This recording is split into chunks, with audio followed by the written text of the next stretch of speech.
Thank you for waiting. I finished checking your Adventurer Handbook. Here are your commission rewards. We have no other urgent commissions on the books at present. Thank you for all your hard work lately. Perhaps you two could consider taking a vacation. Amazing! Paimon never thought we'd end up having downtime in Nordkai. Things were pretty hectic when we first got here. Everywhere you looked, it was either the Wild Hunt causing chaos or the Fatui stirring up trouble. It felt like this whole region was one giant slime in a barrel, ready to go boom at any moment. Sure have.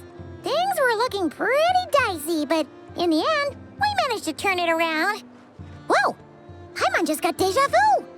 Oh, that's right. It's because we've done this like a million times now. Yes. Are you two aware that the Moon Prayer Night is soon to take place? Oh, yeah! Mama told us that was coming up soon. Wait, why do you mention it, though? Do people in Nasha Town celebrate it, too? Paimon thought it was just for Moon Goddess worshippers. You're partially right.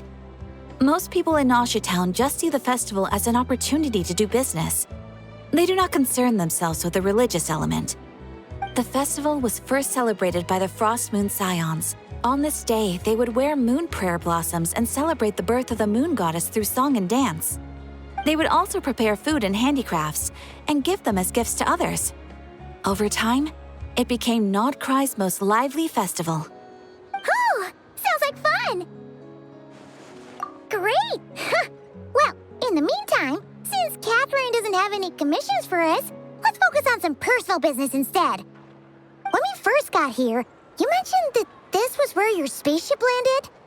We didn't get to follow up on it at the time, because we got wrapped up in that whole rare situation, but now we can finally start investigating it properly.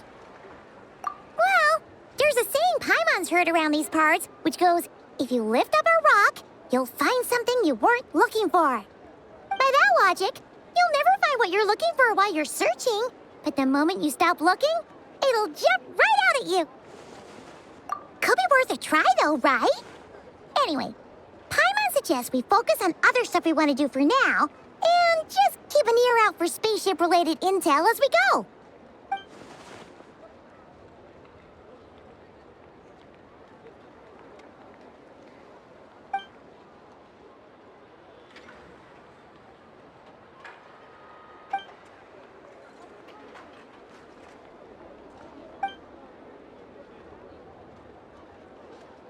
What's wrong? She looks super serious all of a sudden. Huh? Paimon gets why you'd be concerned about Columbina, but what does the doctor have to do with anything? Oh, that's true. And now that you mention it, we're definitely overdue for a showdown with the Fatui. It is weird that he hasn't shown himself this whole time. What could he be up to? True. Paimon would much rather deal with Marionette anyway. She says the meanest things, but when it comes down to it, she doesn't seem like a bad person. Maybe it's the pressure of being a Fatuse? Especially as a Harbinger. Does she feel like she's gotta act tough to keep up appearances or something? But then, every time we headed out with Rarier, she always wound up having to repair Polonia and her other robots. That's gotta sting. Losing face always hurts more for people who care a lot about their image. She's probably still furious about it. What? Relax! She's not even here! Huh? What's the matter? Oh, nothing. Sorry, we'll be on our way now. Where are we again? Oh yeah, Columbina? Right, yeah, let's go see Columbina.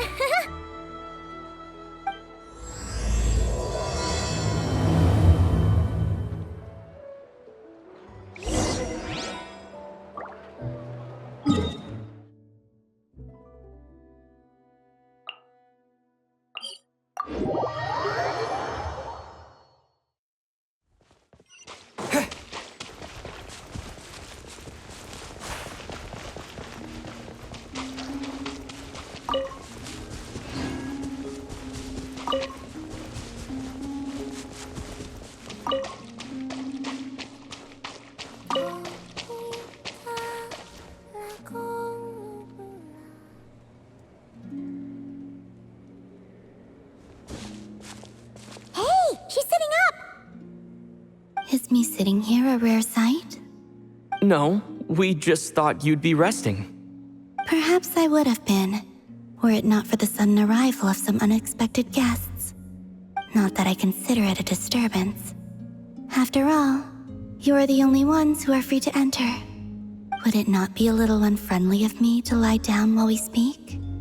I didn't realize you put so much thought into little things like that.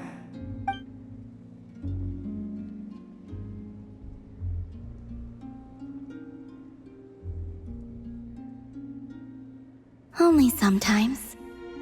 There have been moments lately where I think about you and your companions. They are warm, mysterious, and cozy memories. Very few of my past memories are anything like that.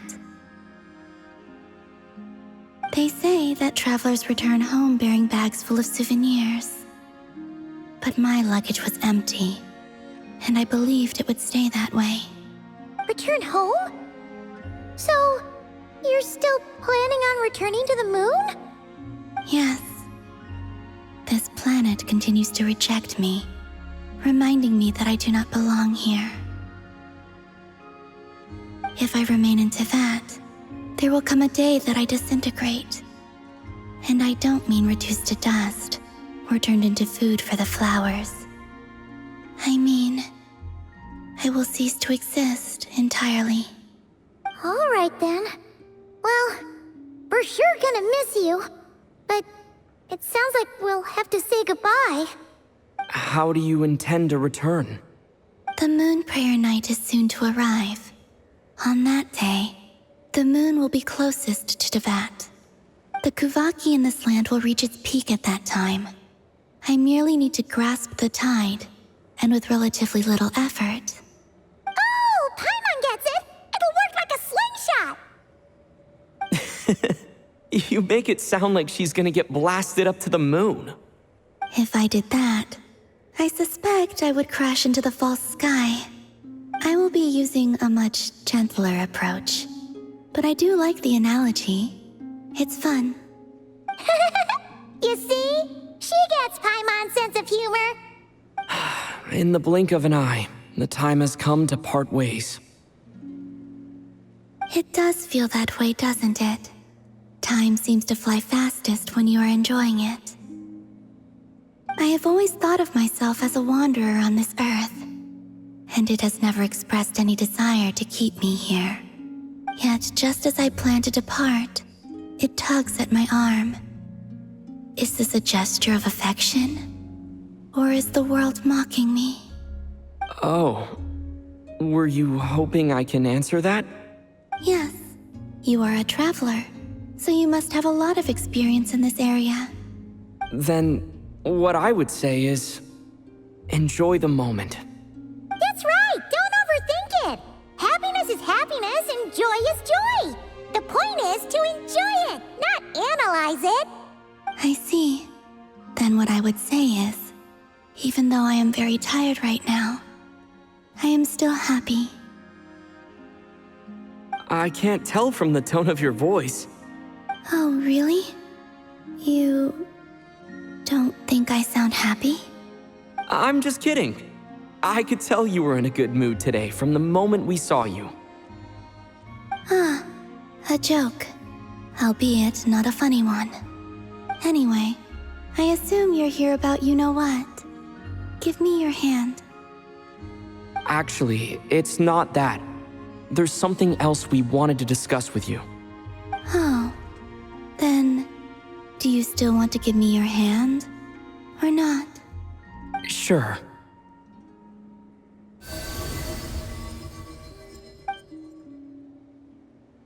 Thank you. So, I've heard that in the moon prayer nights of the past, people here would hold celebrations in the moon goddess's honor.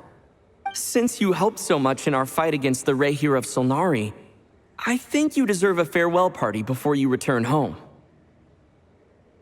I haven't asked everyone else for their opinions on this yet, but I'd like to invite you to join the upcoming moon prayer night. I've never joined a moon prayer night before. I'm not sure what I would even do. Oh, don't worry about that! We take care of everything. All you need to do is show up. Of course, there's no need to force it if you're not feeling strong enough. It's just, this kind of felt like a golden opportunity. But they call me Kutar, and the Fatui have an arrest warrant out for me. I shouldn't appear in public right now.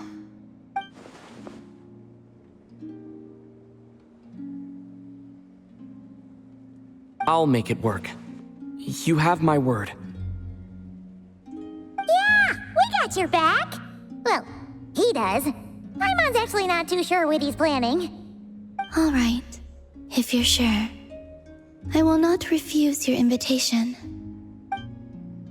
I suppose it wouldn't hurt to pack a few more sights from this world into my suitcase before finally learning what my homeland looks like. Oh, if you see Lauma, please tell her that my answer to the question she asked me is neither yes nor no. Rather, it is, there is no need. That was kind of cryptic, but sure. Guess it's between the two of you. We'll pass along the message. Bye for now.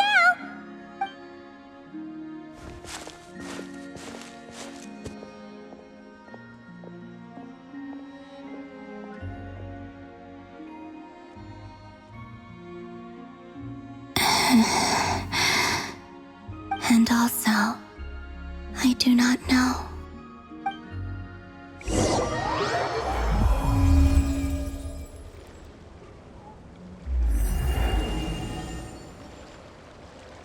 Since she's agreed to join the festival, let's go see who else wants to take part.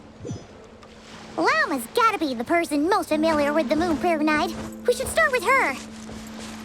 Also, what exactly is your plan to keep her safe? Not sure yet. I'll figure something out. What? Are you serious? And Paimon even gave you her vote of confidence back there! When did you become so sneaky?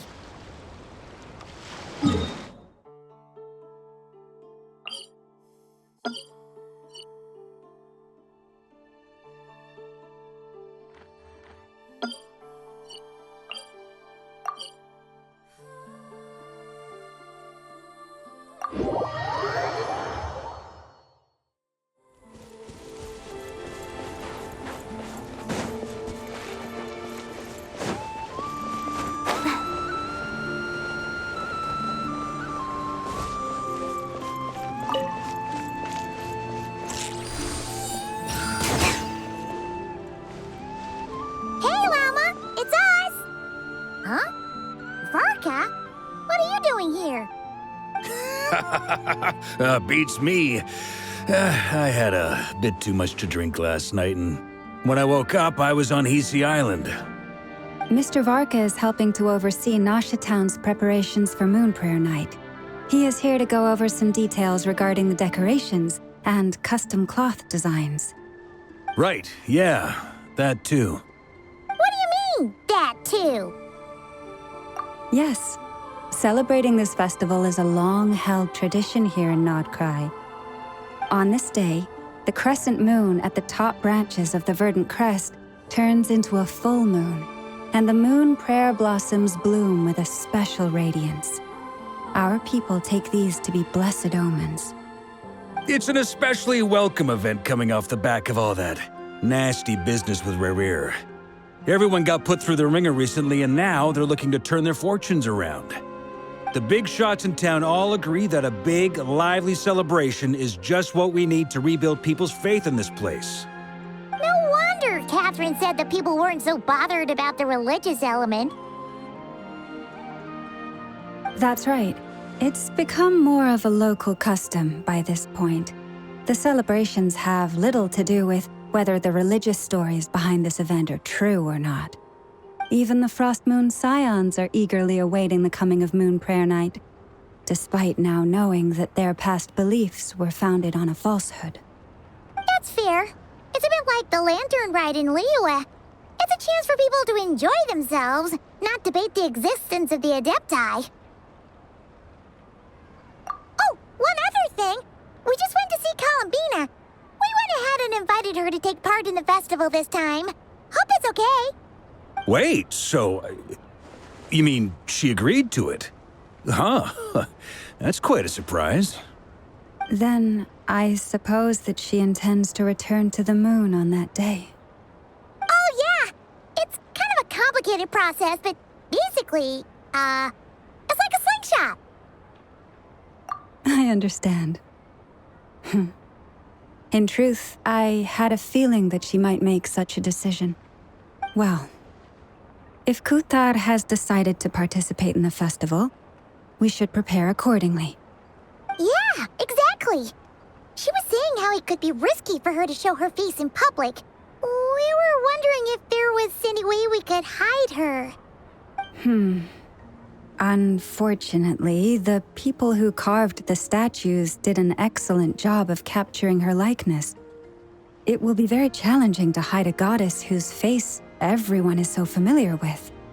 Darn! We may have bitten off more than we can chew here. Nah, don't sweat the small stuff. We can handle that. Huh? Are you saying you have a plan? Not as such, no, but the most important thing with a festival is to keep the mood light and your spirits up. You can't go preparing for a festival with those long faces. You'll never convince anyone to enjoy themselves. The Mondstatter spirit is strong with this one. As it happens, I agree with Mr. Varka. Let's start by making our appreciation for Kuthar the beating heart of the festive atmosphere. And who knows? Once we get the ball rolling, perhaps everything will just fall into place. Hey! Did you catch that? Llama said the thing! Or close enough, at least. I'm looking forward to the Moon Prayer Night already. We have a festival in Mondstadt called Windbloom, and you can always tell which couples are celebrating it for their first time by the smiles on their faces. Big, beaming smiles like their whole face is glowing. And I have a feeling we'll get to see that same smile on the Moon Goddess's face at this festival. Not quite the same, surely.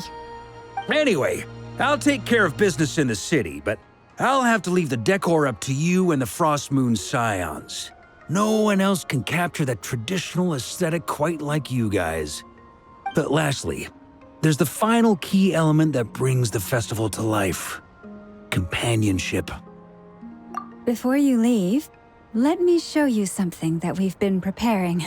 Mr. Varka had asked to see it already, so you may as well tag along. Also, I have some further questions about Kuthar's decision.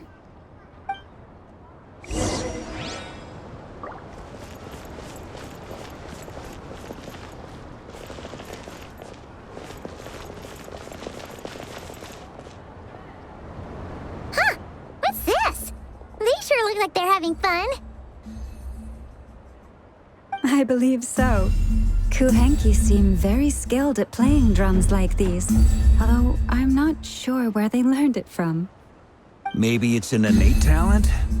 In their eyes, they're probably just playing with toys.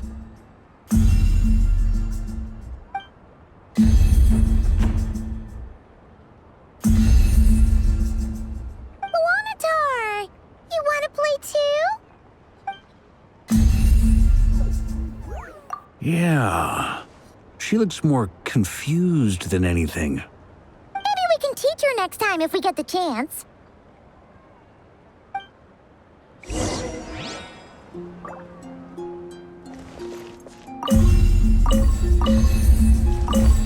What are these floaty things? Moon veils. We hang them from buildings in the city during the festival. When you look at the sky through them, it creates a lovely misty effect.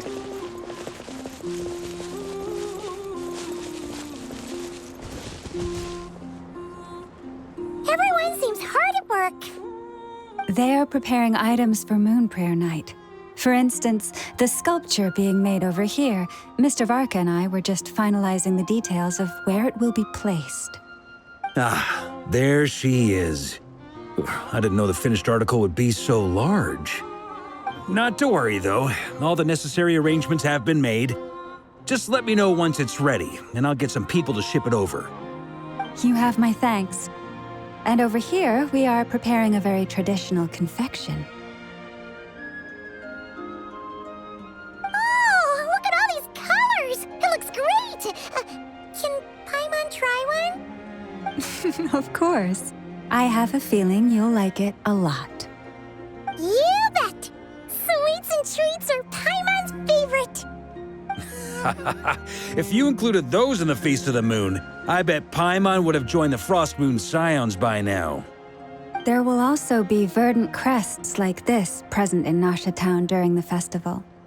The timing of Moon Prayer Night is not completely set in advance. We make a rough estimate, then observe the changes in the verdant crests and moon prayer blossoms to guide us. As such, the wait itself is a fun feature of this particular festival.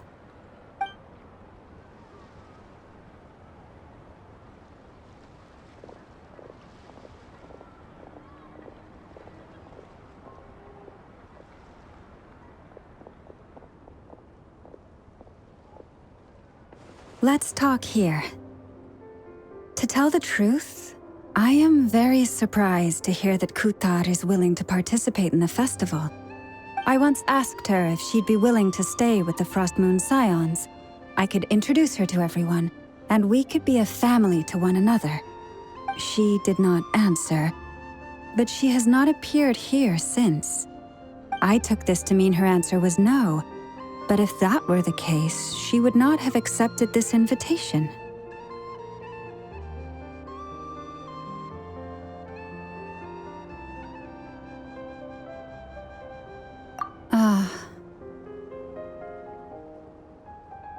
I see. Maybe she is right. Maybe the Frost Moon Scions of today no longer need a moon goddess. But my wish was not for her to come here and be worshipped as a deity. I simply wanted to offer her a place to stay.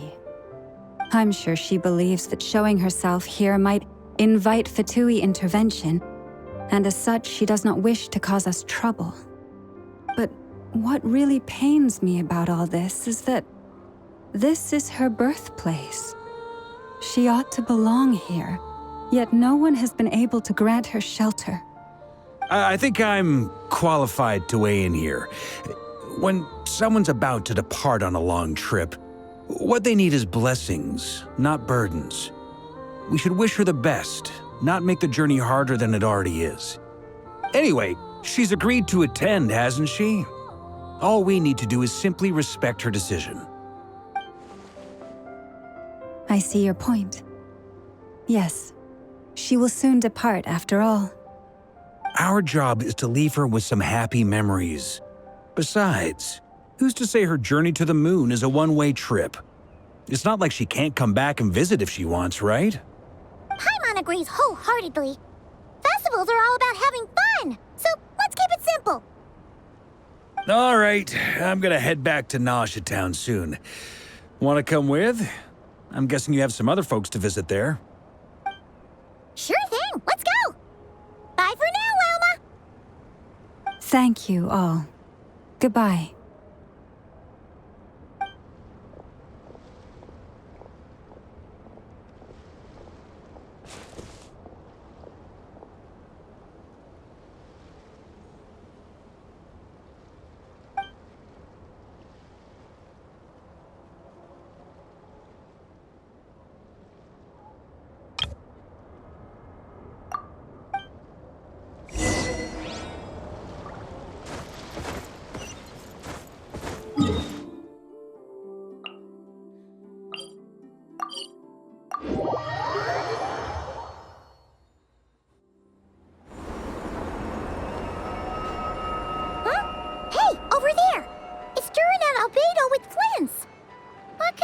Chatting about?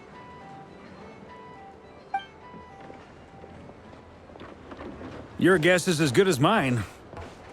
Ah, Grand Master, and the Traveler and Paimon. Hello there. It's been a while. Perfect. We have some new volunteers for our investigation. Wait, let me guess. The righteous Lightkeepers are finally ready to hunt down the Abyssal Dragon? Yes, that too. Yeah, right. Oh, wait. Why does everyone keep saying that too? Well, to be precise, the facts match, but not the causality. Wait, so I guessed right? Half right. Don't act so impressed with yourself. Maybe I can explain.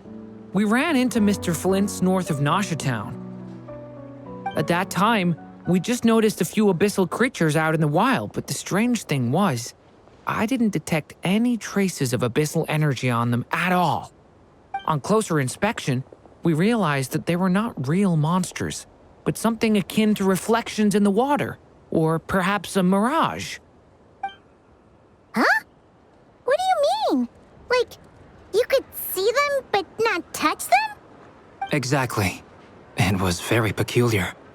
They roared and tried to attack us, but we could not make any physical contact with them. I think I've heard of things like that happening in Nordkai before, but I don't know much about it.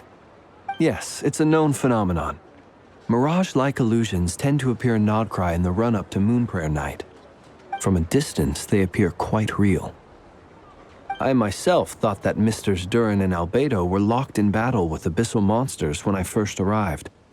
But after sharing intel and investigating a little further, we can confirm that these illusions are harmless. There is no great cause for concern.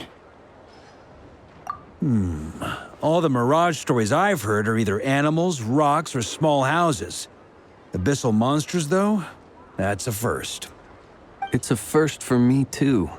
So I'm planning to look into it further just to be on the safe side. I intend to inspect a few more locations. What about you two? Any plans? Alice contacted me a few days ago. She'd like me and Durin to assist her with an experiment. But we lost contact shortly after receiving the message. I'm sure that comes as no surprise to anyone familiar with her. We don't know when the wind will blow, yet when the wind blows, we will know. That, in a nutshell, describes how Alice operates. Yeah, that tracks. Okay. Well, I suggest we investigate this Mirage business in the meantime. It's piqued my curiosity, and I'm pretty sure I know someone who will already be 10 steps ahead of us. Well said. Right? Whatever's happening in Nordkai, she always seems to be the first one to know. Let's go see what she knows. We can invite her and her staff to the festival while we're at it.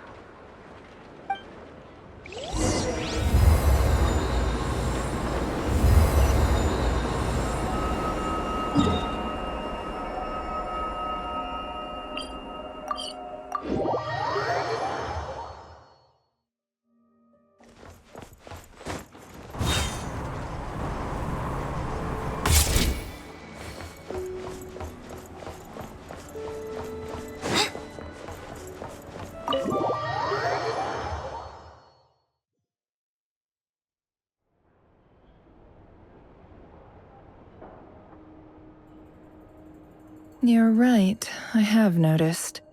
There's certainly something a little fishy about this situation. Only a little, though. Records indicate that this phenomenon can occur in the days before and following Moon Prayer Night. That said, it has always been a rare sight in the past. The odds of encountering these phantoms are similar to looking up in the night sky, happening to see a shooting star, and managing to make a wish before it disappears. But this time, either everyone's getting lucky, or they're appearing far more frequently than usual. Yehoda's out gathering intel as we speak. In the meantime, let me check off some points of interest. First, the Abyss. The ones we saw seem to be abyssal monsters. Indeed. But we have identified one location where many more of them have made an appearance. And not just monsters, but human phantoms, too. Given the scale and nature of the phantoms, it's almost as if someone's last memories are coming to life. Or perhaps the memories of multiple people. Oh. So you mean the phantom monsters are hunting down the phantom humans? Exactly. The phantoms can interact with each other, but we have no means of intervening. In addition, some of the human phantoms would seem to be from the very distant past. This is clear both from the clothing they wear and the stories they tell. They claim to be from Hyperborea, a name which I've heard from Lauma before. If this is true, it means they must be from 6,000 years ago. Did Paimon hear that right? 6,000 years? It sounds like this merits further exploration. That'd be a big help. I'll leave it with you, Albedo. My knowledge of ancient history is non-existent. I used to doze off every time the pre-Knights of Favonius era came up in class. It's quite a miracle that you were able to understand these phantoms' speech, given how long ago they lived. I suppose you're right. But I'll leave the archaeologists to ruminate over that conundrum. As an intelligence broker, my sole interest is in the value of the information I gather. Which, in this case, hopefully means earning myself some good favor with our dear Lady Moonchanter. So calculating. Whew, this intel broker logic always catches Paimon by surprise. Sounds to me like we could split the work up. I think the abyssal phenomenon is best left to Albedo, Flints, and me. Agreed. It coincides with my duty as a lightkeeper. For my part, I'd like to understand the abyss better. Even a little knowledge would go a long way. This is certainly a rare opportunity to study the abyss. But even rarer, perhaps, is the chance to make contact with the ancients. The Curatorium will take the lead on investigating the Hyperboreans. We put in the work to learn what we know so far. It seems only fair that we get some quantity of exclusive intel. That just leaves our trusty team of 2 unassigned. Since you became an honorary knight, of course. This was part of my grand plan all along. Ha ha ha!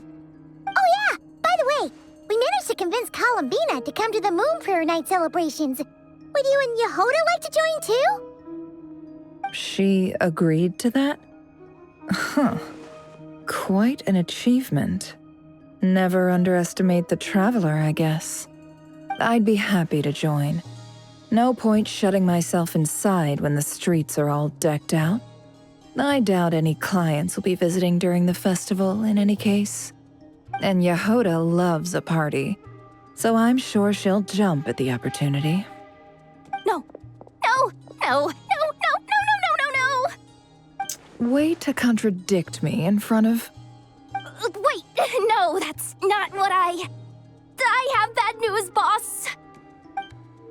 So many people. All right, everyone inside, quick!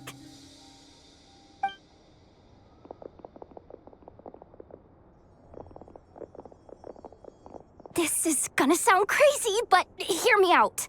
I saw one of those phantoms at Star Sand Shoal, and it was some sort of flying ship. Like a spaceship? That's gotta be the one you came to Tibet in. You said you saw the same thing through the moon marrow, right? Huh? You already know about it? Ugh, I thought I was gonna blow people's minds. Turns out I'm the last to find out. Wait, back up. You came here in a spaceship? Now my mind is blown! What's it like on the inside? Was it like flying through space? I want to know everything! Yep, exactly. Huge discovery. You're the best, second best intel broker in the world. After your boss, of course. Wow. Really? Well, I I don't know if I'm all that, but... I guess that decides where we're heading next. Come on, don't look at me like that. I know the spaceship doesn't have anything to do with me, but you don't want to leave me as the only one twiddling my thumbs, do you? Please? Fair enough. You can tag along. In that case, let's meet back here to discuss our findings once we're done. I wish everyone a productive investigation. You too!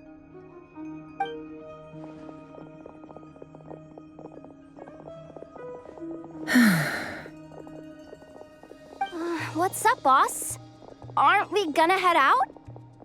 Tell me, Yehuda, when did the curatorium start giving out intel for free? Oh, sorry, boss.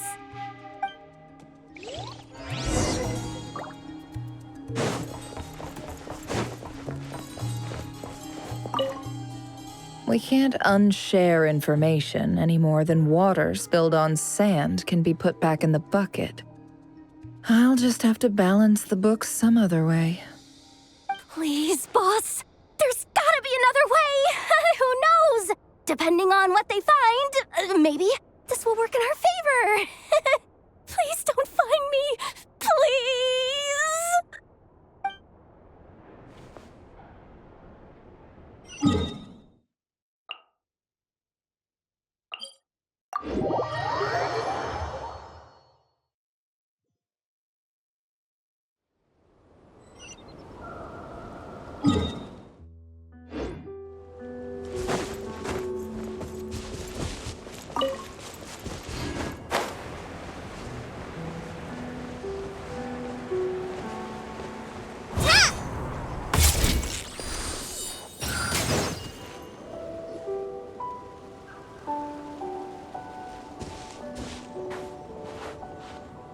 What do you know? Yehuda was right on the money. This Phantom really is your spaceship. But that's so weird. Why would it show up here? Is it some kind of projection? Or a ghost? Like, maybe it no longer exists, but somehow it left an afterimage?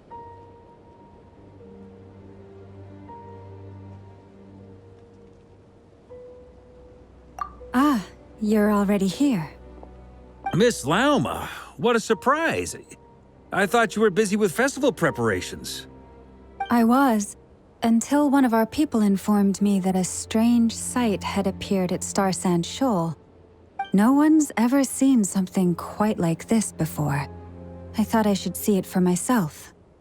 Same here. Oh, so we heard that these things appear around the festival period. Any idea why that is? Unfortunately not. We have very limited information about them, since they can't be interacted with. And no human phantoms have ever made an appearance before now. The most we've been able to deduce is that these sightings appear to be connected to the increase in Kuvaki energy around this time. Yeah, seems like that's all we can do. This is all so confusing. Allow me to lend you a hand.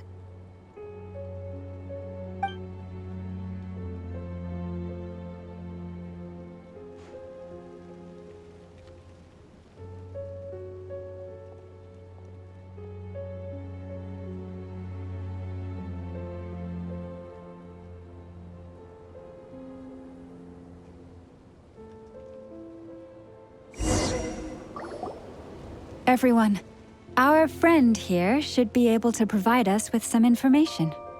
Is that a phantom rhymehorn deer? I've heard about how the Frost Moon Scions live in harmony with the animals and can even communicate with them.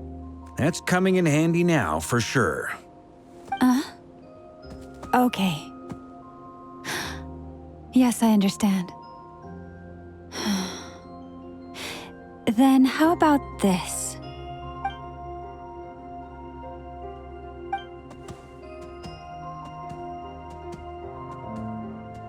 Oh, it's leaving. It appears to share our curiosity about this giant spaceship, so I asked it if it wouldn't mind investigating along with some friends. In return, I told it about some nearby spots where the wild fruit grows abundantly. We may live in a different era from these phantoms, but I trust that the terrain, climate, and ecology here are more resistant to the effects of time than some things are. Let's give them a moment and hope for the best.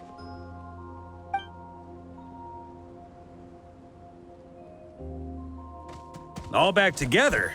Must have been a lot of fruit. Indeed. Now let me ask them some questions.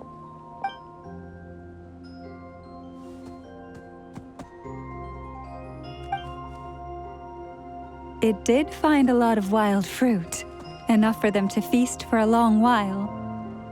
This puffin circled in the air several times, but didn't spot anything out of the ordinary. Certainly nothing to do with the spaceship. Huh. Well, it definitely makes sense to get a bird's eye view. Indeed. Other than that, I was also thinking that the world these phantoms see is also different from ours. Oh, I get what you mean. The wild fruit exist in both times and spaces, but there might also be things that only exist in that space-time, which we can't see. Good point. Great thinking, Lauma. Blunthorn rhinos can use kuvaki to shift great rocks, but this one says it couldn't get that ship to budge by even an inch. The sniffer mole tried too, but despite being a skilled digger, it could not get through. They say that the spaceship looks robust and undamaged. It seems completely impervious to any and all attacks. Whatever lies within is well defended from harm. So, just like us humans, there was nothing they could do about this spaceship either. Yes, still, they deserve our thanks. We are grateful for all your efforts, dear friends. Now go, and enjoy your feast. I've noticed some other human phantoms gathered nearby. Come on, let's go talk to them.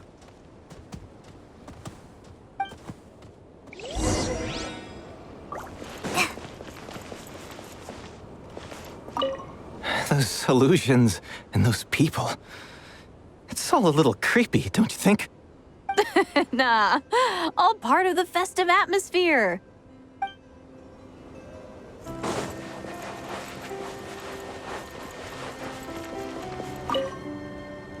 Have you ever seen anything like this? Nope. Never seen or heard anything this weird.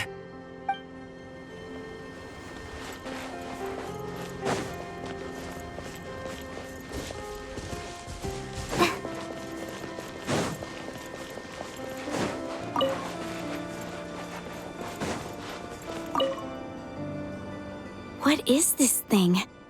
I've never seen it move, and there's no way to get inside. Goodness knows. My grandpa says it's been sitting here at least since his grandpa was still alive. What about his grandpa? Did he say anything to your grandpa's grandpa about it? Huh? I don't know. In all likelihood, it was here back then too. Hard to imagine something this huge could move. Guess that means that as far as they're concerned, this ship's been around a long time.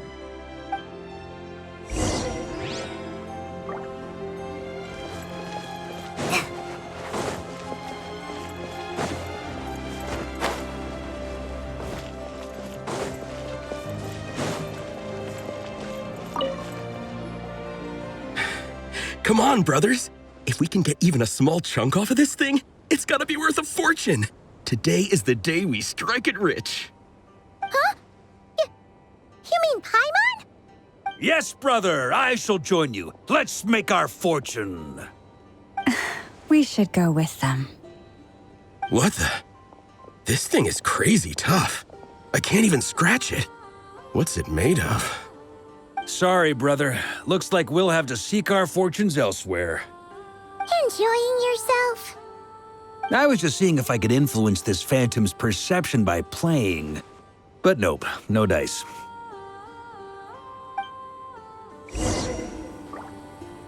I'm sure we're all starting to build up an idea of what's going on here now that we've spoken to some of the people. These phantoms are reenacting real historical events in Nordkai. It's almost like we're in some kind of interactive stage play. We can talk to the actors, but the plot is fixed, and we can't influence it. It makes sense. History is set in stone. The objective facts of the past cannot be changed. Paimon totally thought you were just goofing around earlier. But actually, you were doing some serious investigating. Of course I was. Anyway, at this point, I think we're forced to conclude that although the Phantom spaceship is right there in front of us, we aren't going to learn much about it from these people.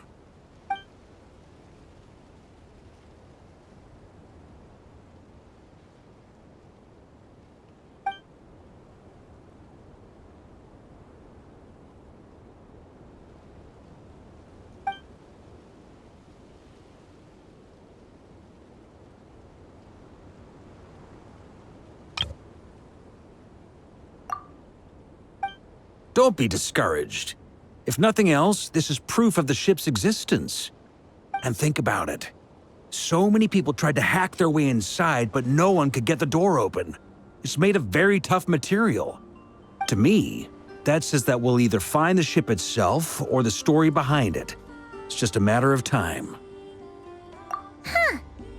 Every now and then, when Varka gets serious, he actually does seem like Grandmaster material for once. I wonder how the others are doing. Let's head back for now. Sounds good. Also, drinks are on me if Team Knights of Favonius is the first to finish. Wait, we have a team name now? Am I in Team Knights of Favonius as well? You're very welcome to join. We've even got a cathedral ready for you. Isn't that technically blasphemy? You wouldn't dare make a joke like that if Barbados was in earshot. Nah, I'm sure Barbados doesn't mind a little harmless blasphemy once in a while.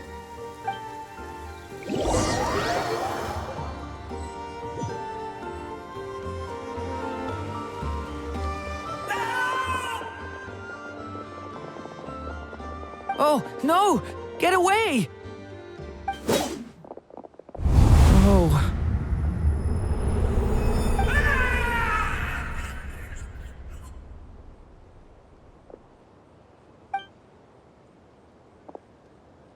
I know it's hard to stomach, Mr. Duran. But as I'm sure you've noticed, there is nothing we can do to intervene in that which unfolds before us. But we have to at least try. And try you have. But are you aware of how many unsuccessful attempts you've made now? I wasn't keeping count. I'm afraid this is the 39th failure so far.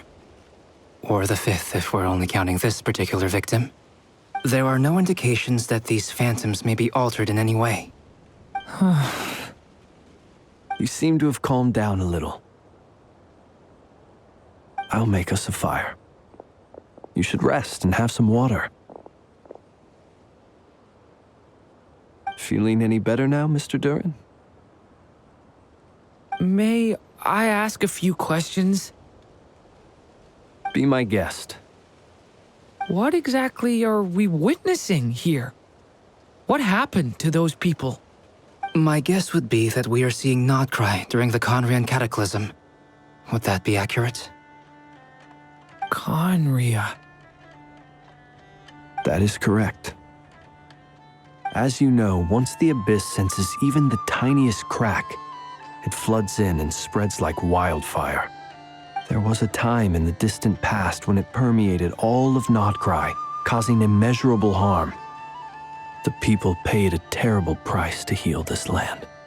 Then, 500 years ago, the whole of Teyvat suffered an abyssal disaster. Once more, Nordkai was dealt a devastating blow. I see. In the face of the abyssal onslaught, all were like grains of sand tossed around by a tidal wave. Be they human, fae, or god. The moment you witnessed is but one drop in a whole ocean of catastrophe. All right. I guess that answers my second question, too. I wanted to know why there's nothing I could do to help them, and that's because what we are seeing is history. That would be my guess as well. As I understand it, history and fate are not all that dissimilar. The latter may be unseen to us, but both are immutable. Yes. Fate was determined long, long ago. I still have a couple of other questions for you, Mr. Flint's. You mentioned more than one abyssal disaster that has struck this land in the past. How can you be sure that what we're seeing is from the Conrian incident? And also, how are you able to stay so calm when you're talking about these events? From everything I know about you, you're not cold or ruthless, and you're not indifferent to the suffering of others. Alas, I am forced to show my age. I must be 600 or 700 years old by human measure. Wait, so you... One is not easily moved by history when one has witnessed the truth firsthand. I'm sorry. You needn't apologize. Your passion is a good thing to have. Treasure it, because someday you may find it in terribly short supply. Now, at the risk of offending you, I have a question in return. Your curiosity toward the abyss, is it born from hatred or because you sense its call? I only ask because I kept a fragment of Rarir's body in my lantern for a short time, specifically his heart. So I know what a burden it can be to carry the abyss with you. And I hear its power growling from somewhere within you. In my eyes, your mere existence is a miracle. My honest answer is... I don't know. I don't think I have the confidence to say for certain. What I will say is the abyss is not the only issue that haunts me. Even before I became who I am today, the question dogged me constantly. Should I even exist at all? My doubts remain unresolved. But when we fought Rarir, something became a little clearer to me. Sometimes it is the darkness within us that allows us to achieve the impossible. I certainly got the sense from your 39 attempts that you were trying to achieve the impossible. It sounds like you've resolved to see the truth for yourself. Absolutely. In that sense, he and I are quite similar. Then I wish you every success. I look forward to the day of your transcension. Well, if everyone's caught their breath, I suppose we should head back. Oh, and one last thing. I'd appreciate if you kept our discussion about history a secret.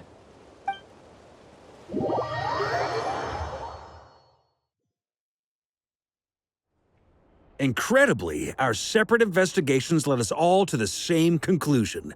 Hooray for consensus! Yeah, but we barely learned anything, though. I totally thought this would be the mother lode. Talking with the ancients?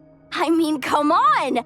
But nope, all we got was useless snippets of conversation. And all this stuff about moons and hyperopia. What a load of baloney. Seems like people back then had a few screws loose. I understand your frustration. We found the same issue. Each phantom only showed a very brief moment in time.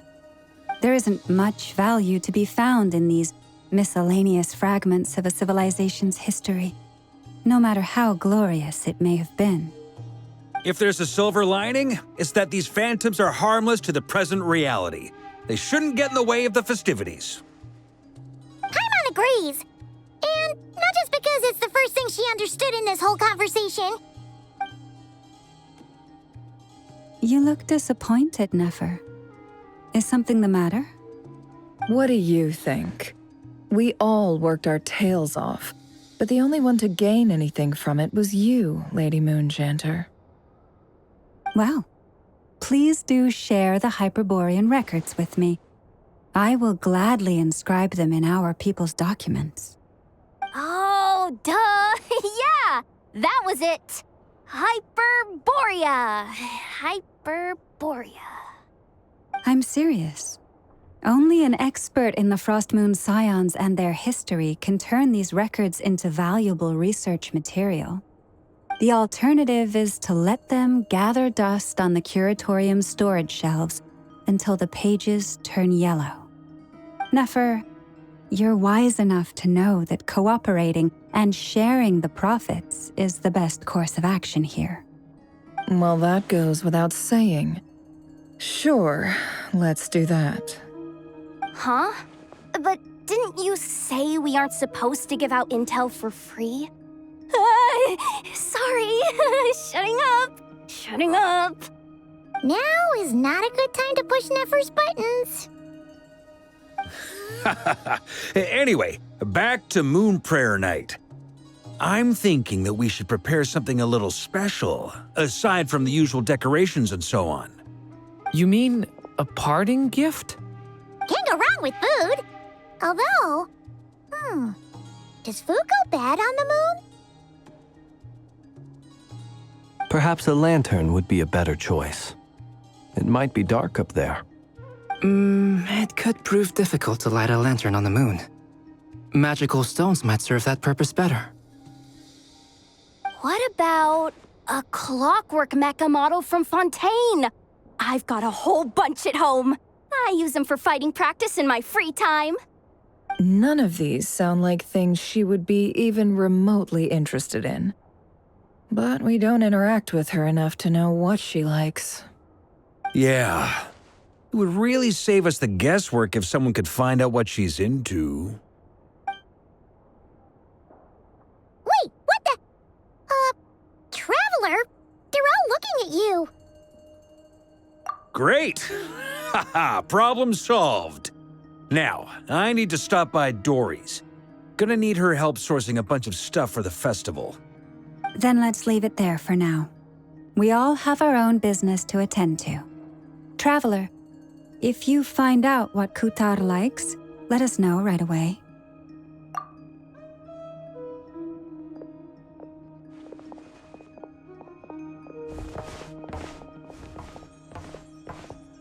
Is something the matter? I'm fine. It's just... I'm still feeling a little rattled after witnessing the horrors of the Abyss. But it's okay. This is something I have to work through. I'll be all right. Thanks for your concern. Well, don't put too much pressure on yourself. If you ever feel like something's wrong, physically or mentally, we're here to talk. Come on. Stop treating me like a kid.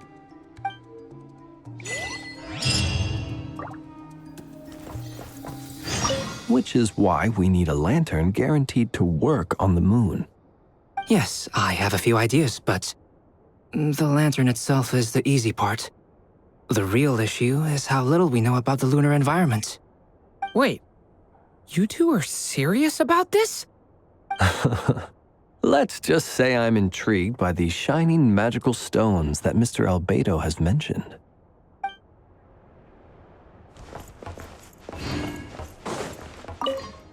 You should get going.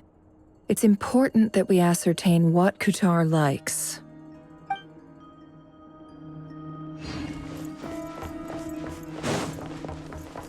Could you do me a solid and try to smooth things over with Boss Neff?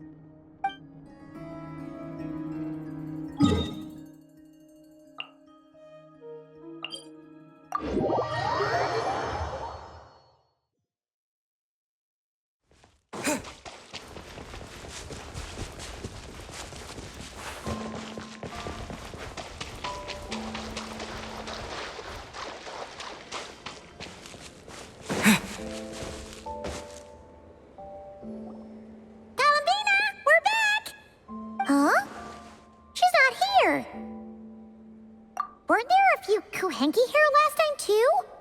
Where did they all go? Walkies? For Kuhenki? You're not pets, you know. Oh, well. Looks like we just came at a bad time. Let's try again tomorrow. There's still a few days until Moon Prayer Night, so we're in no rush. Besides, She needs time to rest anyway.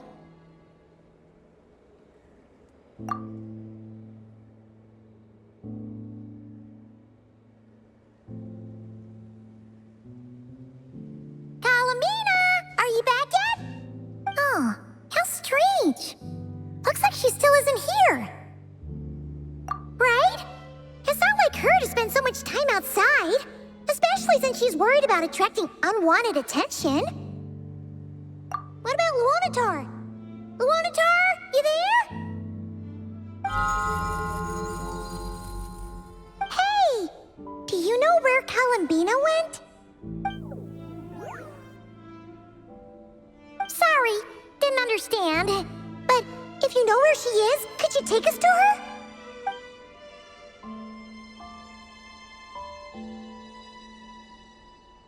Yeah, that's even stranger. What about him? Oh, that's not good news. They change color when Kalambina gets weaker, right? And they look super pale right now. Good idea. She might know what's happening.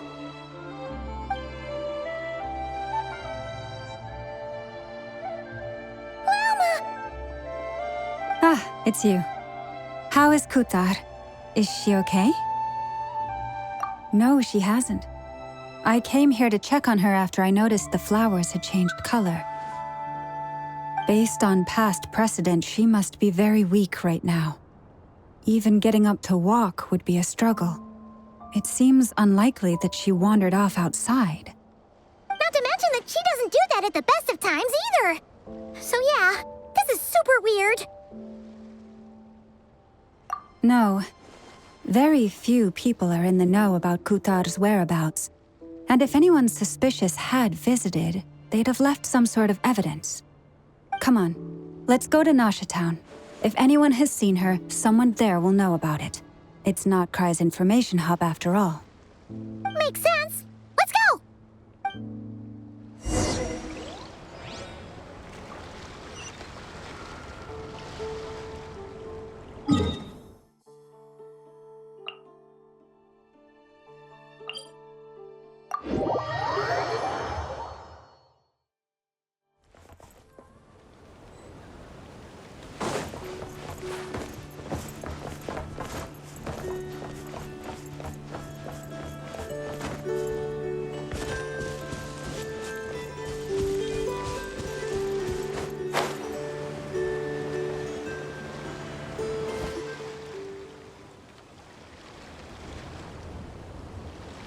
Moment.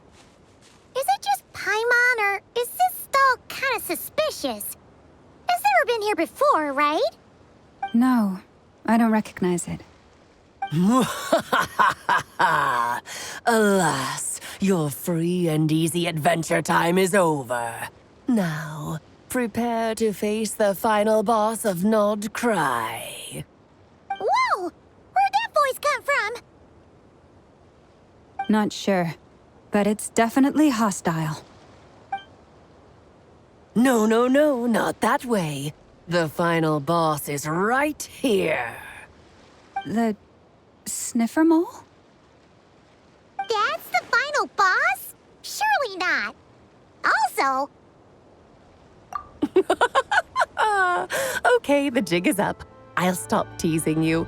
Turn around. I'm right behind you. It seems I've managed to leave quite an indelible impression, even though you've never seen my face. Ah, nothing could make a great mage more pleased with herself.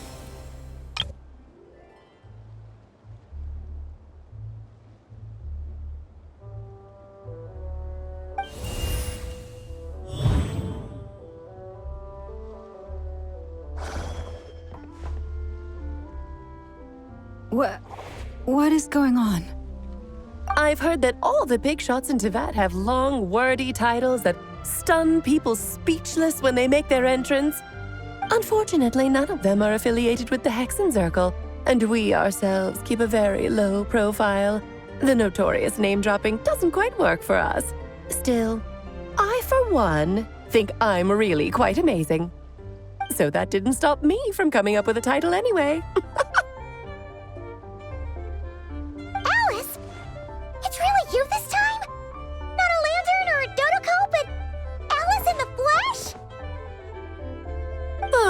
That's right.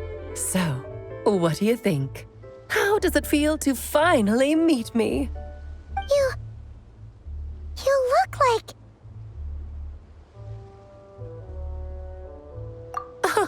What is that supposed to mean, I'm the mother of Klee, Tivat's #1 cutie. How old could I possibly be? So she's a friend of yours? Kind of. This is actually the first time we've seen her in person. I see. Madam Mage, that was, quite a powerful entrance. I certainly won't be forgetting it anytime soon. It's okay, Lauma, don't force it. Paimon will do the honors. This is Alice from the Hexen Circle. She's a friend of ours. And of Arcus, too. That's right. She's a good person, just kinda... unpredictable. Well, what is the human heart if not unpredictable? If we could not do as we please, how would we differ from machines? I am Lauma, Moon Chanter of the Frost Moon Scions. It is a pleasure to meet you. Oh, I know. Before you got here, I spent a good, 15 minutes getting up to speed on Nordkai's present situation. In other words, I've read the whole "in the last episode" part, so we can skip the pleasantries. Fair enough. Well, Miss Alice, I can already tell that you have quite a unique personality. He'll get used to it. Paimon sure is. So anyway, what are you doing in Nordkai, Alice? Oh, I thought I told you already. This time, I'm the final boss. And what a formidable foe I shall be. Powerful, confident, decisive, and good luck finding my weak spot. You will never succeed. Oh, drat. My one weakness, and you found it in an instant. Fate has been dealt a devastating blow. Thus falls the great Dodo King. Why are you playing along with this nonsense? For funsies, of course. What's wrong, Paimon? Are you disappointed in me? Am I a gigantic letdown? No, it's just... you seem like a busy lady. And this is the one time you've shown up in person. Paimon figured it would be for something more high stakes than just goofing around. You're quite right. I'm here in Nordkai because something big happened. Something big enough it caught the attention of the Hexen Circle. It concerns the 3 moons, Tivat's borders, and of course, the moon goddess you are currently searching for. Kind of. Why don't we discuss this over a pot of tea? My main reason for coming on this trip to Tivat was, of course, to have some fun. But I do technically have a job to do as well, namely, maintaining the stability of Tivat's borders. I'll skip over the complicated parts, but to sum it up, abyssal energies are all that lie beyond Tivat's border. We'd find ourselves in a real pickle if they ever made it through. And the phantoms you've been seeing are a sign that the border has been disturbed. No wonder they tend to show up around Moon Prayer Night. Is it because the real moon is now so close to us that its power can cross the border? In part, but only a negligible amount passes through. Just enough to influence the verdant crests and so on. And as you've noticed, there has been an unprecedented number of phantoms appearing this year. The influence of the moon beyond the border cannot explain this. No, there is another far greater factor at play. The trilunar syzygy. A trilunar syzygy? Eons ago, before the heavenly principles came to Tivat, it was the then 3 moon goddesses who controlled the laws of this world. Oh, that's exactly it! The 3 goddesses split these powers amongst themselves, promising never to consolidate them into one singular body. This was meant to keep the world stable. But, fast-forwarding to the present, the eternal moon's marrow is with you, while the iridescent moon's marrow, which should never have appeared in this world, has been retrieved. Add that to the presence of a moon goddess in the flesh and... the power of all 3 moons is gathered here in Nordkai. There hasn't been an event like this since the War of Funerary Flame. And it's having a noticeable effect on Tevat's borders. Because I wish to give my darling daughter a peaceful, sunny environment to grow up in. Is that a good enough reason? Kinda sounds like you're dodging the question, but it does make sense. Well, that's one reason anyway, and the most important one. The others are a little complicated to explain. For instance, cleaning up after dearest Miss R. Albedo could tell you more about that if you're curious, but right now, I have a more important question to ask you. Why are you collecting the moon marrows? I see. Nicole told me about that legend once. Nicole? You mean Mage Anne? Oh, so you remember. Yes, of course. That was a story about fate, her area of expertise. But back to the story of our dear moon goddess. I'm afraid her intended method of returning to the moon is unlikely to work anymore. What does that mean? She may be missing, but she hasn't gone anywhere. She has disappeared.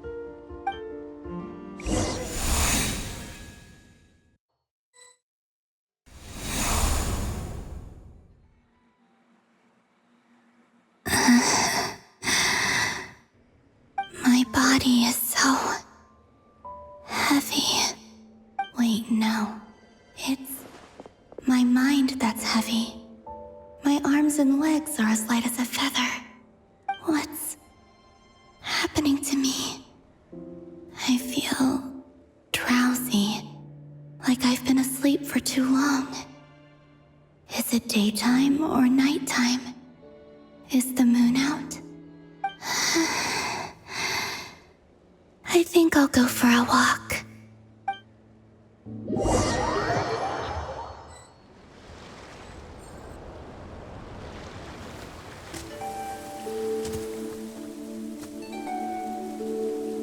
Are you out for a walk too? Huh?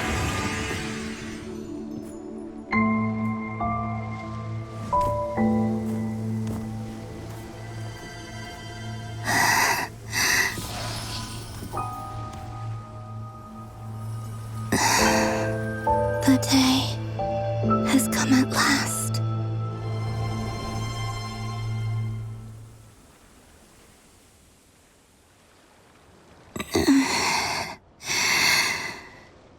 Have I grown so weak that I can't even sustain my physical form? But Moon Prayer Night is nearly here. I was so close to returning home. Death is near.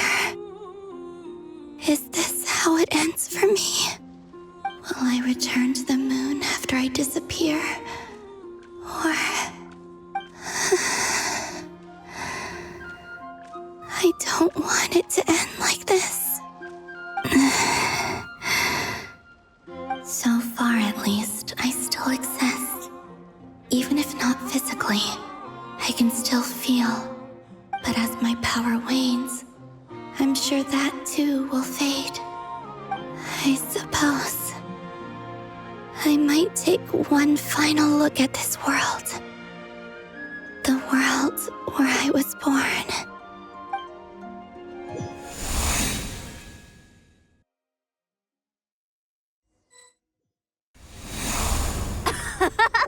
Come on! Come on! Wait for me! The Frost Moon Enclave. How much it has changed since I was born. These decorations, they're so heavy. It's times like this when you kind of wish men could be priestesses and acolytes. How fascinating. I've never had the chance to be privy to people's private lives in this way. In the past, People would get so solemn and serious the moment I showed my face, like they were frozen stiff. Karina, Lametti, it's time to eat. Coming! I want to watch them a little longer.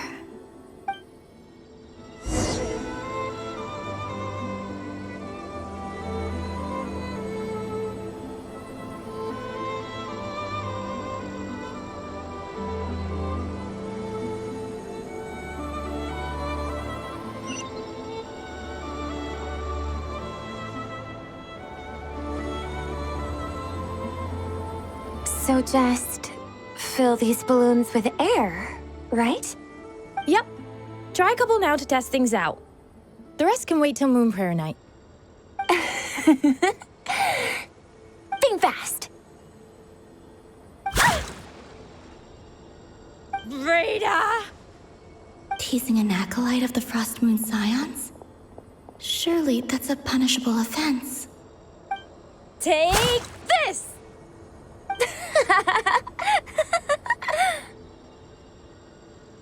Huh? All right, enough horsing around. Lady Lauma gave us a task. We should get back to it. The task is just to check that the balloons don't leak, right? Doesn't matter if we fill them with air or water. Yeah. Okay, you got me there. And you got me there. But still, we can't use all the balloons before the festival even starts. We won't use all of them. And as long as Lady Lauma's trusted acolyte doesn't snitch, this can stay as a little secret between friends. A couple more can't do any harm, right? Oh, you menace. Then, think fast! Is pumping a balloon full of water really so much fun?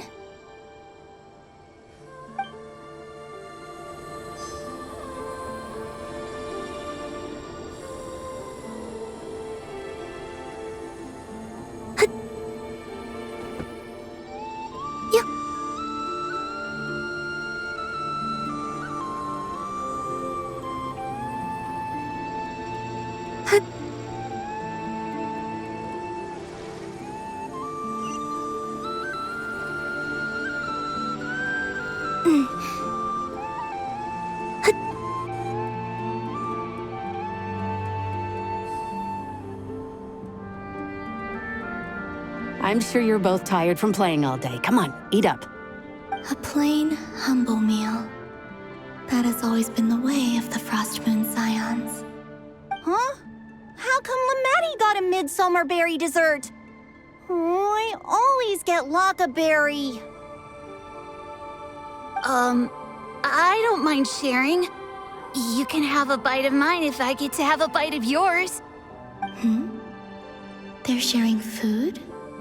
I've never shared food with anyone before. Even at the Harbinger tea parties, everyone just ate off their own plate. And when I couldn't finish my food offerings from the Frost Moon Scions, they'd leave the leftovers out under the moonlight for the animals to claim. Hey! That was 2 bites! Oh, then you can have another bite of mine. Oh, you too. Oh, don't fret now. Here, have some of Granny's too. So this is what it means to be family.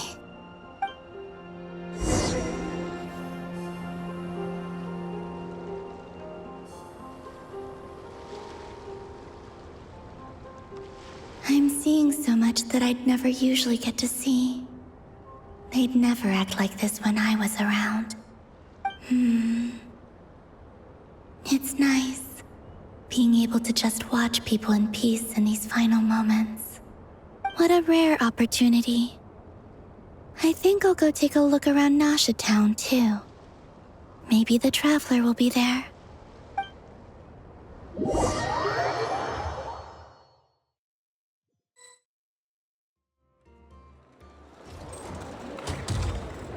After the War of Funerary Flame, the Moon Goddesses were no longer recognized by Teyvat. they lost the whole foundation for their existence. That's why the moon goddess's strength is fading. She cannot withstand the world's rejection of her. To be more pedantic about it, the moon goddesses did something to offend the heavenly principles, and that's why they were ousted. Something of a recurring theme in Tevat's history. Theoretically, speaking so candidly should put me in their crosshairs too, but they can't tell me what to do. I'll say whatever I want. Anywho, the moon marrow energies were but a drop in the bucket for her, and that battle against the Ray Hair of Solnari only weakened her further. Fortunately, it happened close enough to Moon Prayer Night when the Kuvaki concentration here is high. That's the only reason she managed to survive this long. What do you mean, fortunately? You said she disappeared. We're too late. Oh, what a headache. I thought this was all common knowledge. I guess I have some more explaining to do. Okay, buckle up. It's time for another lecture.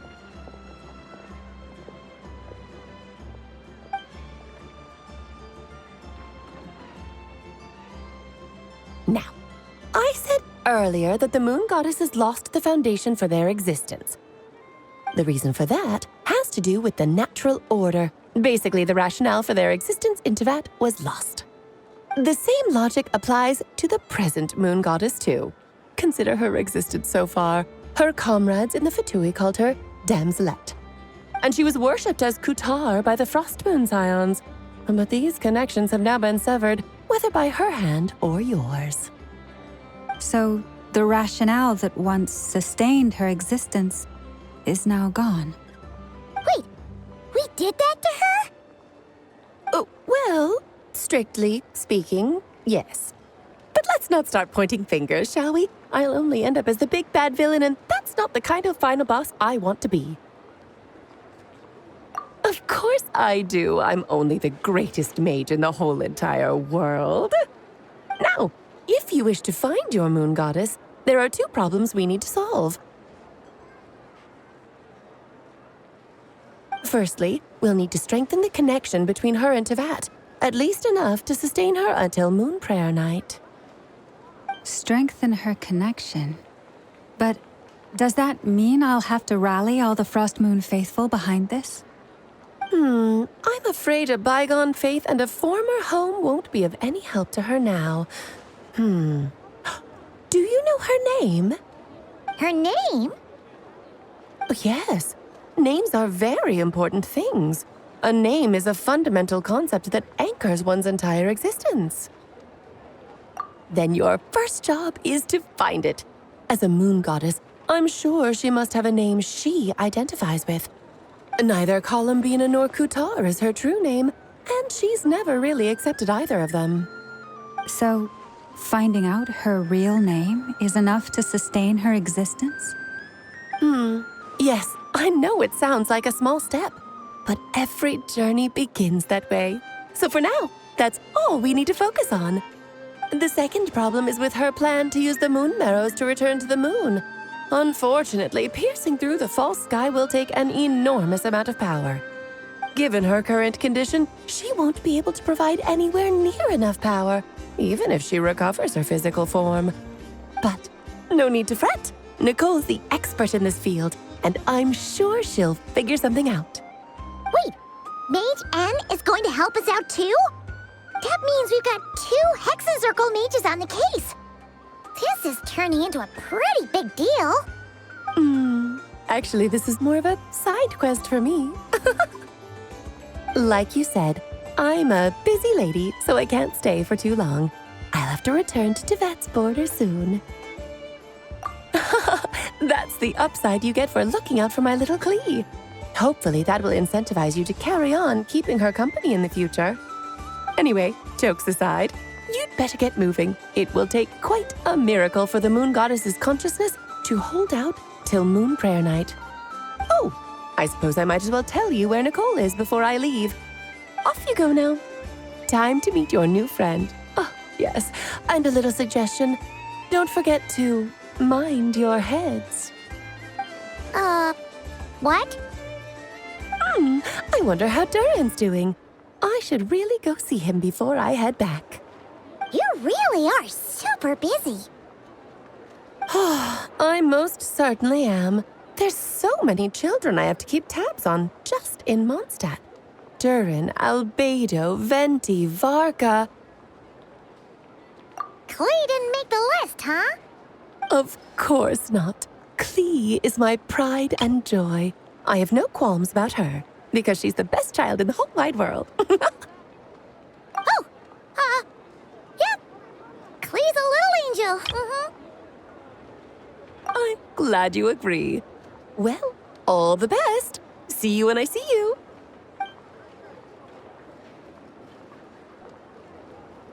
She left in a hurry. Yeah, she didn't pack up her stall. Should we handle it for her? I must say, I'm now very curious about her daughter. Klee, wasn't it? What's she like? That's a long story. Come on, we'll fill you in as we go.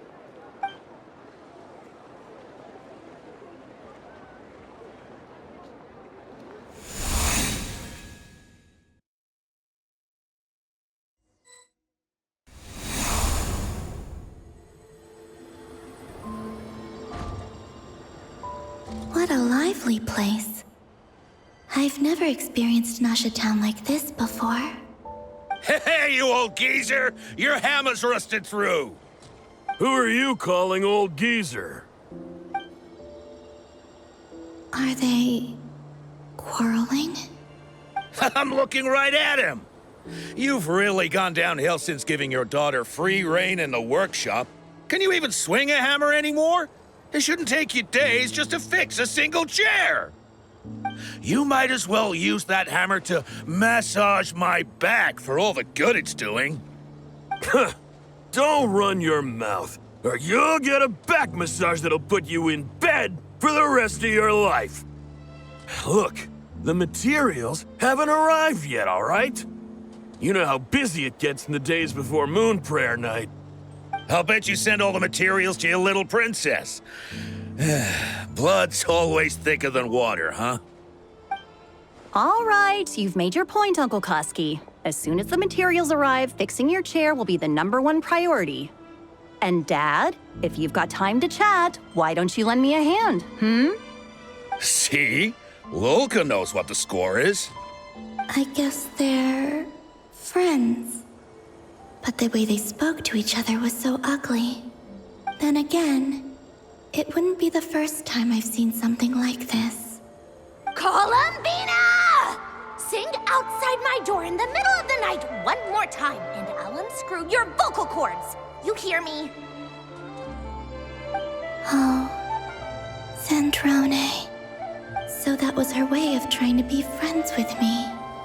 What a pity. I won't get the chance to say any ugly things in reply.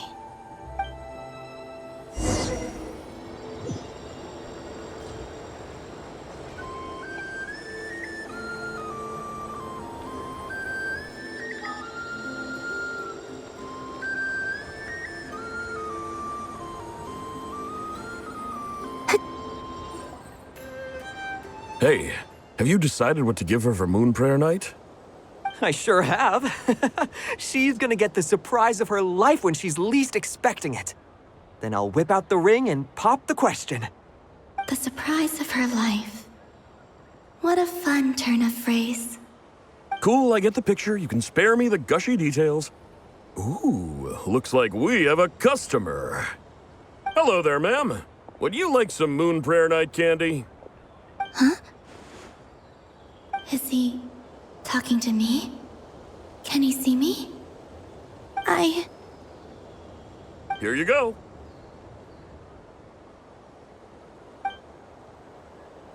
Oh.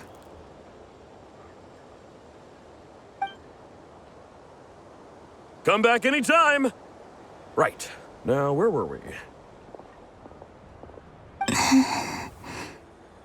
I don't know why, but I still held out hope.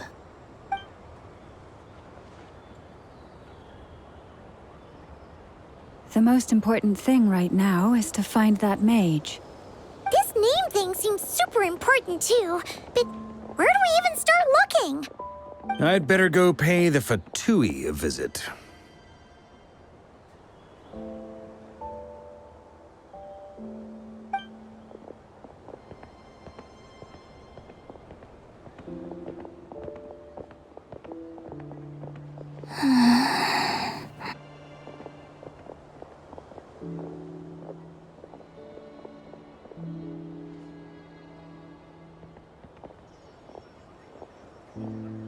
Columbina?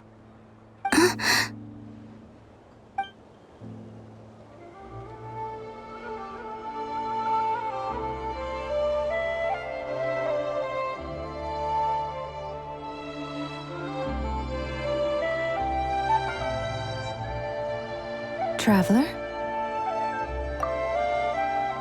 Let's go! This is no time to be spacing out!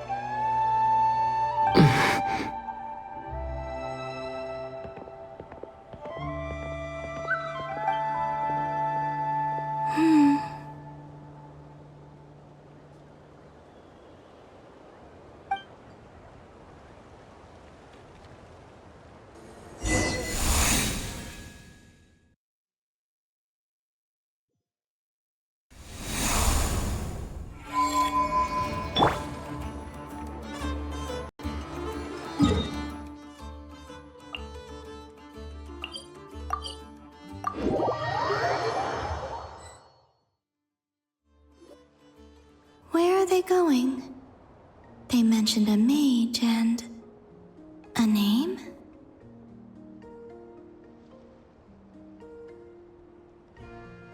So, Mr. Varka, are you acquainted with this Nicole? Or should I call her Mage N? Not really.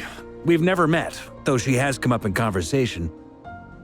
From what I've gathered, Alice kinda took Nicole under her wing. Taught her how to speak in a more ladylike fashion, that kind of thing. Huh. Hard to imagine Alice as an etiquette coach. Yeah, Alice is a larger-than-life personality, I'll give you that. But then again, that's why she's able to draw such an eclectic mix of people into her inner circle. If I remember correctly, being an interesting person is actually one of her main entry requirements. So, if you ever wanted to join the Hexenzirkel, I'm sure you'd both be eligible to apply. Hey! Don't go around making promises on Alice's behalf! I wouldn't dare. I'm just trying to paint a picture of the Hexenzirkel for you. Okay, sure. Anyway, since none of us have ever met Nicole, how are we supposed to find her? We can't just go up to every woman in sight and ask, "Hey, are you Nicole?" Maybe something she's wearing will give it away? Like a wind bloom pinned to her chest or something. Wait a minute. Alice never said Nicole was from Mondstadt. Oh, true.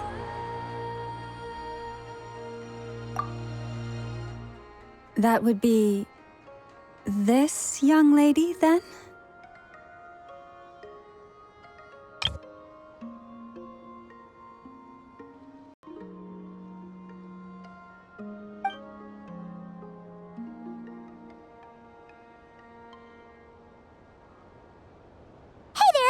Sorry to disturb you, but are you Miss Nicole? Varka, Knight of Boreas of the Knights of Favonius. Alice might have mentioned me before. Mm-mm. If we got the wrong person? Sorry. Well, this is awkward. When I shook my head, I meant, no, Alice hasn't mentioned you before. Huh? Where is this voice coming from? My apologies. For certain reasons, I am unable to speak. This is the only way I can communicate with you. It might take some getting used to, but I hope you can understand. Hey, it's fine. I'm more shocked by the fact that Alice never speaks about me. I mean, As for you two, we have crossed paths twice before, But it is nonetheless a pleasure to finally meet you. Oh, it's really you! Thanks for all your guidance in the past! You're quite welcome. This time, things are different. We have reached the unwritten pages of the story. You might say that we stand at the crossroads of fate. Now then, allow me to formally introduce myself. My name is...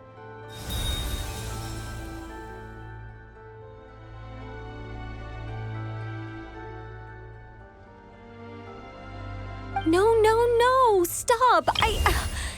Alice! I can't believe it!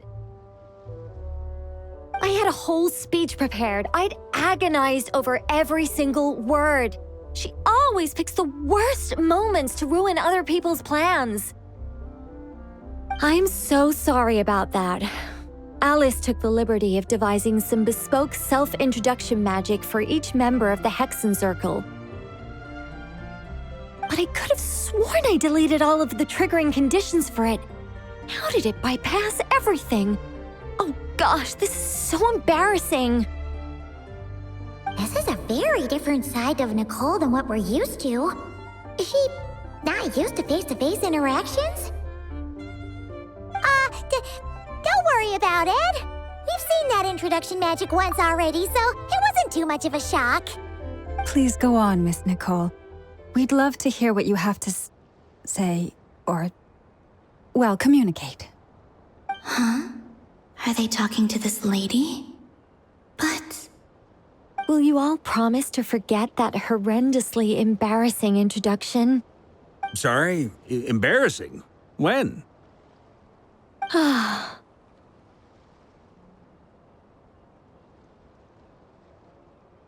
Yes, my name is Nicole, and I am one of a very few angels who have retained both their preferred form and their power.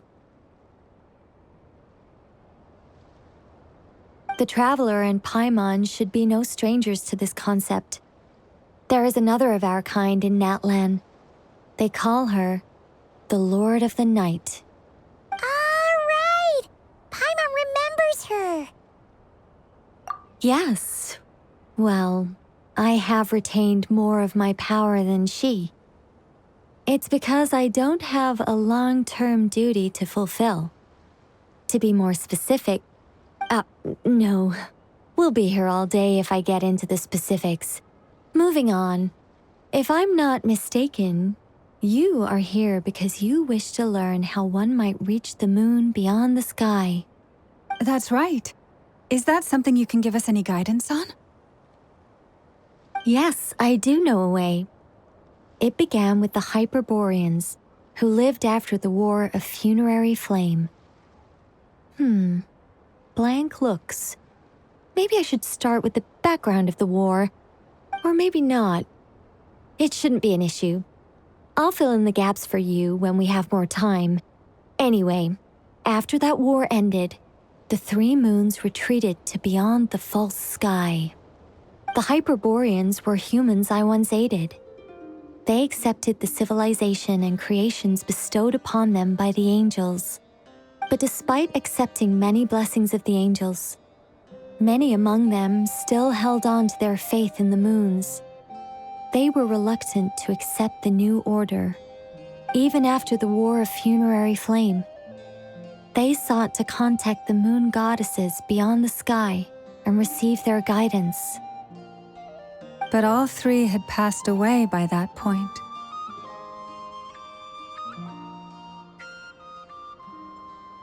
This mage has a unique method of communicating. Is she talking about the moons? Yes, but they did not know. And so, still they prayed for the moon goddess's mercy. After building titanic structures that consumed vast amounts of Kuvaki, at last they glimpsed the moons and heard their voices. But of course, they were gravely disappointed. For it was then that they realized the three moon goddesses were dead. Oh, that's such a sad story. It is. Humanity was in a very sorry state at that time. The angels who had once aided them were gone, and the war of funerary flames had left them homeless and destitute. Just a second, I gotta ask. How relevant is all this history to the task at hand? Well, I mean, it's... Okay, it seems we've drifted into irrelevant narrative waters. It's been a while since I've had the chance to speak inside someone's head.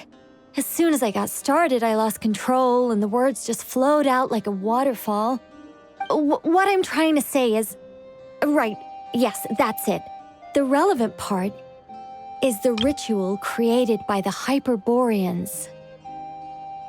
The fact that they bypassed the false sky and saw the true moons implies that they successfully built a connection between Teyvat and the outside world. Which means, with enough Kuvaki and a sufficiently stable connection, it should be feasible to send one person over the border. Okay, so they built some kind of portal? Oh, yes. A portal. Yes. Is something wrong?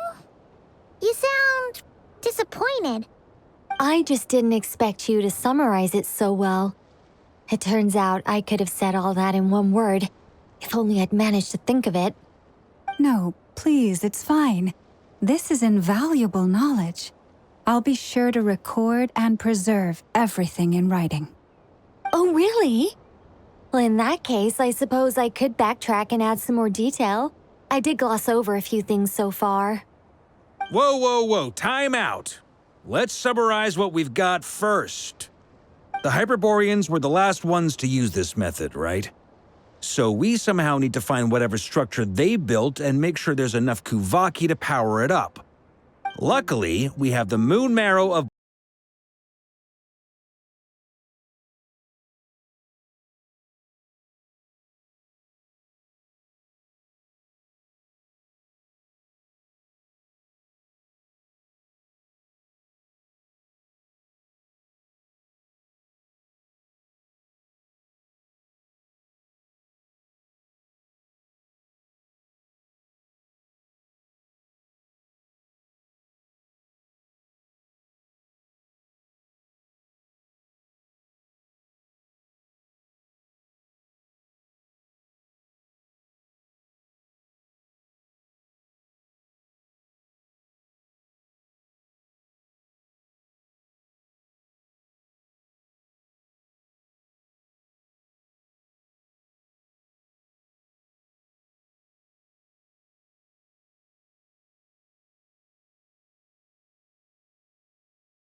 Are you talking about the moon marrow stuff?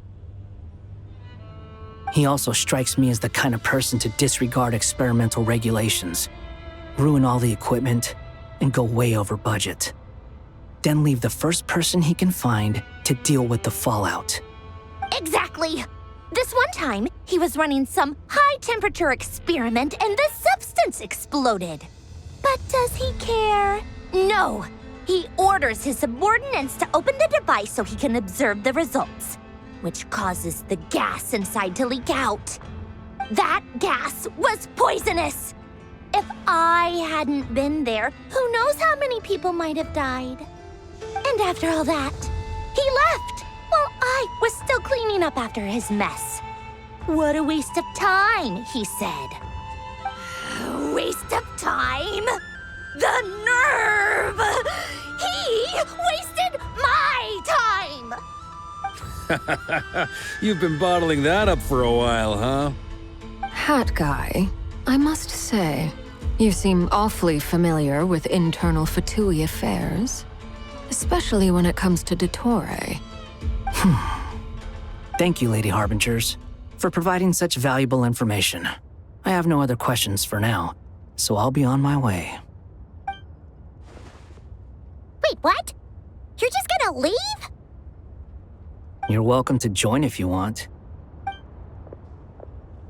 Ugh. Just when Paimon thought he'd finally mellowed out.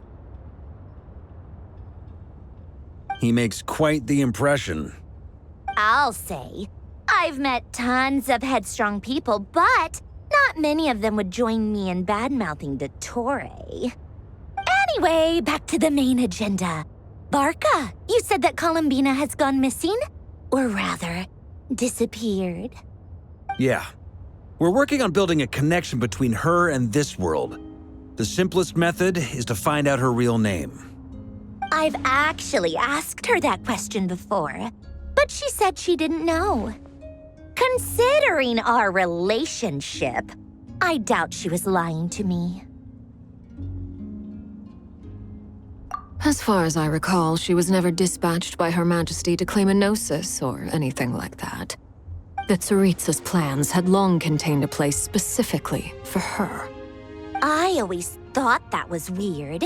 What could she do that the rest of us couldn't? Knowing what we do now, it's probably something related to Kavaki, right? More than likely. When she first arrived, Columbina would often go to Her Majesty and ask when she could start the task assigned to her. But Her Majesty always gave the same reply. The time has not yet come. So she spent her days in Snezhnaya doing basically nothing. The Tsaritsa has summoned a beautiful blind maiden to be a harbinger, giving her the third seat by virtue only of her enchanting voice. It was a dumb and stupid rumor, but the reality of the situation made it hard to refute. And what happened after that? I imagine she stopped caring. She no longer seemed to care why she had been recruited, and Her Majesty never gave her any missions, so she just continued to sing in the flower garden. For my part, I was busy. So busy, in fact, that watching someone be that idol had me fuming. But still, I got the sense that she had long been used to a life of other people claiming she was needed when she wasn't. I just felt that having a place to stay would cost me something eventually. And so I waited quietly for the day that I would have to pay the price. And on the other end of that spectrum, you had me. Someone once told me that I had the lousiest work and the toughest luck. That's a good way of putting it. I forget who said it, but those words have always stuck with me.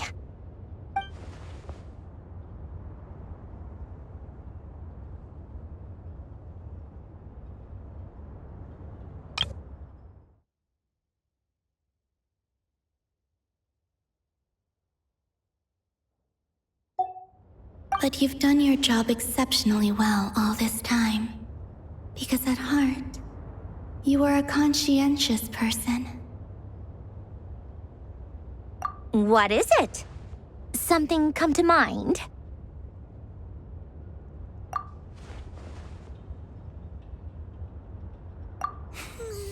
That makes sense. Nothing screams you are needed like your name shouted from across the town. Well, good luck with it. But if you ask me, Kalambina is still the most shoutable name.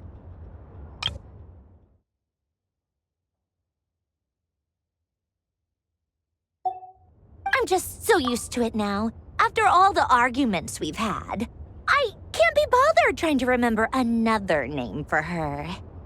Nor I. Sandrone. Harlequino.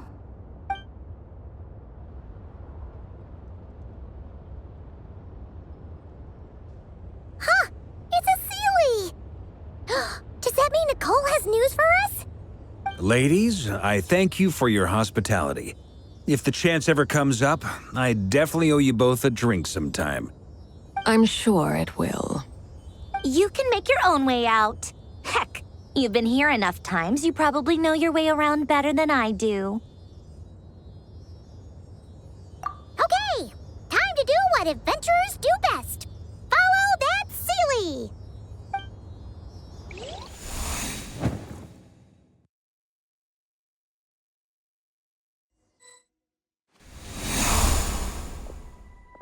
Here you are.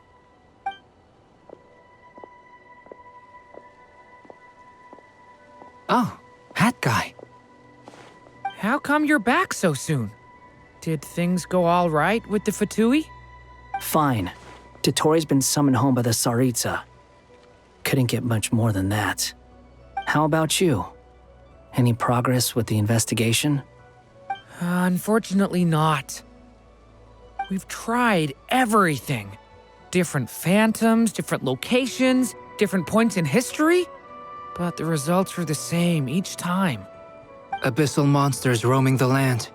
People crying out in despair, with no hope of being rescued. Every time I see it, I can't help but think, is this what it was like in Mondstadt when Dragonspine Durin attacked? And if I fail in the task I've been given, will I create yet another tragedy? That's just meaningless speculation. When we encountered similar phenomena previously, I tried to interfere with those illusions, using sounds and lights to guide them. However, we could not change their fates. At most, we were able to extend their existences. The events of the past are like fate that has been written into Irminsul. There isn't a living thing in Teyvat that can escape its past. But Miss Alice instructed us to try to find ways to change the outcome that these phantoms face. It's an impossible task. Can't you just refuse? Since she asked us to do this, I feel like it can't truly be impossible. Or if it is, well, mages can make the impossible possible. I could not have been born as Durin otherwise. But you also said that your past 39 attempts were fruitless. That's true. But you're still going. Yes. After this many futile attempts, surely you realize that you're not doing this because you still believe what some mage told you. It's because you want her hypothesis to come true. It's something you wish for deep inside. So, think for yourself about what you want to do. As long as you don't believe it's futile, it isn't. Yeah. Previous experience indicates that we cannot touch the phantoms, which limits the effectiveness of our interventions. If we want to clear this hurdle, we need to break this rule somehow. Same thought here. Following the same rules means repeating the same failures. Reducing ourselves to mere playthings of fate. So you mean we need to figure out a way to make contact with them despite knowing that we can't? Yes, and I suspect that's something only you are capable of. Everything in Teyvat is logged in Irminsul, but the withering that once occurred in Sumeru was a sign that the Great World Tree was being corrupted. This corruption allowed things that should not have existed in Teyvat to appear. This is tantamount to rewriting reality to an extent. You're saying abyssal power might be able to affect those phantoms? No one's ever tried it before. If you're gonna try it, it'll take courage. And you have to be confident that you can control it. Is anyone there? Has anyone seen my daughter? She's missing. I have to find her. I hear someone inside. Spargana? Are you in there?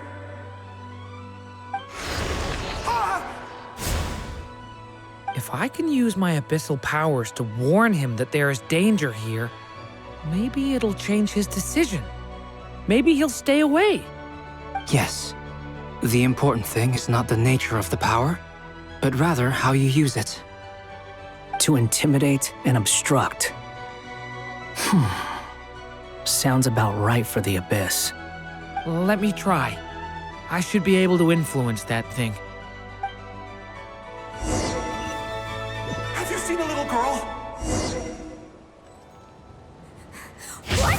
This isn't the time for that! Just run! I hear someone inside. Spargana? Are you in there?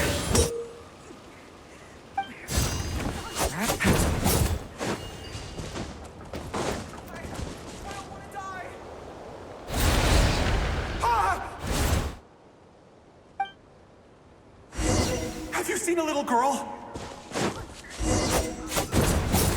What? This isn't the time for that! Just run!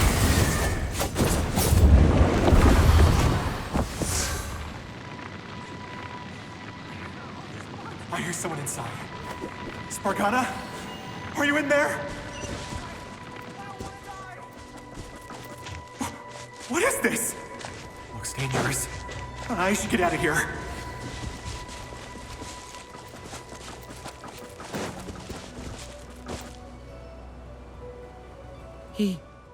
He really left.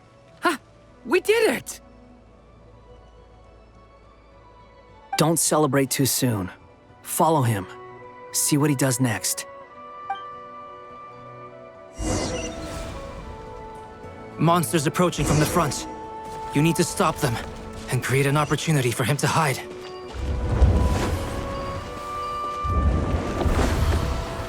No! There's monsters ahead!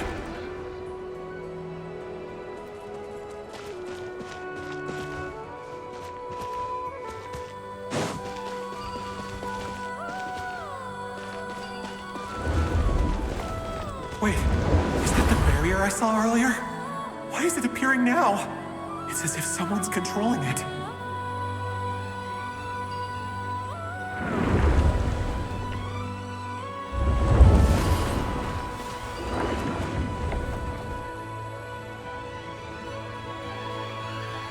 The monsters are gone. Is it safe now?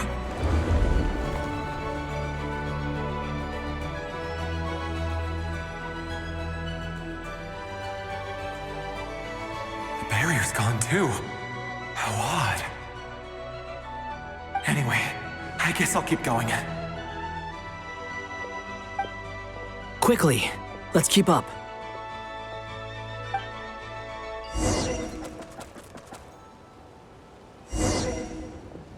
Wait, there was someone else here? Don't go any further. We've got anti-monster traps laid out everywhere. But my daughter must just be up ahead. I have to go. This way's blocked.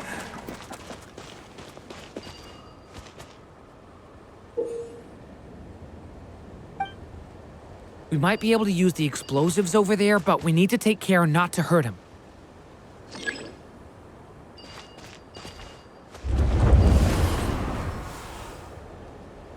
I'll use the barrier to keep him at a safe distance. This barrier seems to be helping me somehow.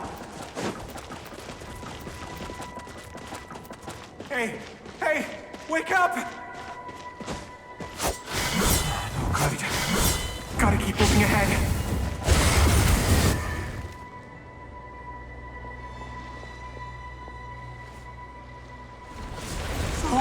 many monsters! There's still a chance, Durin. Use the traps.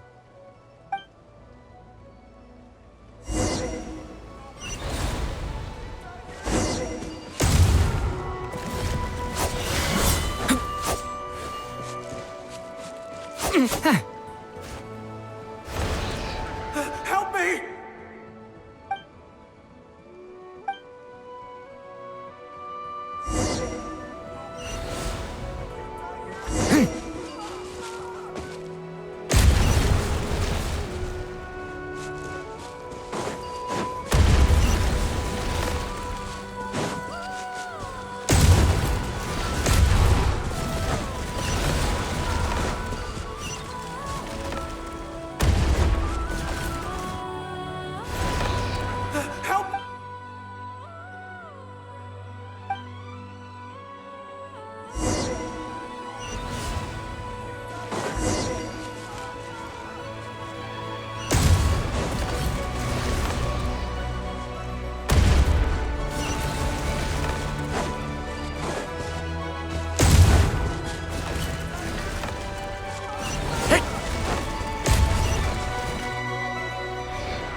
This is a new development. I've never seen this happen before. We might just be able to save this person.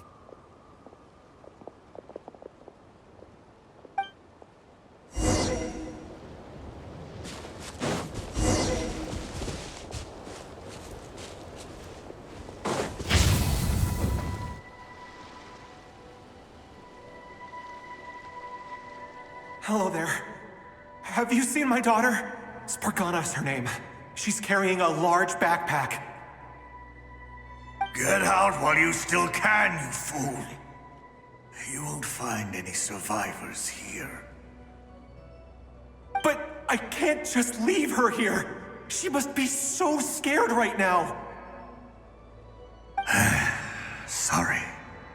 Wish I could help, but I haven't seen her. You'll just have to keep looking. Okay, thank you. If I do find her, I'll get her to shelter and come back for you. Don't bother. I've got nowhere left to go. What's that noise? Monster! No, if he goes inside, he'll be walking into a trap. Let's try this once more. This time, we have to stop him.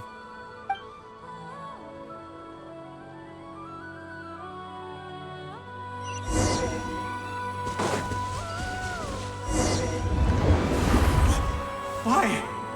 How will I know where Spargana's gone like this? You know what?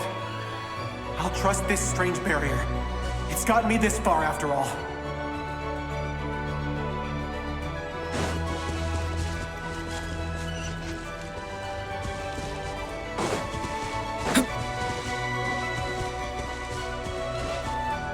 Spargana, are you there? What? Hey! Let us out!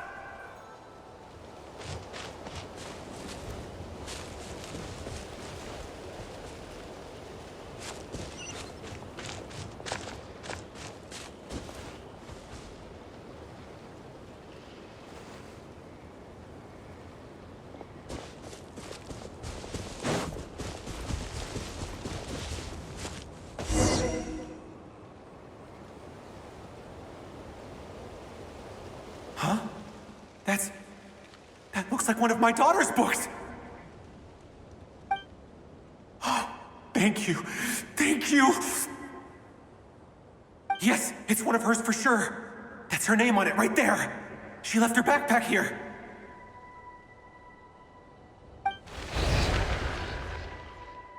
Durin, just like last time. Use the explosives.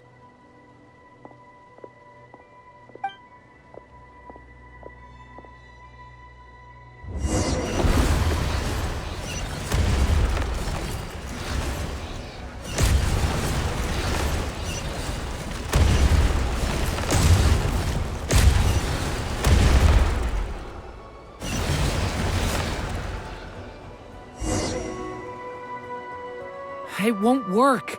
There's not enough left. If he makes it in, he'll die. But then, this clue could be the key to him finding his daughter. It might not be the only one. Better he misses that clue than loses his life. I guess so.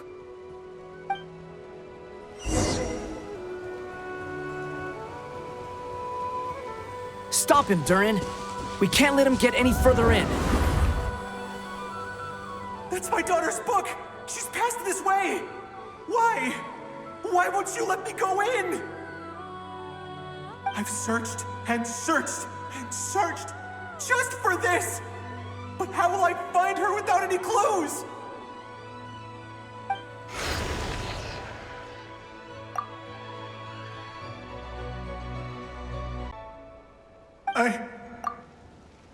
I no longer have anywhere else to go.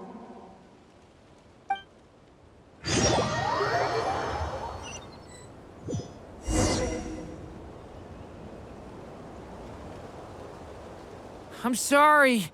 I'm so sorry. He refuses to go anywhere else. Whether he opens this door or not, all that awaits him now is death. We couldn't change his fate. Albedo?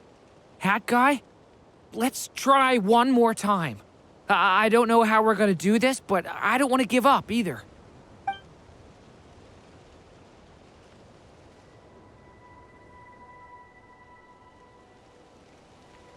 Why am I here? What's going on? All these scenes running through my head. Where are they from? Huh? What's going on? His reactions have changed. How many times have I... What's happening to me? Huh? Wait, who are you? You can see us now? I feel like I always could, but that I only just realized you were there. I'm sorry, I don't know how to describe what I'm feeling. But you were the ones guiding me using that marked barrier, right? I haven't done anything yet, but those monsters, those deaths, they feel like memories. Like things I really did experience. I won't find my daughter. In fact, I'll ultimately die trying to find her. Isn't that right? What? No, it isn't. Yes, it is. Even so, we're trying to find a way out of this. You've not seen my daughter either, have you? It seems she really isn't here.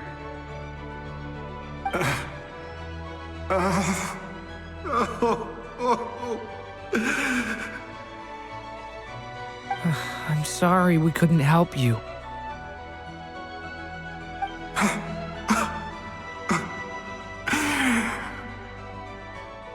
I'm just tired. Maybe this is destiny. Maybe it doesn't matter how hard I search. How long do I have left? Experience says 15 to 20 minutes. 15 to 20. Thank you for all your help.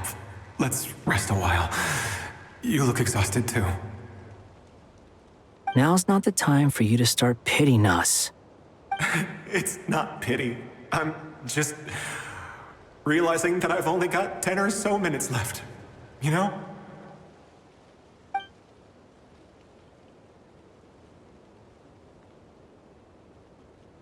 You say you're from Mondstadt, yes? A place with windmills, where people enjoy limitless freedom? And you're from Sumeru, where they've built an academy into a giant tree? Yes. It seems you've never heard of either place. Those names are unknown to me, I'm afraid, yes. Have you heard of Hyperborea? I have, but I heard that it was destroyed in the distant past. I see. That was where my ancestors once lived. What about Delphi Pytho? Was it later rebuilt? I've never heard that name. Then what about Salvindagnir? I have seen that name on stone tablets on Dragonspine. But I'm afraid the only things left of that place are its ruins. I see.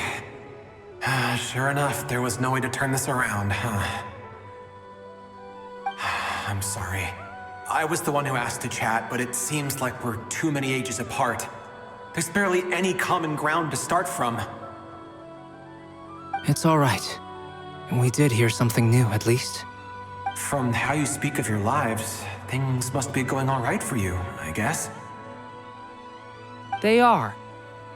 Mondstadt is a place of freedom and happiness. There's a lot of good people in the church and the Knights of Favonius, and even outsiders find that it's an easy place to feel at home. We have festivals a few times a year. Everyone gets together to drink, sing, and be merry. Sumeru is a lot more uptight. Not really the kind of place where you can relax. It's a nation fraught with problems wherever you look. But if all you want in life is to seek knowledge, I guess it's pretty much paradise. That's wonderful. In other words, after this all-devouring black tide passed, humanity did not merely avoid extinction, but rose to build prosperous civilizations anew. I mean, I can see you all right now. That must mean the future isn't a total mess, right? That's true. Well, time's almost up. Let's part ways, I think. Might be best if you don't waste too much time on me. The chances are slim, I know, but I'd like to spend these last few minutes looking for Spargana. If things work out, I'd love to tell her about what I've heard. May we meet again. Well, or not, most probably. In that case, may your wishes come true.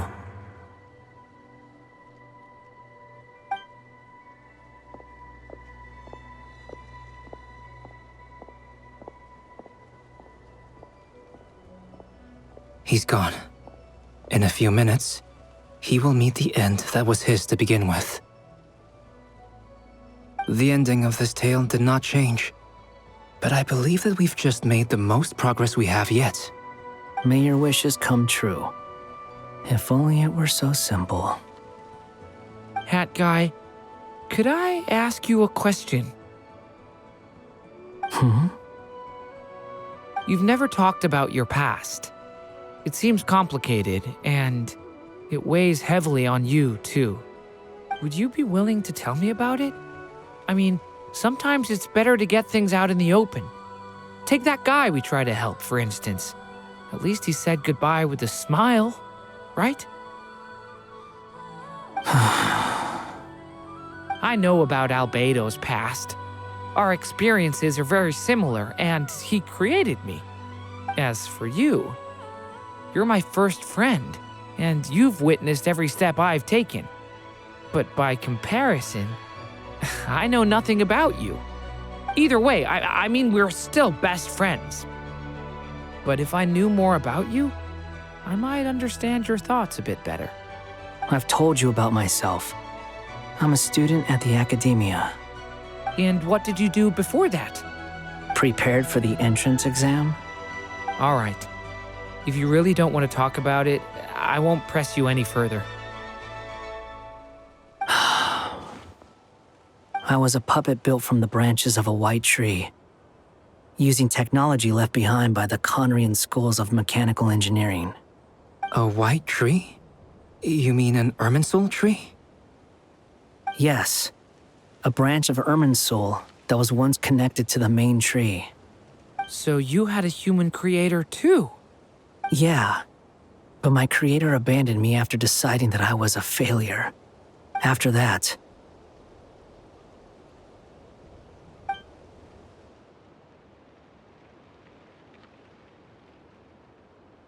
Durin, resisting the influence of the Abyss, suppressing the urge to destroy, trying to do the right thing. None of these things are easy. But no matter how hard they are, trying to rewrite past wrongs is far harder. You asked me if you would create a new tragedy if you failed. I told you there was no point speculating about that. But the real answer is, yes, you absolutely will. That guy. But at least you've got people here to help steer you away from the wrong path. So, just keep aiming towards the light. I will. I promise. All right, break time's over. Hello? Durin speaking. Hello, friends, it's me. What have you been up to, I'm detecting some unmistakable fluctuations here at the border. The amplitude isn't particularly high, but they're completely different signals from the ones before, and the scale is comparable to those I've detected previously. Alice, we were unable to save that person. However, he appears to have retained a portion of the memories gained through that cycle, and was able to hold a conversation with us. I see. Well, that is rather odd indeed. It definitely merits further attention. Could I trouble you to keep trying the same approach? I need to gather some more data. Counting on you. I should probably have Nicole come and check this out as well.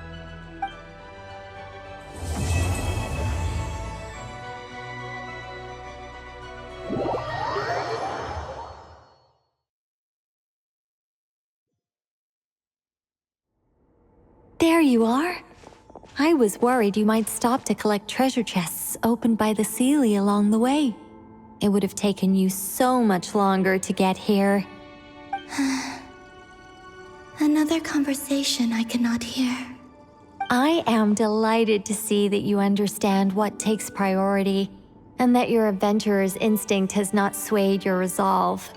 Really, I must applaud you for it. You should know. Paimon's head. Okay, I'll try and keep it short. My senses are telling me that this is where we shall find the entrance to the ruins. Oh, cool! Well, what are we waiting for? Let's open it up and see! Patience. This was a sanctuary of great importance to the Hyperboreans. A special process is required to open the gate. Oh! Like the place that housed the Eternal Moon's Marrow? Okay, so what's the plan? Need us to do anything? And just the short version, if you can. Ah, all right then. I was planning to start with some background on the invention of these techniques. Are you sure you don't want to hear it? It's quite informative. Remember what you were saying about priorities? Fine. Simply put, we need 3 human representatives to successfully undergo a process of Kuvaki resonance. Think of it as a test from the 3 moon goddesses to see if the entrants are qualified, with the most recognizable qualification being Kuvaki. Pretty sure Lauma would ace that test. Oh, wait. But we need 3 people. I also have no doubt that the Moon Chanter would be qualified. But we would need 2 other people with the same constitution. Therefore, the most feasible method is not so much to follow the rules, but to figure out how the test functions and find a workaround. I've done some research, and it turns out the mechanism is rather crude. We'll simply need humans to stand before it who have sufficient Kuvaki energy within them. I'm with you so far. How do we get the Kuvaki in them?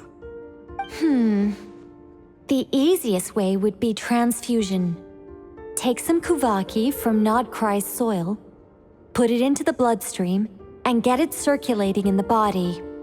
So we're going to cheat on the test?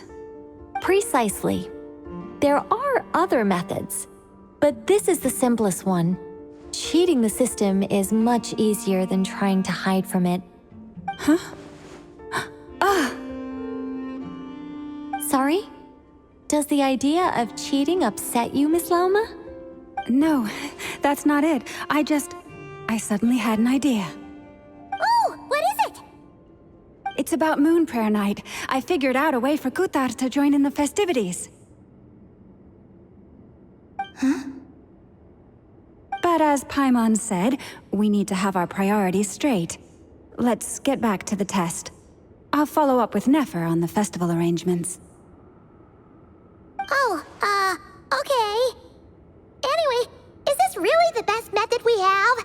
A Kuvaki transfusion sounds dangerous, no matter how you slice it. If you think that's dangerous, wait till you hear the other methods. I'd be more than happy to go through them if you'd like. There are several. No need, we're good. Let's go with this one. Very well. Kuvaki transfusion it is. Now, I should mention that the risks can be greater or lower depending on individual compatibility. It would be rash to simply infuse the Kuvaki and hope for the best.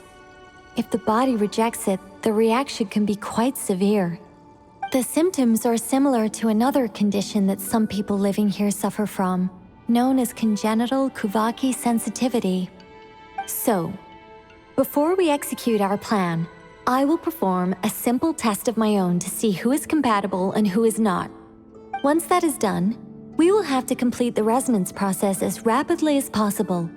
The participants must remain stationary while the Kuvaki circulates and bonds with them, and they mustn't eat or drink anything. What? No eating or drinking? That's some hardcore fasting. They'll all be monks by the time they're through. 3 days. Oh, that's so long! And we still need to find 2 more people who are not just compatible, but also willing to volunteer. Fasting? What are they talking about? Really? Don't you want to think this through? Haha, count me in too. 3 days without food? I can handle that. Mr. Cole has made it clear that this is the easiest way. The way I see it, there's nothing else to discuss. It's time to step up.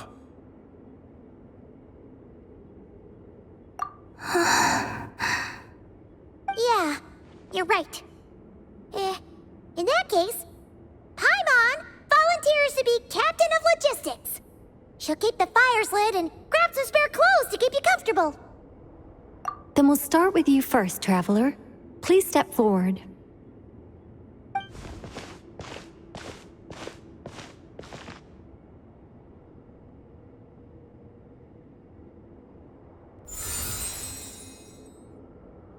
How's it going? Do you feel anything? How about now?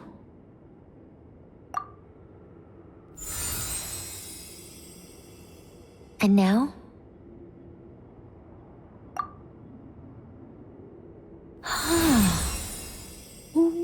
What about now? You guys, it's not a competition, you know. All right, I'm officially impressed. Even as a descender, you can withstand far more than I imagined. It's like I summoned a giant stone titan to arm wrestle you, and your arm hasn't even moved an inch. In my last attempt, I infused 5 times the amount of Kuvaki required. Yes, safe to say, compatibility won't be an issue for you. You're eligible to join. You're next, Mr. Varka. Sure, here goes nothing. All right, I'll start where we left off. 5 times the required Kuvaki dose. Whoa, whoa, whoa, hey, wait a minute. How's it going? No, not great. I kind of want to puke. Feels like I've been drinking too much. A few bottles of wine, then a big stein of Dark Horse, with some hard liquor from Liyue mixed in. You think this is funny? I just lost to a young lady in an arm wrestling contest. I'm never gonna live that down. My apologies. I'll lower the concentration and try again. Oh. How's it going now? I'm not as dizzy as last time, but I can still feel it pulsing around. In that case, you wouldn't be an ideal choice, Mr. Varka. Let's try someone else. Okay. Let's go ask some of our other friends then.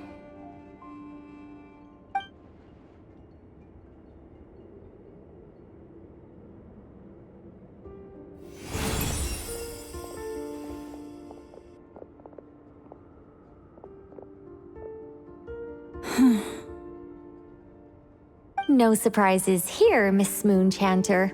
You're perfectly compatible. You may join.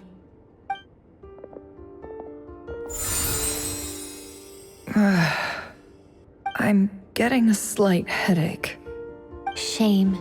You were so close. Whoa, I'm itching all over.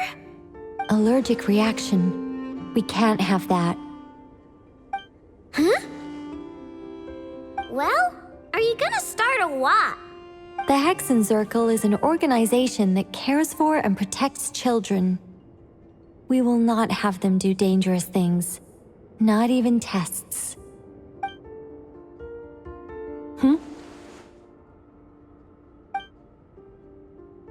Is something the matter? The candidates have to be human. I guess that rules me out too. Huh. Everyone except the Moonchanter got beaten. Guess I don't need to feel so bad after all. I mean, looks like this isn't gonna be as easy as we thought. Perhaps I could ask for volunteers among the Frost Moon Scions. I'll see about talking to some trusted Lightkeeper colleagues. Itlua springs to mind. In fact, I think we had some former Frost Moon Scions join our ranks recently. Can you give me the scientific explanation for how the test works? I can probably make some kind of test bot. Then we can just zip through Nasha Town, going up to people and pressing a button to check their status. Wouldn't that be way easier? No. Wow! No elaboration for once. How about I contact the Knights of Favonia's garrison in the Wave Chaser plane? Shame that Lohan's already left. And that guy's even tougher than I am. Strange. The moon goddess is clearly revered by many people. So why is she on the brink of disappearing? She mentioned that the world has rejected her from the very beginning. And when we fought the Raihir of Solnari, it seemed like she exhausted her power for our sake. Also, Paimon's not sure revered is the right word for how people feel about her. Gratitude, certainly. For my part, anyway. It's basic reciprocity. She helped us, so she deserves our help in return. Yeah, even though she looked like she didn't care, she still saved a ton of people, including me. A review of the relevant data leads me to conclude that Miss Columbina is a good person. Yep, you bet! They really think so? I'm super surprised that Columbina isn't her actual name, though. I think it really suits her. It's light and graceful and... yeah, just a really pretty name. I know, right? Unfortunately, that's not our decision to make. Columbina. That was the code name the Fatui gave me. But it also came up in the song I heard when I was born. But... is that really all there is to it? What do I truly think of my own name? Is there anyone left who will still call me by that name?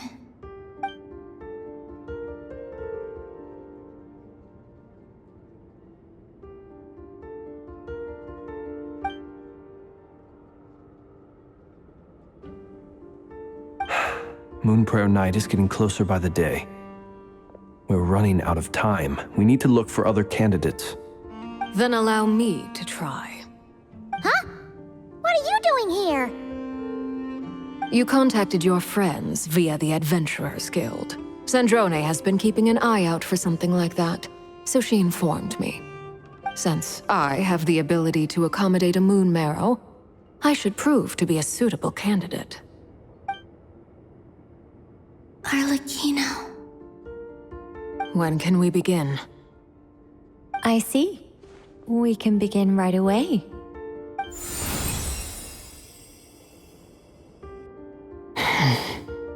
How was it? Did you feel any discomfort? Not at all. Then it seems we shan't need to look for additional candidates after all. Great! Cool. All right, like Paimon said, the rest of us can take turns making sure the three of them stay warm and comfy. Then, my job is to take care of the caretakers. I will ensure everyone receives food and accommodation. I'm ready as well.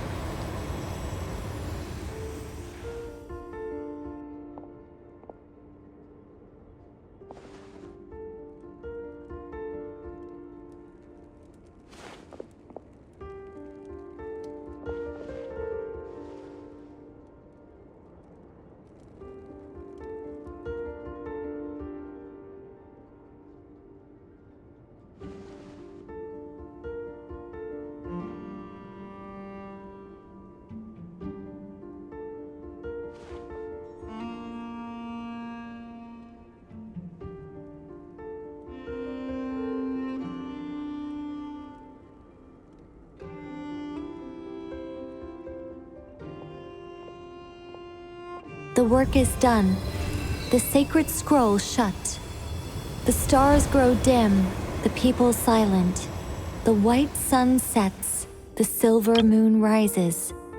O path to the temple, appear now before us.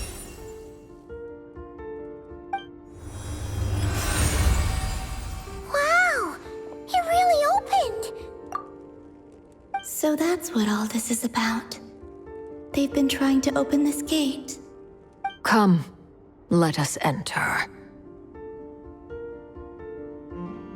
It might be best to eat something first. Take care to chew properly and swallow slowly. It will give your body time to readjust to the digestion process. They will head in soon.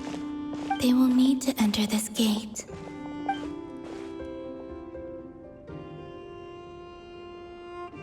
Huh? I cannot pass through. Is it because I have no physical body? It has been 3 days. My strength has all but completely faded. Can I really hold on until Moon Prayer Night?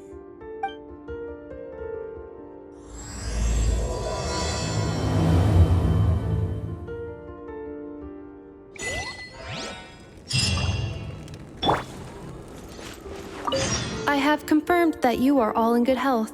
With that, my work is now complete. Congratulations are in order. It's good to know you're all well. Puts me at ease.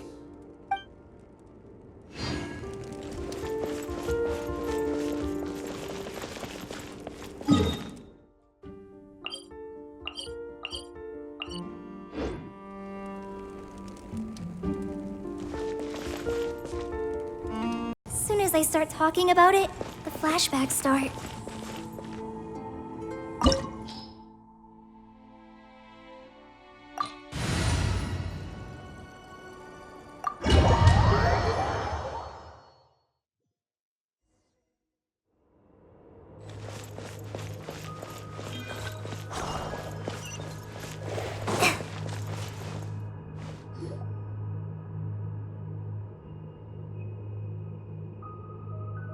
Are these people... Judging by their clothes, They appear to be phantom Hyperboreans from the distant past. That could mean they have some clues about the moon goddess's name, right?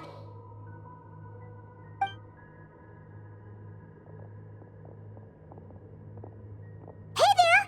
Could you tell us what the moon goddess's name is? Sorry. That's probably a weird question, huh? How do we explain this? The moons are long gone, and their goddesses are dead. Their names no longer mean anything.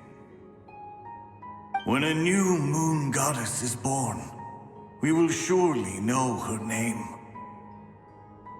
We have used every last resource at our disposal. All that remains is to wait, patiently and quietly.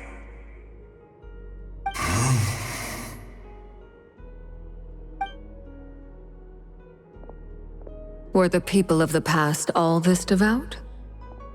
It looks like this phantom doesn't intend to converse with us any further. Surely the new moon goddess he speaks of must be Columbina. Alas, Kuthar's birth came long after the age in which he lived. But, maybe if we find a phantom from a more recent age, they might know Columbina's real name. True. Keep an eye out. We should be able to tell which era they're from by the clothes they wear. Yeah, you've been pretty talkative this whole time. What changed? Oh, nothing. I'm fine. You all make good points. When the Hyperboreans speak of moon goddesses, they mean the three from truly ancient times. I can't imagine they would know anything about our current moon goddess. There once was a time when the moon goddesses blessed them greatly and protected them from harm.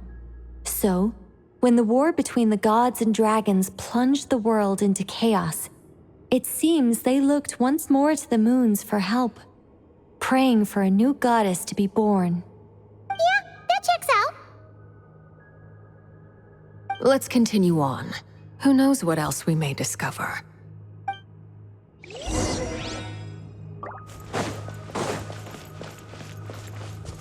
The moons have left for now, but they would not abandon us forever.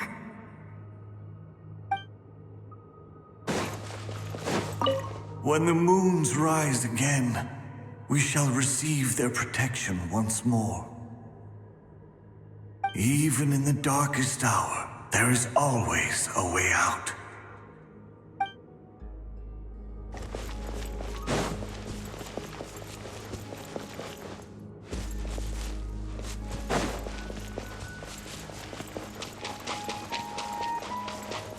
There's a door blocking this path!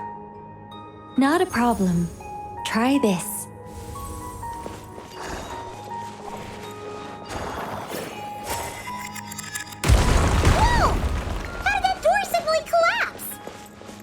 This device was maintaining the door's integrity.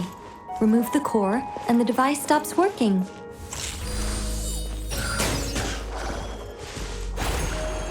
Is this our destination? Impressive. More precisely, this is a device that will help us reach our destination. Let's go. We still have a long distance to cover.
Let's try that device again. Remember the door from earlier?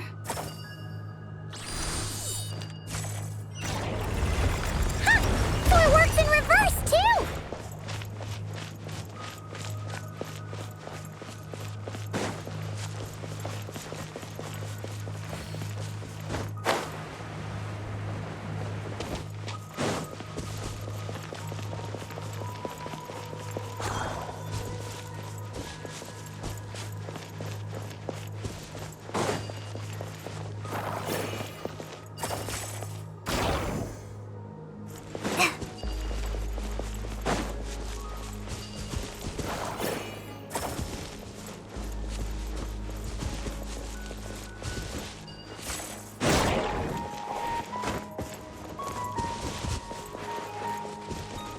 The humans we see are all phantoms, but the monsters are real. What a fascinating place. There'll be plenty of time to admire it later.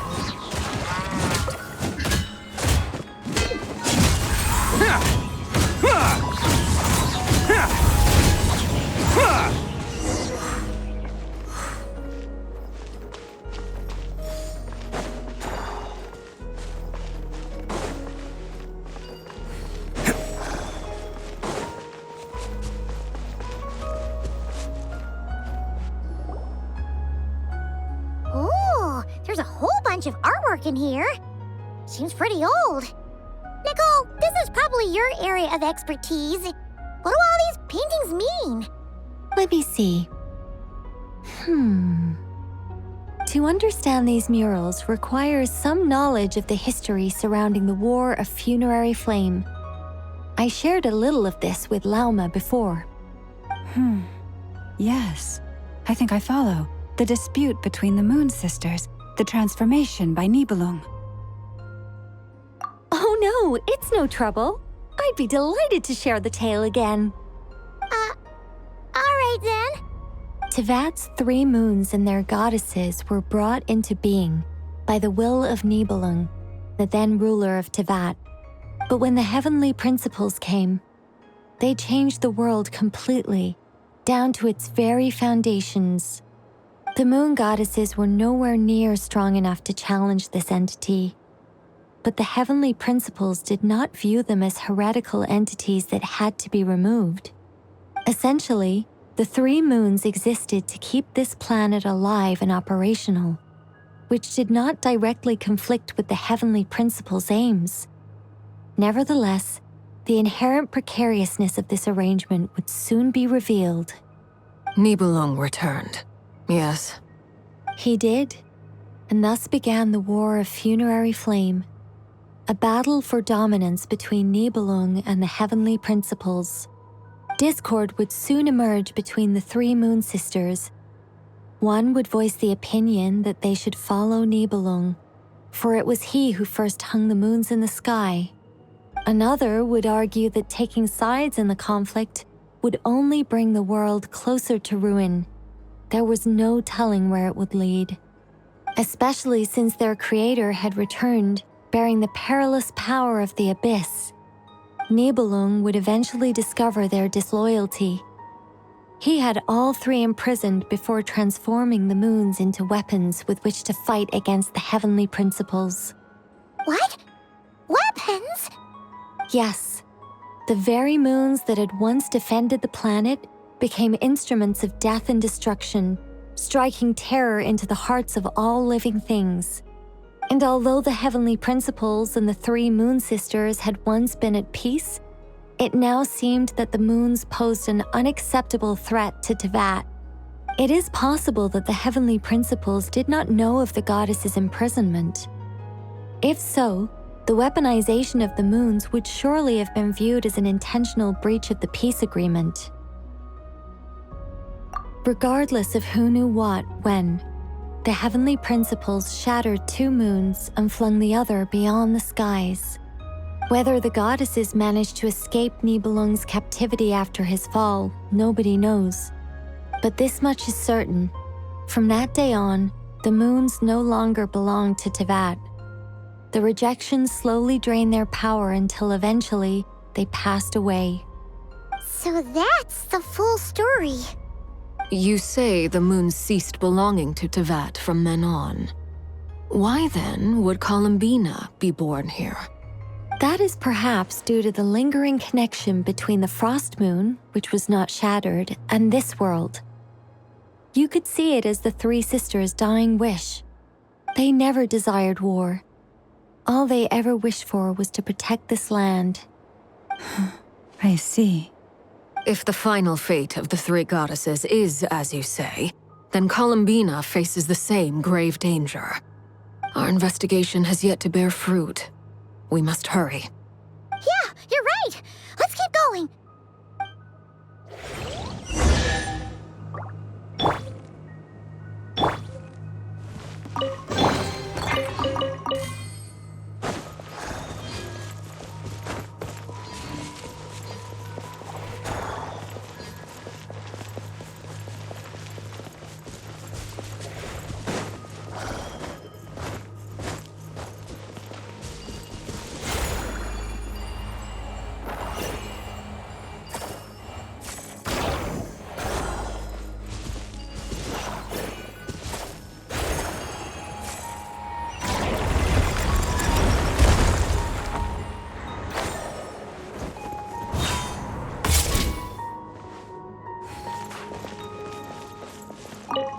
Should we trust him to keep his promise?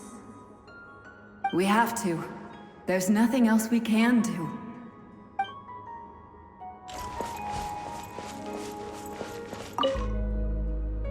Why? Why do the creators of this world no longer show mercy upon their people? Remember his words. We must change our fate with our own hands. Wait, that's odd. Who is he? Is something wrong? No, not really. It's just that over 30 possibilities emerged in my head, so I can't be sure who he is. It's been too long. My memory isn't as sharp as it once was.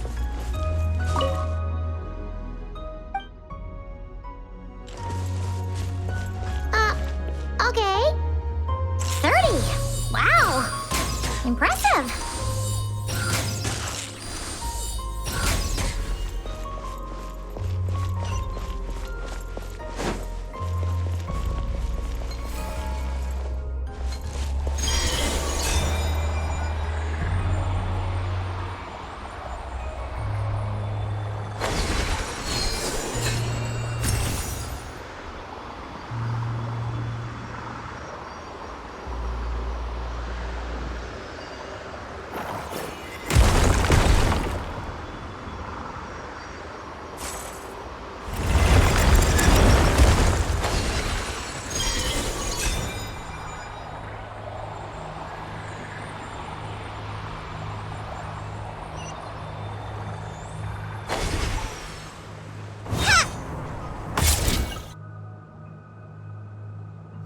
We're finally here!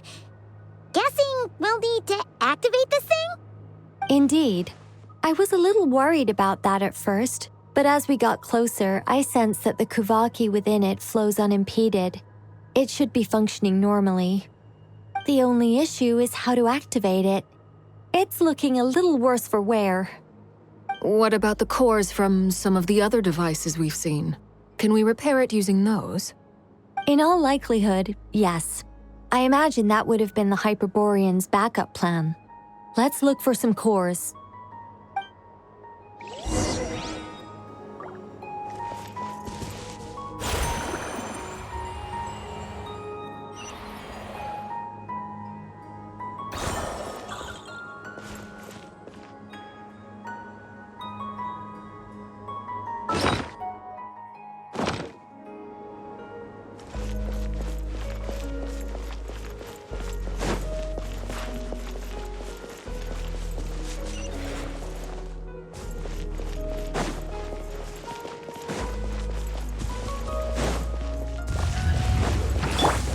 Let's roll!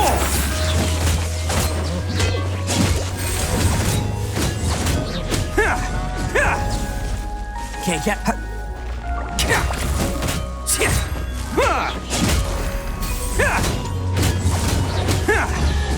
Cha!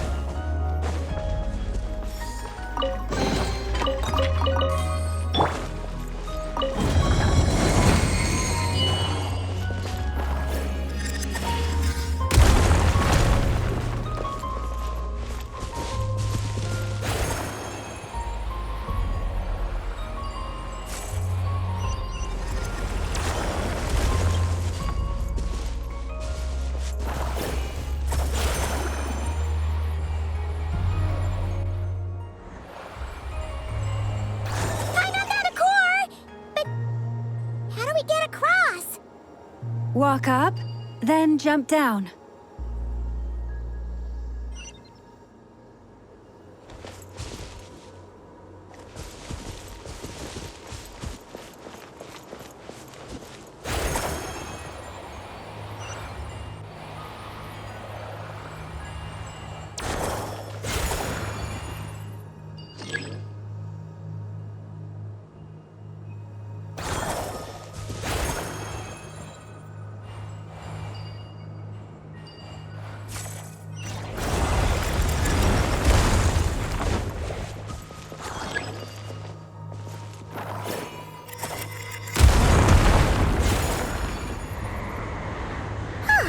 Should be enough cores. Let's head back.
The device is up and running.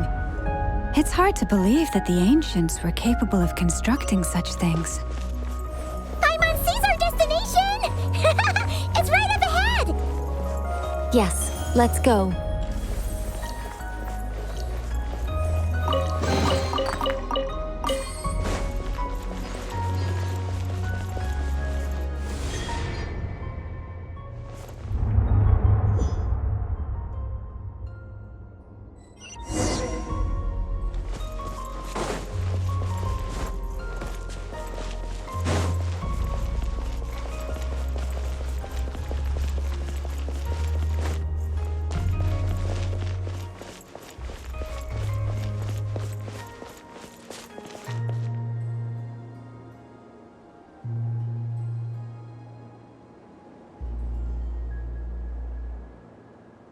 This is where the people of Hyperborea communicated with the moons.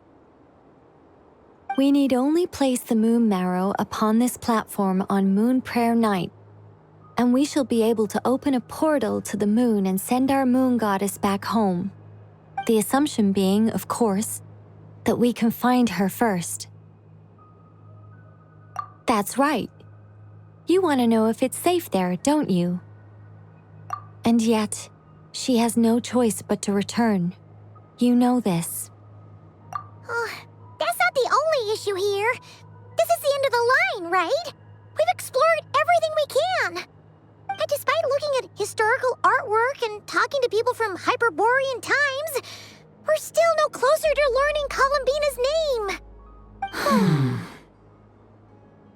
name. If it's not too much trouble, could you tell me exactly what Alice said to you about finding her name? Oh, sure. What she said was... Then your first job is to find it. As a moon goddess, I'm sure she must have a name she identifies with. Neither Columbina nor Kutar is her true name, and she's never really accepted either of them. Is it not also possible that she has never had a true name? Not at any point in history? That would be a hard pill to swallow. But at this point, we may have to accept that that is the truth. No one knows how she came into being, and she certainly doesn't have parents in any sense that we're aware of. Perhaps she was never granted a name at all. But does that mean there's no way to get Columbina back? She's just gonna disappear and there's nothing we can do about it? Huh? Wait, why all this pessimism? Was it the way I phrased this question? You all seem to be taking this in completely the wrong way. Well, just because she's never had a real name in the past doesn't mean she can't have one now. What? Think about what Alice said again. She never once said that you'd have to find a new name, did she? Are you saying what I think you're saying? Yes. Names are anchors that connect us to the world. If she doesn't have one already, then all we have to do is create one, no? It's like... yes. Traveler, when you first arrived in Teyvat, do you think you would have turned around if someone behind you shouted, "Hey, Hermione"? But what about now? I understand what you mean. Life is a long journey. Even the friends and family by our side can change over time. When people call you by different names, what matters isn't so much the words themselves, but what they symbolize. And of course, whether that resonates with you. Lumine. So, close your eyes and picture the moon goddess in your mind. If you were to call out to her in this moment, what would you say?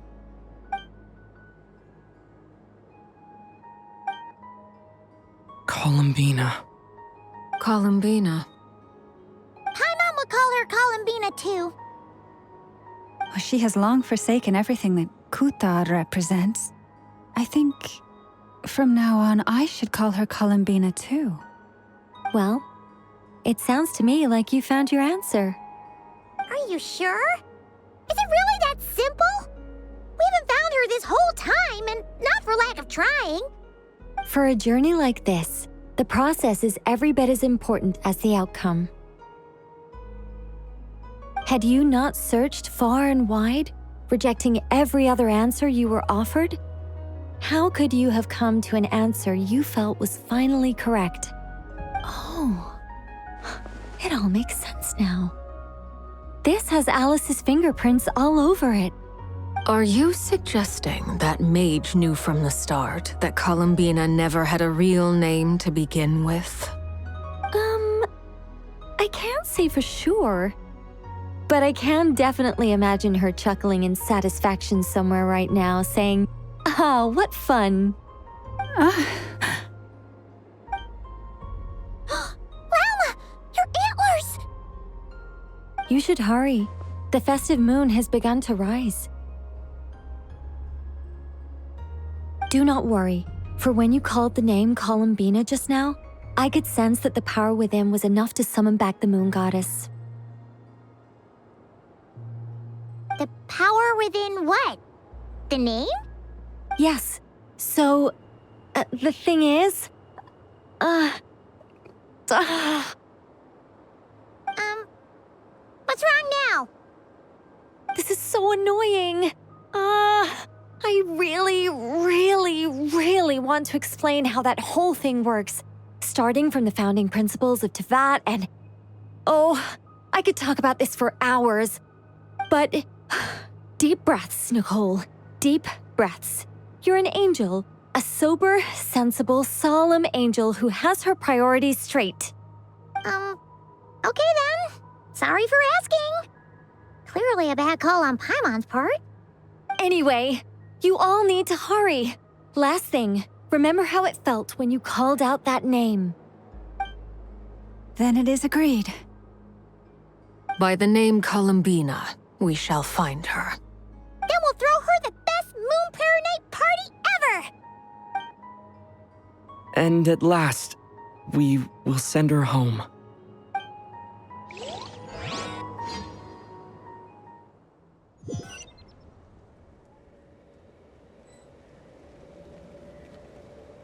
I can barely move anymore. My consciousness is fading away. Have they come back out? I'd love to see them one more time.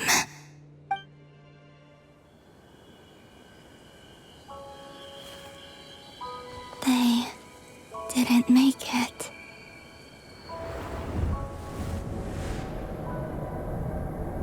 Could you tell me your name? My name is... Columbina!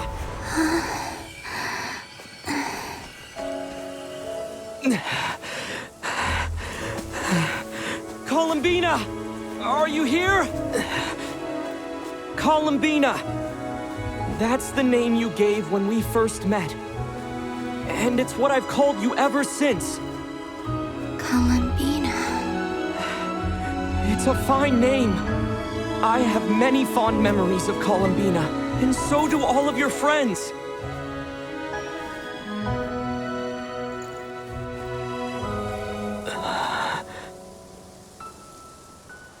If you like this name...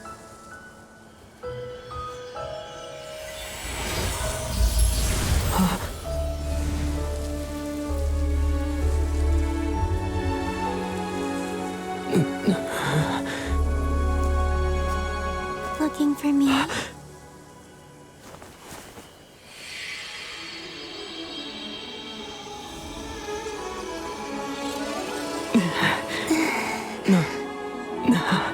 like it. You can carry on using it. My name is Columbina Hyposelenia.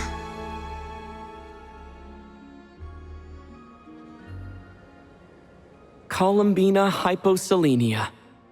That's a wonderful name. I never thought that Columbina would become my real name. But after I met you and my other friends, the things that this name stood for slowly began to change. It went from being a Fatui code name to something my friends call me.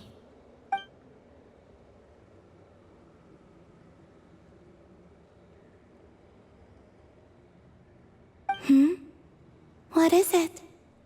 Why aren't you saying anything? I'm just so happy for you.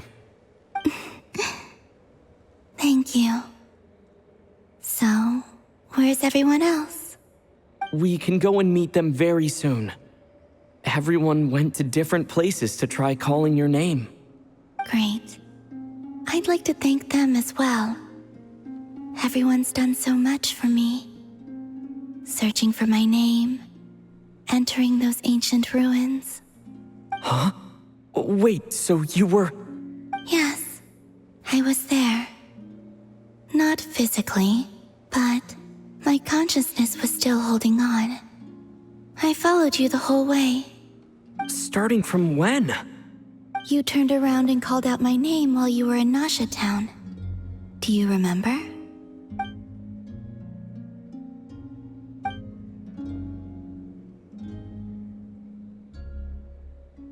Let's go. We don't want to keep them waiting. Sure. In that case, come with me. But... Before that, could you call my name one more time? Sure. Come with me, Columbina Hyposelenia.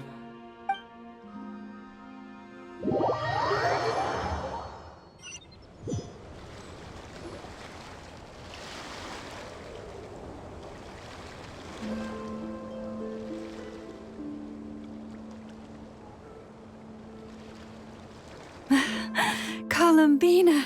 Oh, this truly is wonderful. Llama, I can't can't breathe. Ha ha! Just in time for Moon Prayer Night. It's good to have you back, Miss Columbina. Yeah, we were worried sick. Thank you, my friends. With your help, I now have a name that belongs to me. Columbina hyposelenia. Where's the second half from? You added it yourself? That's right. It means... Born beneath the moon. Yes. And by extension, it can also mean born beneath this world. A fine name. Now, as much as it pains me to interrupt this beautiful reunion, I feel obliged to remind you that the Moon Prayer Night celebrations in Nasha Town have already begun. Don't you want to enjoy the festivities? There's so much to see and do. And some of the ambient lighting and entertainments were sponsored by the kind souls in the Hexen Circle. Nicole? Why have you turned into Dodoko? So you're Miss Nicole. Thank you for helping us, and for helping me find my name. It's nice to finally hear your voice. You're quite welcome. Guiding lost people to hidden treasure is what we Seelie do. And if you ask me, spiritual treasures are far more precious than material ones. Chests are all well and good, but this was what it's all about. Ah, so satisfying.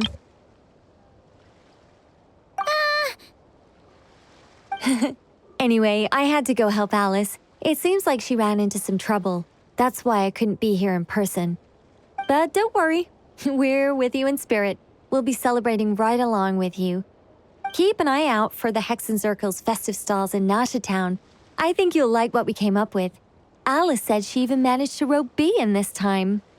The Frost Moon Scions have also prepared various attractions. I believe Aino and Effa and their crew are setting things up as we speak. On that note, Nefer, about that request I made. It's all in hand. Yehoda is on site to ensure that everything goes off without a hitch. Wonderful. In that case, Traveler?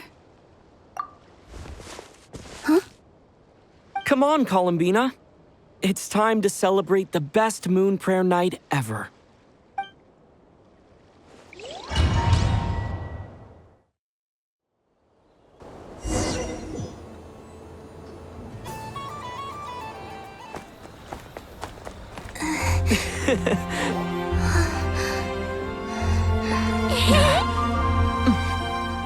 Hey, young lady. Would you like some Moon Prayer Night candy? Happy Moon Prayer Night. Oh, yeah. I almost forgot to say. Welcome home, Moon Goddess.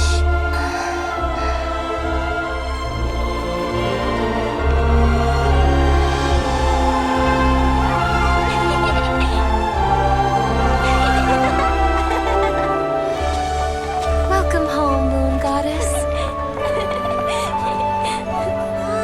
Welcome home, Moon Goddess. Welcome home, Moon Goddess. Turning Nasha Town into her home is a festive gift. A rather brilliant idea. Perhaps this is what Nordkai, Columbina's home, should have been like all along.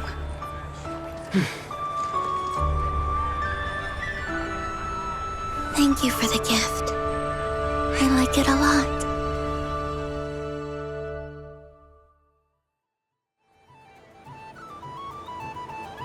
This feels like the surprise of my life. I do. I never imagined I'd ever get to enjoy Moon Prayer Night with everyone so freely. If you're happy, we're happy. Quite a strategy you came up with. Hide the tree in the forest. It's not your usual style, Lauma. Is there something about Moon Prayer Night that enhances what's in your head as well as the antlers on top? Apparently so. It even inspired a perennial penny pincher to use their resources for a greater cause. It truly is a magical festival.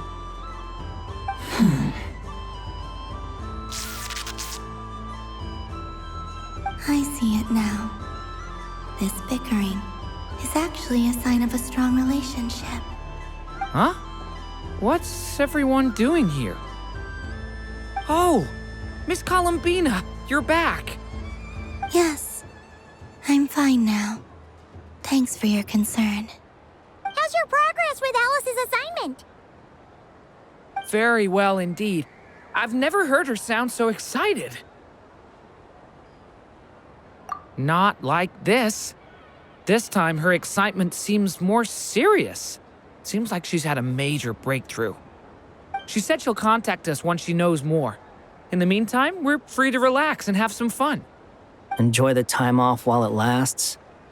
I have a feeling that our next task won't be so simple.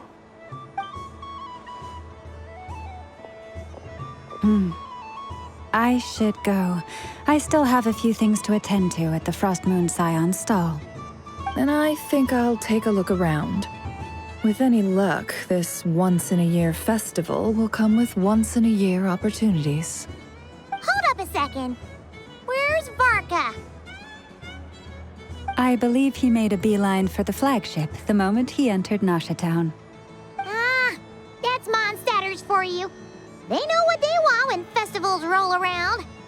Goodbye for now, Columbina. I hope you have a wonderful night. I will.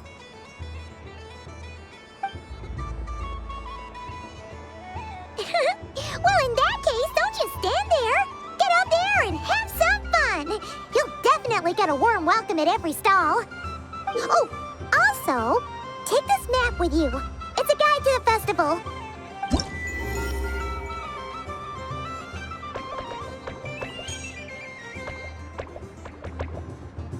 The Frostmoon Scion stall is over here. Lauma's invited a whole bunch of cute animals to celebrate, too. Over there is the Hexencircle section. Alice seemed more excited than anyone about this festival, so she insisted on making it a grand affair. Oh, and then there's the Nasha Town local specialties, including... Actually, forget that. Better if you go check them out for yourself. Thank you. It looks like a lot of fun. You're not coming with me? We'll be around. But don't you want to browse by yourself for a bit first?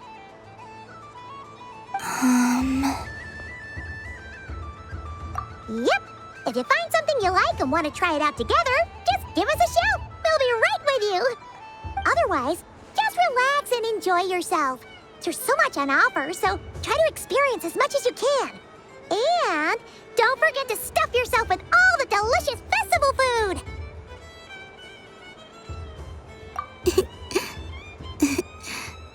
All right then. Off I go.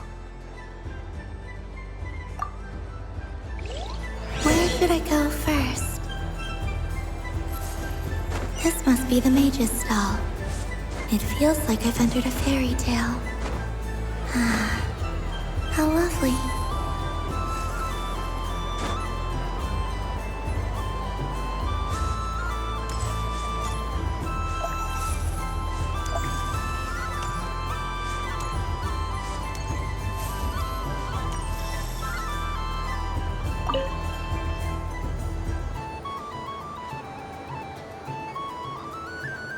I wouldn't say it's unfair, exactly. I mean, your voice goes right into people's heads. How would you explain that to the kids? You can't just explain it away as magic. Is something the matter? Ah, Miss Columbina! No, nothing you need to worry yourself about. Ah, impeccable timing. Stick around for a second, Miss Columbina. I need your input on something. This self-proclaimed Knight of Justice has yet to give me a satisfactory answer. I, for one, would like to hear your verdict on the matter. Hey, now, I left the flagship just to help you out, Miss Nicole. What's going on? So Alice and I are both using long-range remote control spells that work on similar principles, allowing us to attend this festive fair in Dodoco form. Sorry, let me backtrack a little. While similar, there are some key differences. Alice, being a great mage, wanted her Dodeko to reflect something of her own charm and mystique. So she adjusted the way its tail moves when it spins around. An entirely gratuitous move, in my opinion. I hardly see how anyone is going to notice that. If anything, I'd say that anyone who stares intently enough at a Dodeko's tail to notice such a small detail is someone we ought to be highly concerned about. I only say this to emphasize that my question has nothing to do with tails. Now that we're clear on that, why is Alice's Dodeko permitted to interact directly with the children celebrating Moon Prayer Night, while mine is not? Your voice speaks directly into people's minds. See? Exactly what I said.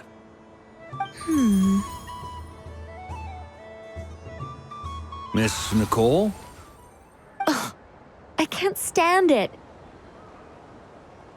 I know that probably makes me sound like a whiny child acting out in front of their parents. And it's a little embarrassing now that I think about it.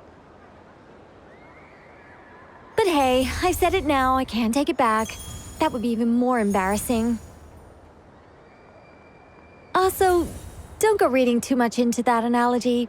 It was off the top of my head. I'm actually an awful lot older than either of you. Miss Nicole, are you saying that you'd like someone to play the game you've prepared? I'm not so invested in that. It's just something cobbled together using items I borrowed from Alice. She probably didn't even make them herself.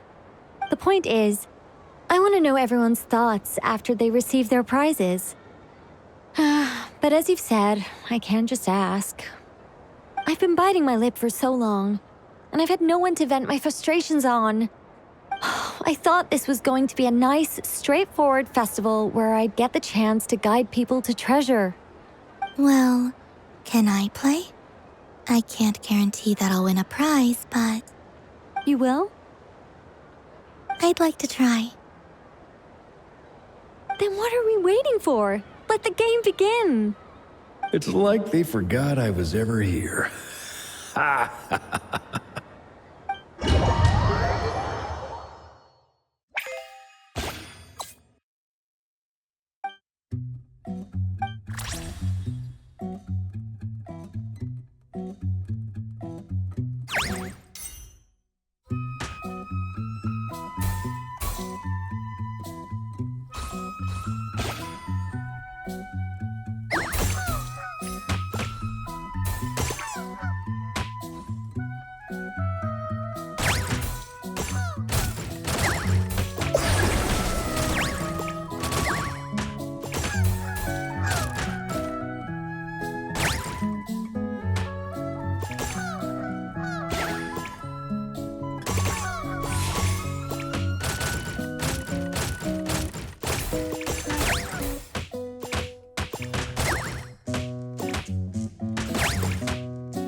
Congratulations, Miss Columbina!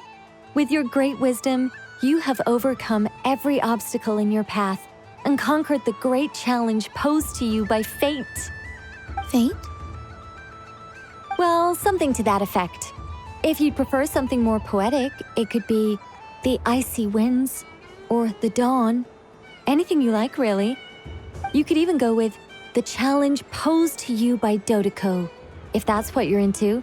Anyway, you can take or leave my suggestions. Moving on.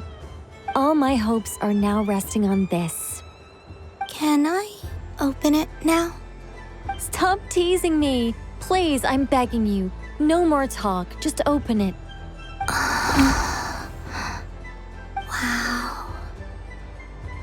What a lovely sculpture. Classic and cute at the same time. Thank you, Miss Nicole. I'll always treasure it. Ah, there we go. Music to my ears. You have my sincerest gratitude, Miss Columbina. Thank you for sharing your precious time with me and fulfilling my wish.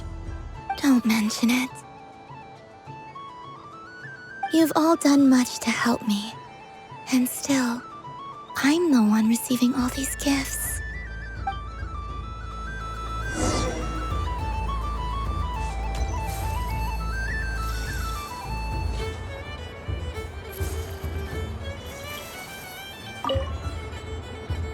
A soft and furry creature that bounces and jumps. Welcome home, Moon Goddess. This one talks, too. Allow me to introduce myself. I am a Dodoco from a distant archipelago, the most mischievous of all my Dodo brothers and Dodo sisters. When the going got tough, I powered through, and when I met obstacles, I boomed them away. That sounds like a lot of fun. Doesn't it just? But then the trouble started. Recently, I found a lovely beach, the same beautiful jelly color as my hometown, and so I dove in to have a look, only to find it overgrown with seagrass and nasty little spiky fish everywhere, looking to turn me into a Dodoco kebab. I made it back to shore by the skin of my teeth, but my tail was sorely hurt. Couldn't you just boom them away? Oh, I wanted to, believe me. But I've heard that you, Moon Goddess, can understand animal speech. The last thing I wanted was to cause a gigantic fuss and get taken to court by a school of spiky fish. I'd be driven out of these waters for good, and my winter holiday would be ruined. And so, dear Moon Goddess, I was wondering if you might lend me your allegiance. Are you roping me into a crime? Oh, let's call it a once-in-a-lifetime carefree adventure. Does that sound better? All the festival goers tonight are dressed up as the Moon Goddess, but there's nothing to say that the Moon Goddess can't disguise herself as a Dodoco, is there? Besides, this is your home. You should be free to be whoever you wish. I'm afraid I'm not well acquainted with Dodocos, Madam Mage. Oh, that's quite all right. We Dodocos are innocent, happy creatures with a free-spirited nature. Many, like myself, are mischievous troublemakers. Others are lazy souls who like nothing better than to lie down on a nice rock and take a nap. In our eyes, every creature who yearns for happiness and freedom is a Dodoco. But perhaps in yours, we Dodoco are a fluffier and more mischievous breed of Kuhenki. Yes, that is a much easier image to follow. Oh, wonderful! Then let's play! Grab onto my tail and follow me into the sea. Time to settle some scores with the bad guys.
Ooh,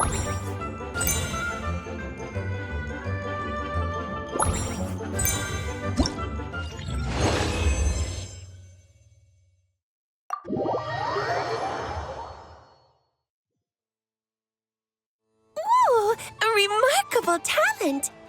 So, what do you make of it? The use of Jumpy Dumpties doesn't come as naturally to me as Kuvaki, but their unpredictability makes it fun.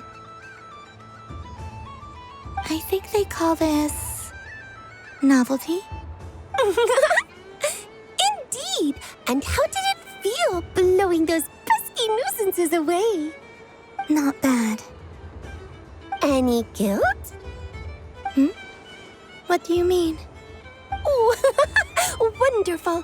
Lovely answers to all 3 questions. You've passed the safety test. Now I can give this special bomb to you as a souvenir. Remember, if you find any meanies living on the moon, you can use this to boom them into oblivion. I will.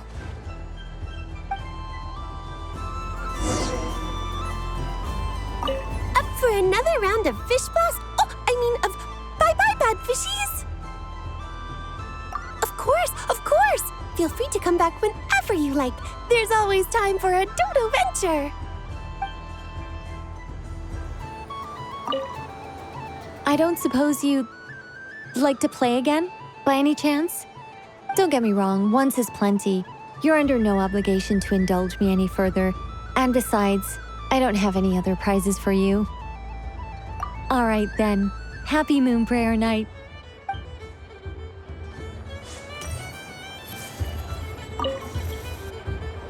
Welcome home, Moon Goddess. Oh, you're the genuine article. Alice was right. This Moon Prayer Night was worth watching after all. Another one that talks. Greetings. Pleased to make your acquaintance. I am the Hexenzirkel member they call B. Barbeloth Trismegistus. Columbina Hyposelenia. Pleased to meet you too. Hyposelenia. A fine name indeed. Now then, Miss Columbina, do you wish to hear a mage's divination? Divination? The Frost Moon Scions used to ask me what would happen in the future. Is this like that? From the perspective of the one seeking answers, perhaps. As you look to your journey ahead, if you seek to understand the unknown, resolve your doubts, and soothe the confusion in your heart, divination could be for you. The unknowns on my journey. Of course, if one wishes to peer into fate, then hydromancy is the more precise option. But that is a complex affair, and to relegate that majestic art to the status of a festive amusement would seem somewhat uncouth. Besides, it is sometimes better to not know fate with great certainty. Hence, I shall use the suitably festive Luna Arcana to tell your fortune instead. It is more popular with the youth in any case. Lunar Arcana. Indeed. Unlike hydromancy, this will only display possibilities and trends. People like to think of themselves as creatures of agency and free will. Peering too far and too clearly into the future is detrimental to both body and soul. I'd like to give it a try. Of course you may. Come then, take a seat, Miss Columbina.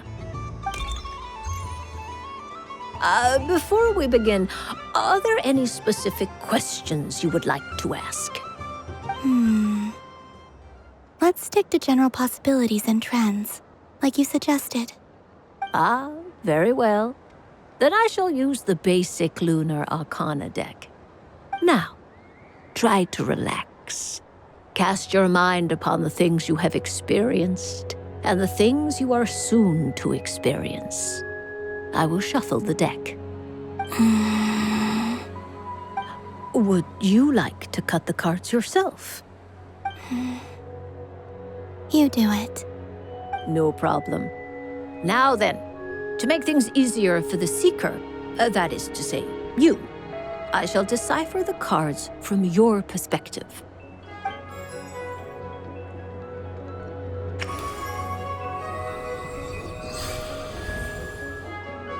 Please, draw the first lunar arcana. This represents destiny and is the foundation for the divination as a whole. Now, draw your second card. This will stand for the past, the sum of all your experiences that have come before. And now the third arcana. This is the present, your interpretation of the current moment.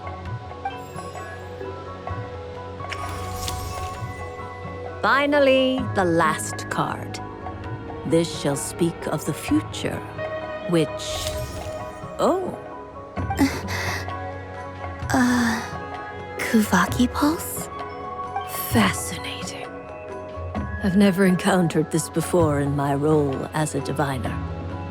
Something has exerted an influence upon this card, causing it to leave its designated position.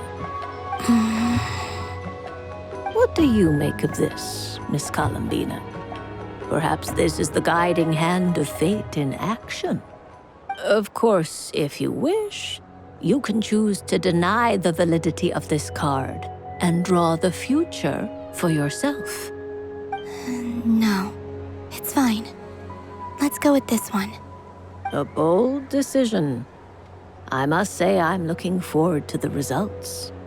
Well then, let us flip the lunar arcana in sequence and see what emerges. Sure.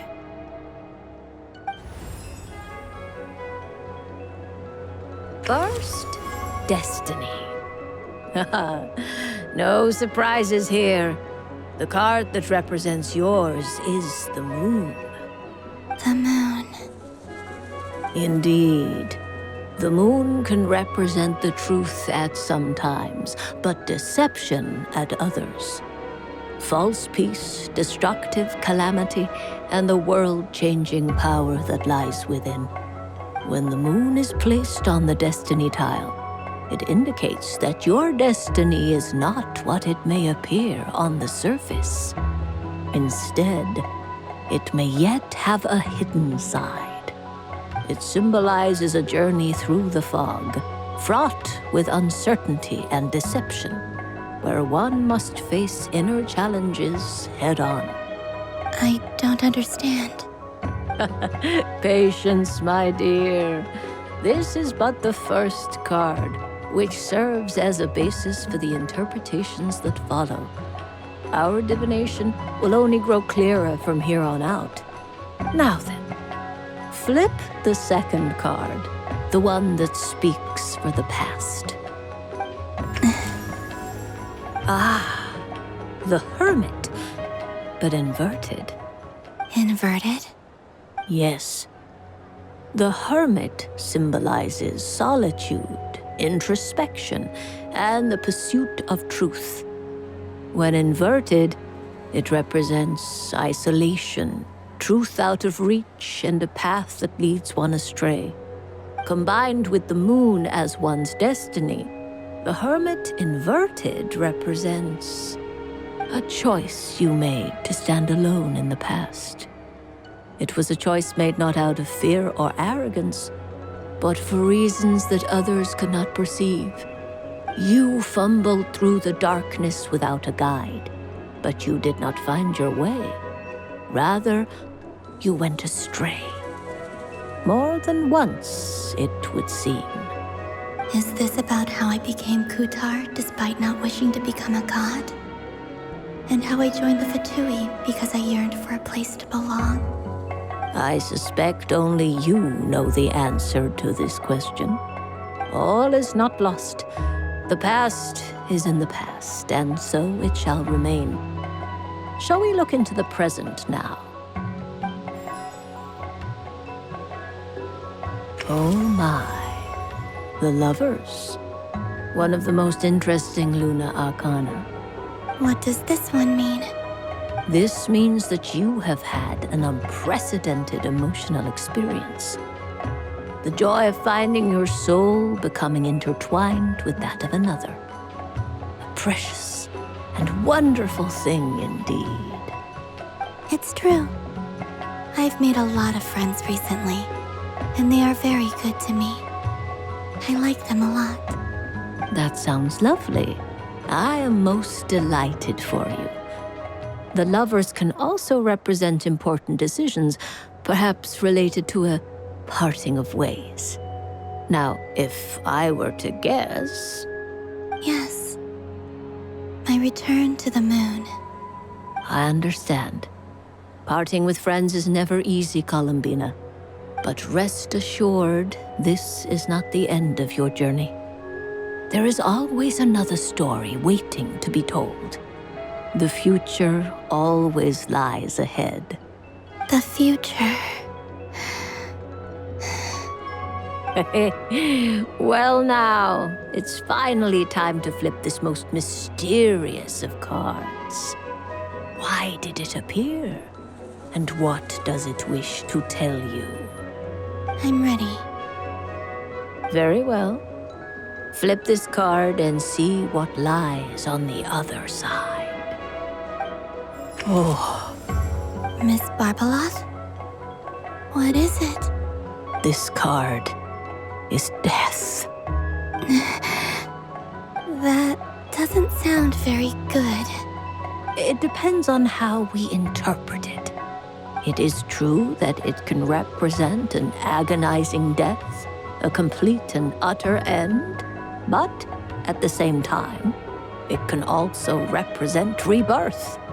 Do not forget that your destiny card is the moon. That lends your future many different potential meanings. If death spells the end, is it unavoidable? As I have said, divination can only display general trends. It is a rough guide, but it does not show predetermined outcomes.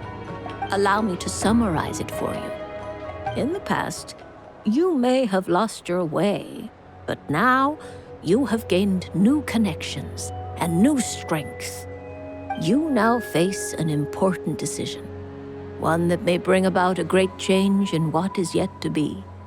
This change might, in turn, be the end of all things, or their beginning. But remember, everything is subject to change because of the moon present in your destiny. You must see the truth clearly and face your innermost thoughts.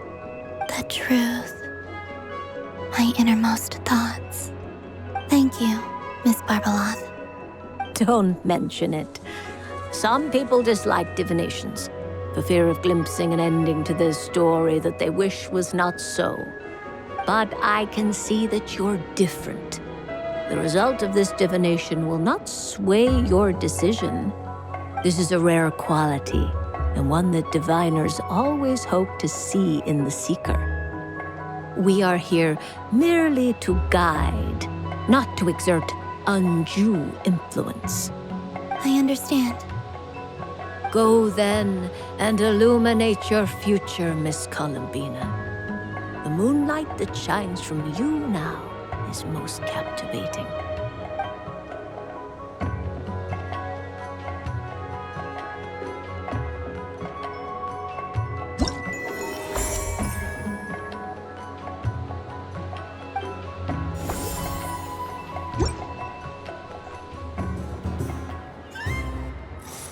The death card made a most enigmatic appearance. The moon for which Miss Columbina is bound, I fear. Fretting is of no avail. I will have a chat with Alice about it sometime.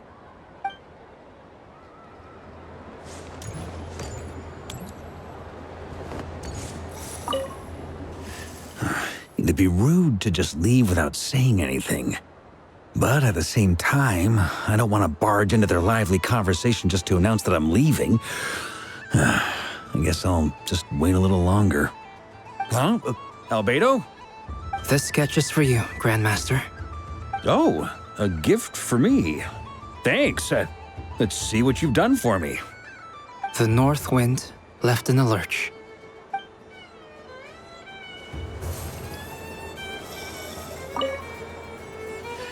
Huh? Albedo? This sketch is free. Oh. The north wind.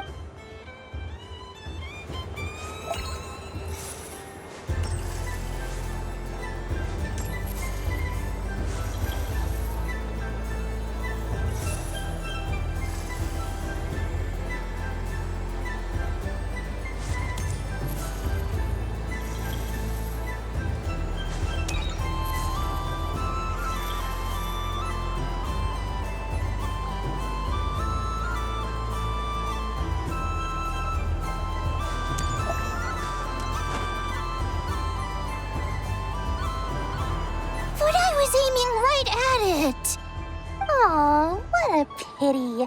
I saw it with my own eyes. You were so close. So very close.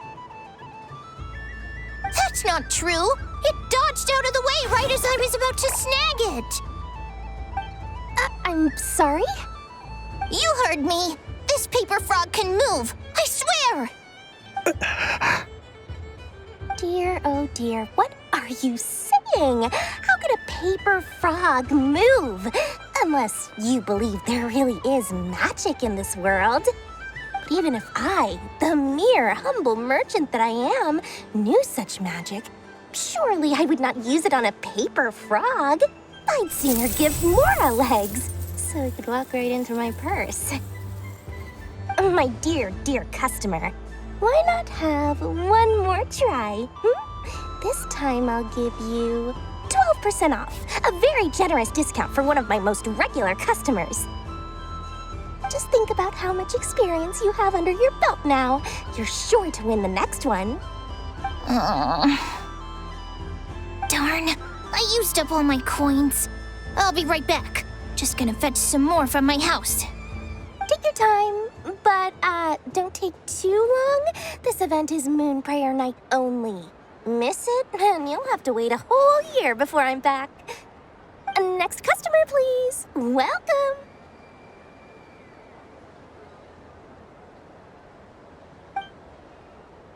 Hello. Whoa! What's this bigwig doing over here? How do I tell my employees not to go running around this time? Shooting them a glance won't work. I haven't known them long enough. Dory?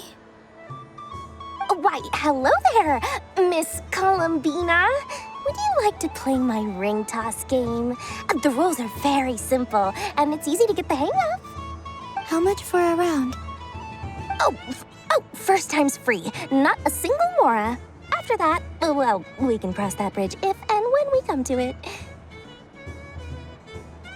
But with your sharp sharp skills, I'm sure you'll win all the prizes in one fell swoop. That was an obvious enough hint for them, right? Right?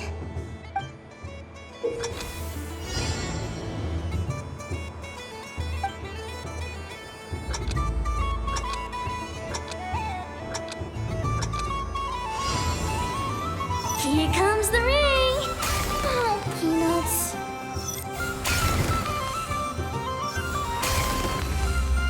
Change tracks.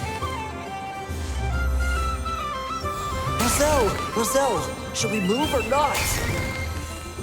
Just a tiny bit. All right, then I'll... Oh, sugar plums, not the clock hands.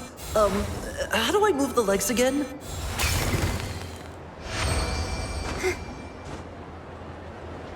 Let's see now. Let's see. Wow, very good.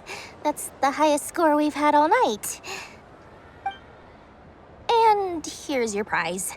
Now, how about another round? As for the cost... Happy Moon Prayer Night, Miss Columbina.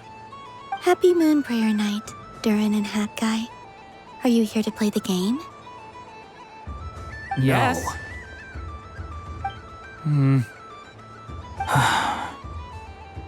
You said we were just coming here to say hello. I did, but then I recognized a few more people as I got closer. Do my eyes deceive me? Is that... It's our little dragon. He's all grown up. Someone's popular. Well now, since you came all this way, why don't you try out this lovely game we have going? First try is free. He'll have a go. I'll pass.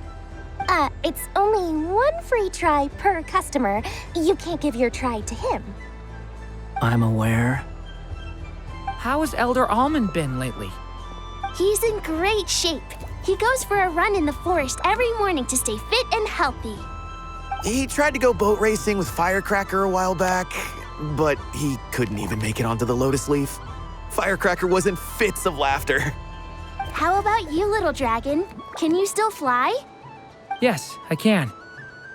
But you've become less chatty. Has growing up been tough on you? We call that maturity. You know, the thing people sing about. The knight wields a sword of stone to defend those hearts that are made of gold. Stone is very heavy. That's what keeps him from talking too much. That's awesome! I want to be a knight when I grow up too. Ring, here I come!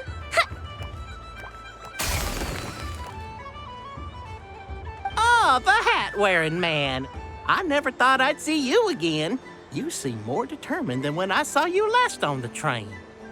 If you say so. Oh, I do say so. The people you once helped see it clearly. It's because you are once again on the right track. May the engine in our hearts propel us to the station of our dreams. I can move! I can move now, Roselle! What are you doing, running into the rings like that? You got them all so quickly! I've never seen anything like this in all my travels. Is this guy actually an old friend of theirs? But how? They're origami animals and clockwork people from a fairy tale. Getting to know them would be quite an arduous task, unless they share a hometown? I have to get to the bottom of this. Next time I see the Great Mage Alice, I shall demand answers. Thank you, Dory. I had a lot of fun. Now for your prize. Where did I put it? Give me a moment to dig it out. Oh, sweet grand prize. How I wish I didn't have to let you go. Good thing I've already turned a profit from the customers earlier in the night. Otherwise, I'd have wasted all my hard work. Okay, I'm back. What? I leave for 2 seconds and someone's already claimed the grand prize? Oh, well, these things happen, you know? Perhaps you'd be interested in one of the other prizes instead. We've got all kinds of wonderful goodies here. Is this the thing you wanted? Here, you can have it. Huh? But... Don't worry about it. It will be happier with you. Oh, thanks so much, miss. Moon Goddess. Oh, goodness gracious, Columbina. Give me strength. How am I supposed to make any more money from this child at this rate? Daddy, look! That's the game I was telling you about! Forget it. She is the Moon Goddess after all. I'll think of some other way to swing this. Maybe I can try to hook this new kid. Huh? Oh, someone already won the grand prize. You can take mine if you want. What? Why? Why are all these bleeding hearts coming here to ruin my business? Happy Moon Prayer Night, everyone. Happy Moon Prayer Night.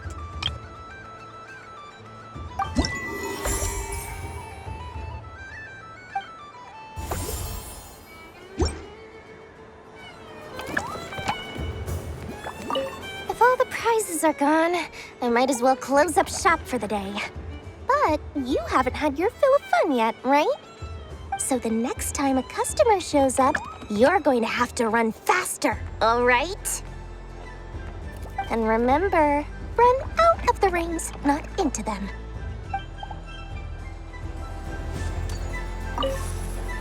Done being a do-gooder yet? Thanks for coming here with me, Hat Guy. Are there any games you'd like to play? It's your turn to pick. I'll come with you. Why does that hamster think you've grown up? You haven't changed at all. I know you don't mean that. You're just taking the opportunity to make fun of me, aren't you? Even if you won't admit that taking some time to compose yourself is important, I can see that you're doing it in practice. Otherwise, you'd have taken off your hat and flown away by now. Looks like Albedo's socialization program has been far more useful to you than all those Vahumana textbooks. Happy Moon Prayer Night, adventurers. May you have a lovely evening.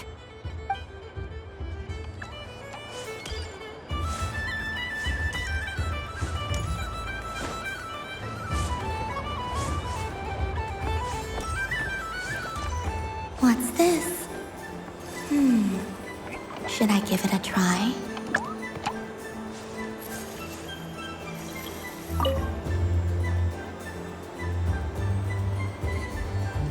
Come on, Citrus. One more round. Just one more.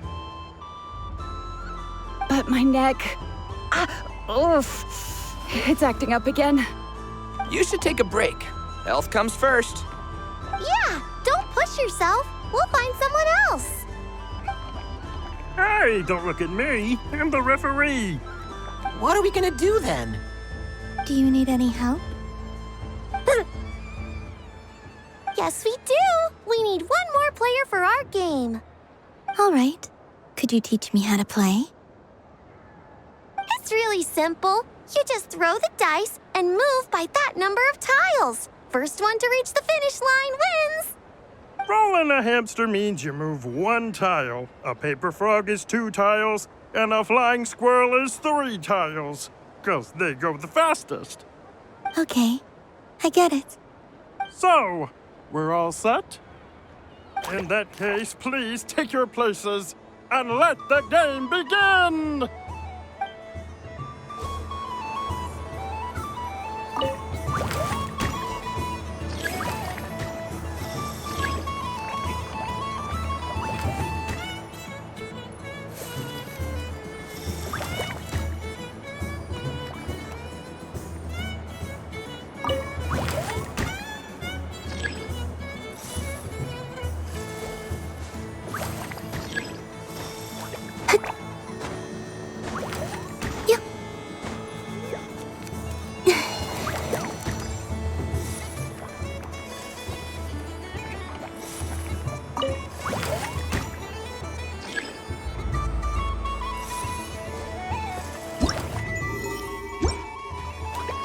And the winner is Aristoppe!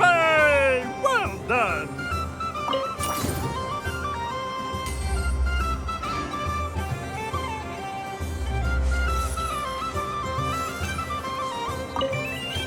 It's a pity that my good friend Faro Bear is busy working on a training program for Princess Semest. If he could have been here, the victory might have been his.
Dodoko's Whirligig! Come check out Dodoko's Whirligig! Ah, welcome home, Moon Goddess. Might I ask what this is? Ah, it's a very special amusement sponsored by the Great Mage herself. Ride on a soft and furry Dodoko and embark on an unforgettable adventure. I say that, but I'm just following a script here. Who is this mage, anyway? And what the heck is a Dodoko? I'd like to ride. No problem. But, are you by yourself? Is that not okay? Oh, no, it's fine. It's just that each Dodoko can accommodate 2 passengers. Would you like to bring a friend along? My friends... That should do it. Now, we just need to get everyone else to draw something on it too. But we gotta keep it a secret from Columbina. Traveler.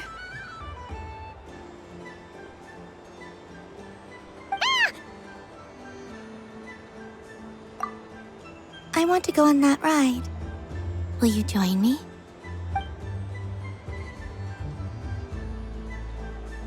Let's go then.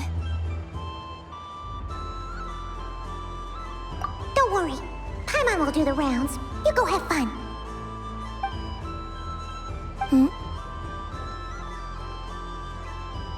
All right. I think we have to wait in line over there. Please take your seats. For safety reasons, you mustn't try to leave the ride before it comes to a complete stop. All right, you're all set. I wish you both a wonderful journey.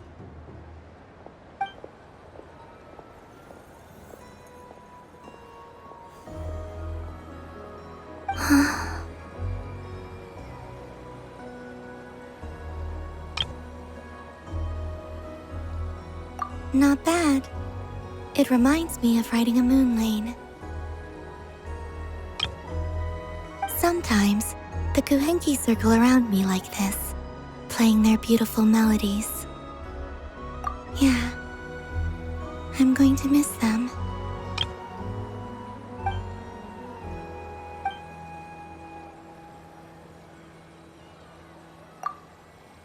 It does. I've felt scared in the past, too. But this is a little different. You know something? I got to see a lot of fascinating things during my disappearance. I saw how the Frost Moon Scions act around their families. So different than how they used to act in my presence. And I also saw how they interact with their friends. It made me curious at first. Why do people act so sincere when they're worshipping gods, but save their truest, warmest feelings for each other? Slowly, I came to realize that it's because they trust one another. They know, deep down, that they'll be accepted for who they are. All of it, I know. I knew it the moment you started calling out my name. What I fear now is the end.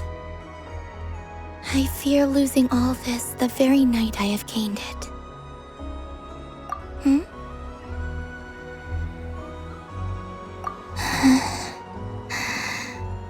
Thank you for this conversation. Thank you for listening to me. Don't worry. This fear I have, and the unknown that awaits me, they cannot hurt me. Not when I possess a treasure far greater. I just want you to remember this version of me, the real me, on this final night together. Dear passengers, Dodoko's awesome adventure has come to a close. Please leave in an orderly fashion, and we look forward to seeing you again in the future. Don't want the journey to end, huh? Don't worry, you two. There's always another adventure waiting just around the corner.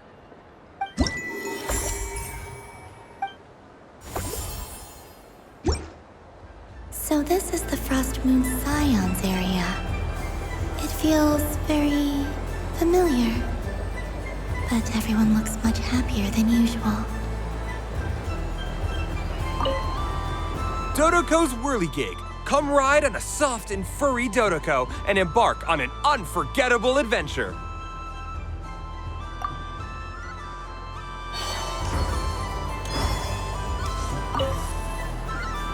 Fun ride, huh?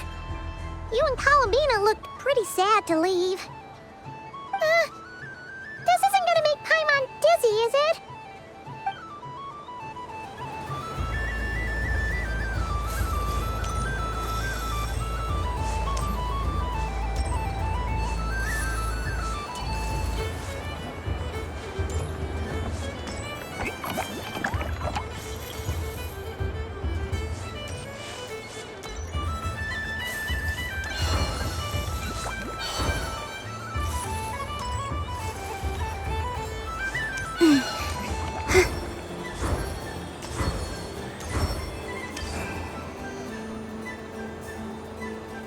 Wow, the Frost Moon Scion's stall looks kinda plain, but it's pretty cool once you get into it. I don't go to Hisi Island much, but it's got that, like, old world cultural feel. And if culture means we get more festivals, I'm all for it! Hello, Yahoda. Columbine... hello, Moon Goddess. That was too close. I almost gave the game away in front of the staff. Oh, wait, what's the deal with her shoes? They don't make a sound when she walks. I could do with a pair of those. Do you like balloons too? Balloons? Oh, you mean those? What's so fun about balloons? I'm not a kid anymore. They're probably more up Aino's alley. Yes. The animals seem very curious about these strange flying objects. I was drawn here by their voices. I recently learned a fun new game you can play with balloons, so I decided to come and give it a try. A new game? Hello. Welcome home, Moon Goddess. Here to buy some balloons? Yes. Could you give me a few that haven't been inflated yet? Are you sure? I guess it's not a problem, but... Yes, please. Thank you.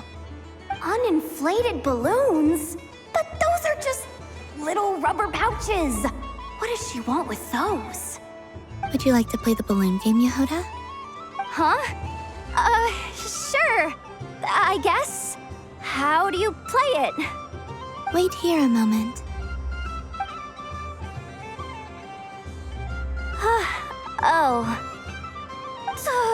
This is so weird. What have I got myself into now? I thought I saw Columbina nearby. Uh-oh! That's the fourth Harbinger!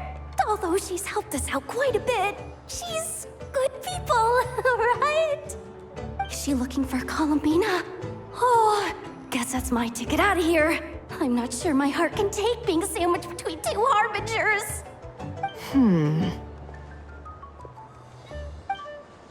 Which stall is she checking out?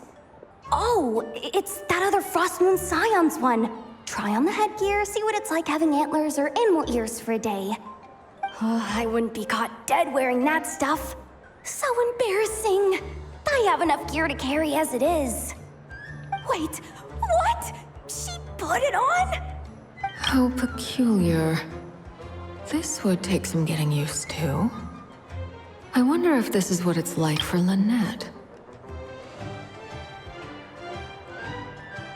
It really suits you, ma'am. What is this? She was so intimidating a moment ago, but now, dang, she's really rocking those ears. How does she make them look so cool? I suppose I may as well keep them on for now. All part of the festive experience. She's coming this way. How do you do, Miss Yehoda? Oh, jeez. Don't talk to me while wearing that thing. Where am I supposed to look?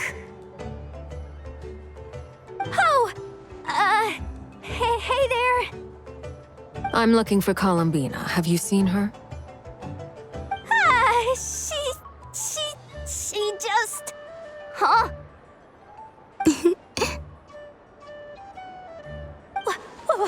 Wait, is that what she meant by balloon game? Yeah. Huh? No fair! How come I get caught in the crossfire? An ambush from the rear? Is this a declaration of war, Columbina? Would you like to play too, Arlecchino? Seriously? Are they gonna start some beef right here, right now? Gladly. That said, I believe there is another who would like to join.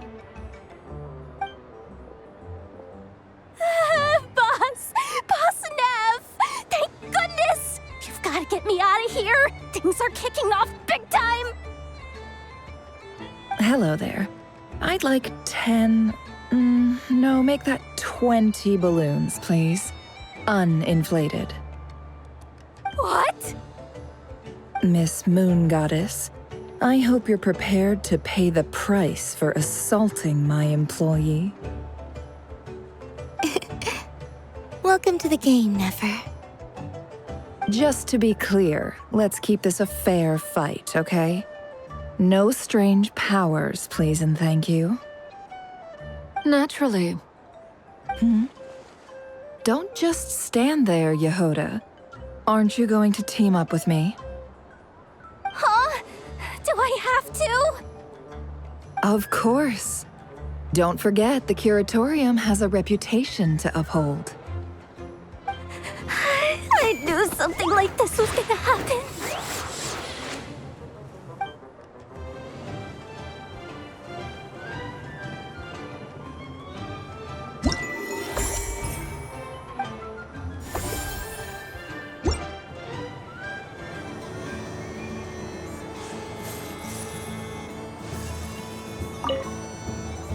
I've seen Linny and the other children play this game before. It would seem that it's not a bad way to relax, once in a...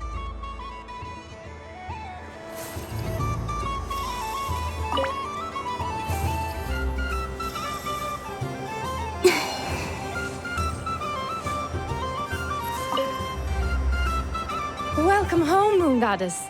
Would you like to try on some animal-themed headwear? I always hear Llama saying how heavy her antlers are. I wonder how it feels. Let me give it a try. Oh my! It really suits you. It's a little itchy, and it's hard to turn my head. Should I keep wearing it?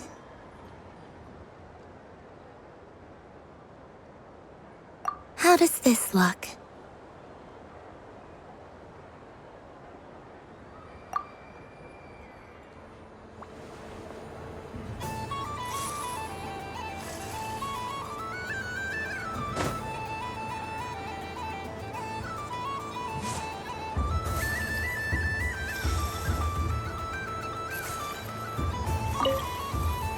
I've seen Linny and the other children play this game before. It would seem that it's not a bad way to relax, once in a while.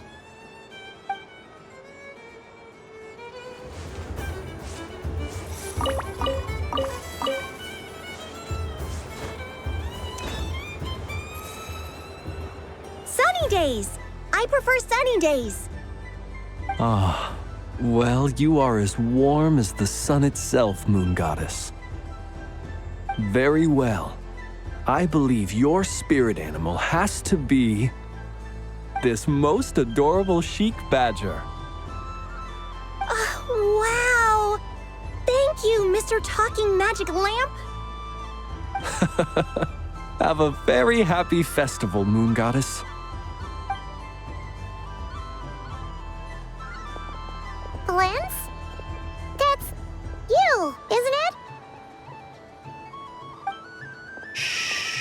It's our little secret, my dear traveler in Paimon. Okay, sure, but why are you here selling sugar sculptures? Everyone celebrates in their own way. After gazing into the abyss and spending time around gravestones all year, what better way to relax than to see sunny smiles on the faces of the living? Besides that, I like to think of myself as a fair judge of character. I dare say matching personalities to confection suits me rather well. That's not what Paimon was talking about. Aren't you afraid that your true identity might be exposed? Should I be? There is all manner of magic in the air this moon prayer night, thanks to the work of the great mages. I see Miss Columbina is hiding in plain sight. Why should I not do the same? Why miss this rare opportunity to enjoy a special evening in my true form? Fair enough. You got a point there. People who don't know you will probably think you're just a talking lantern. Well, now that we see eye to eye, what brings you here? Not a search for your spirit animal, I presume? Ah, well, actually... Here, see for yourself. Oh, this is... How wonderful. A beautiful idea. Yeah, we just met Barca, and he said that having everyone draw their own section was kind of boring. So, he did your bit for you.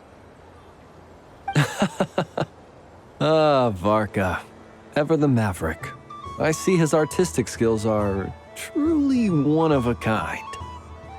In that case, I shall paint something on Mr. Albedo's behalf in a short while. What? Why not now? Ahem. Welcome home, Moon Goddess. Phew, that was close. Hello, Flins. She recognized you right away! What keen eyes you have, Miss Columbina. Especially considering they are shut. I did not see you. Rather, I sensed you. I can sense the fluctuations in Kuvaki all around me. One would expect no less of the Moon Goddess. Might I interest you in some candy? Yes, please. Excellent. I shall make some for you right away. Something the matter, Miss Columbina? What about my spirit animal? All the other children carrying sugar sculptures are talking about it. Wait, is she taking the test seriously? Ah, my apologies. How could I neglect that? You are quite right, Miss Columbina. Every one of us has a magical creature living in their heart. Would you permit me to help you find yours? Yes, please.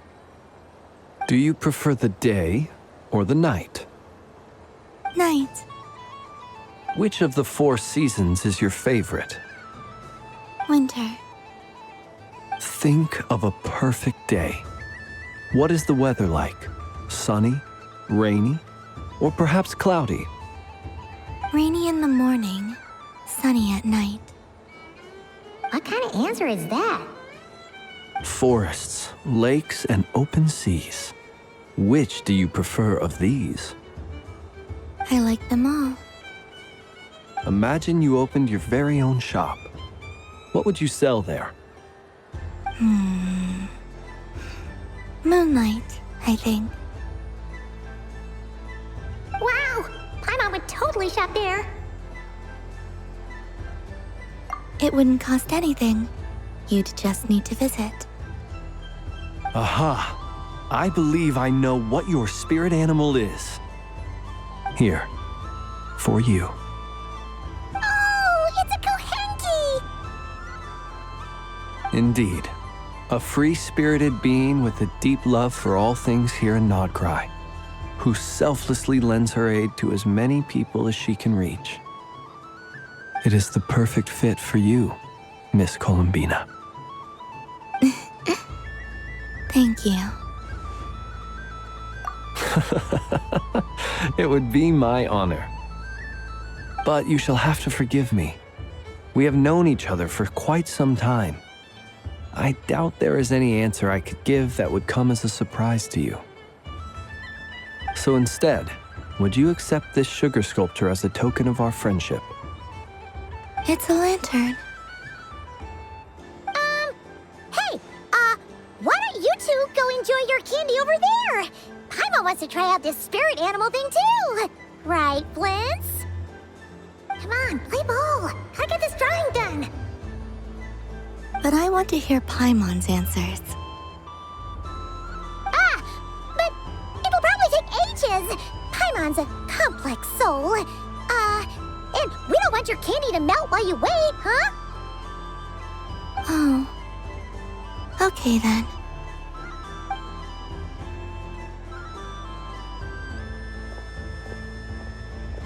Phew.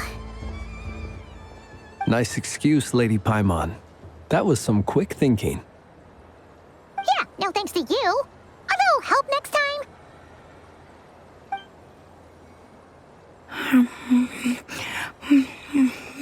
It's sweet. Is that Lockaberry? I wonder what flavor the traveler got. This way, this way! It's the candy-selling lantern! I'm coming! Of course. Traveler, maybe we can share? Yes. I found out recently that people share their food sometimes, so I'd like to try it. Or is that a no? Thank you.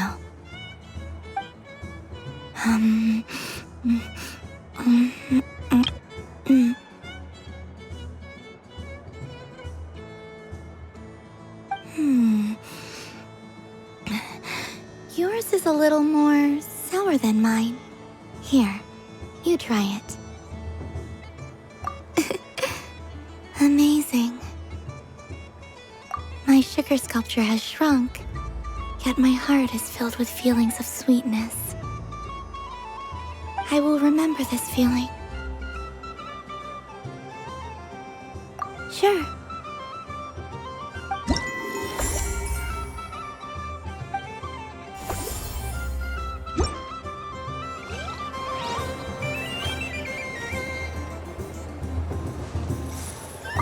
Something about festive lighting always has a way of putting the warmest smiles on people's faces.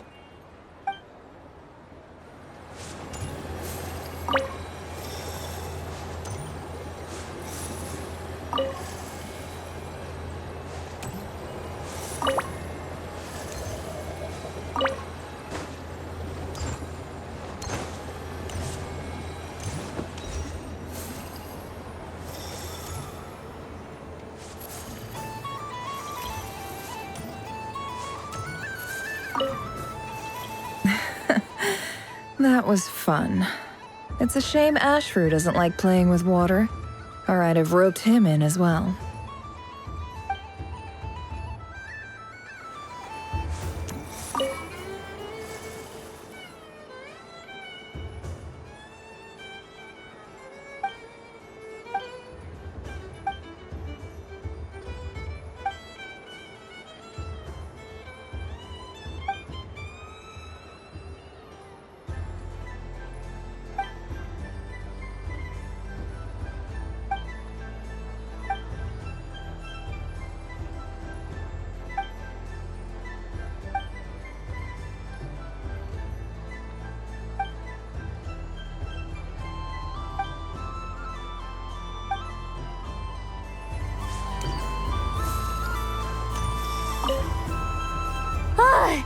I just had a water fight with 2 Fatui Harbingers.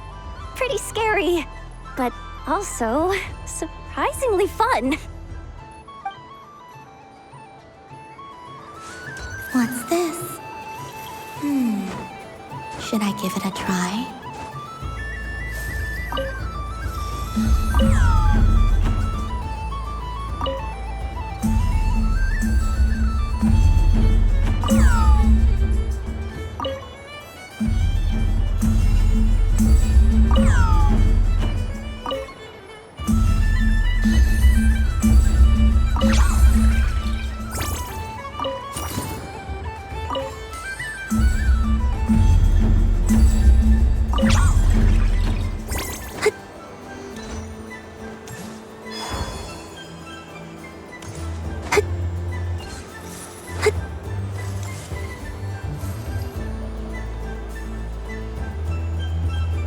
I wish for a never-ending supply of laka berries. What a humble wish. Probably written by a child.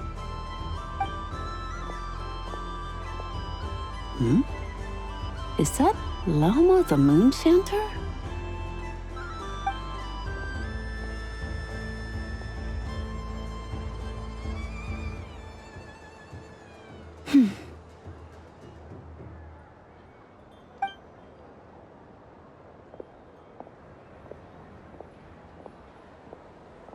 I wish that the long plume ibises would stop biting me. Oh dear, poor Lauma.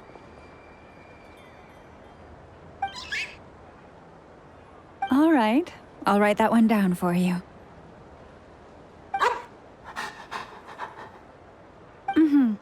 I got it. While everyone else is celebrating Moon Prayer Night, you're as busy as ever. I don't mind. It's rewarding work. A good kind of busy. My antlers are at their heaviest tonight, and the Kuvaki waves are especially strong. But as I help these dear friends hang their wishes up, I feel a great peace within myself that is hard to describe. You see, they're all such beautiful wishes. And they are ones that we can fulfill by our own strength. Do you blame me, Lama? I want to hear your honest answer.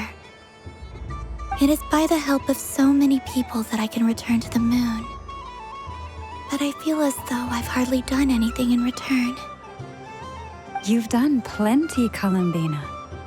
I say this in earnest, both as someone who knows your history and also as a friend who has seen what you've been through. What about as a moon chanter? I feel proud to honor our moon goddess's wish, and I'm sure any moon chanter in history would have felt the same way. Thank you for your kind words, Lama. But... Since you asked for my honesty, I won't lie to you. My feelings are mixed right now. Besides pride, I also feel... I suppose it's a reluctance to let go. Once you return to the moon, we will be far apart and separated by a false sky. I'm sure those of us left behind will gaze up at that sky, yearning for the moon once in a while, just as you used to do. I will miss you, Lama. I will miss you all. I hope to stay in touch. I will try and find some way to send messages down from the moon. Perhaps you could use Kuvaki.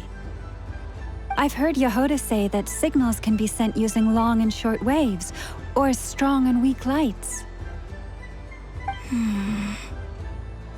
That sounds a little complicated.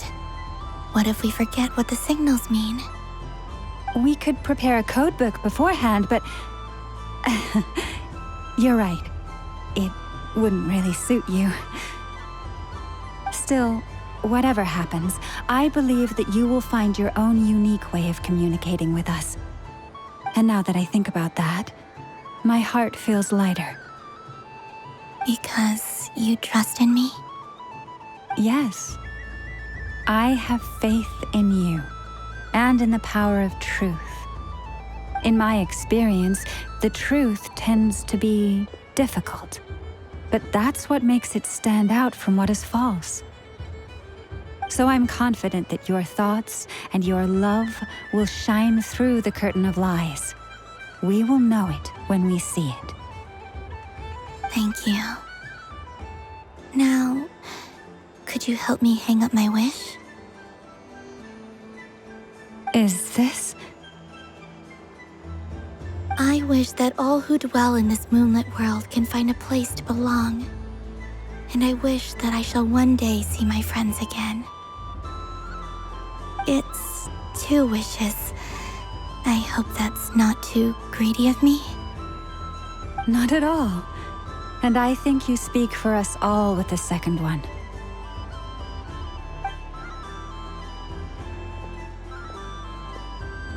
I shall continue to pray until the day that all of these wishes come true.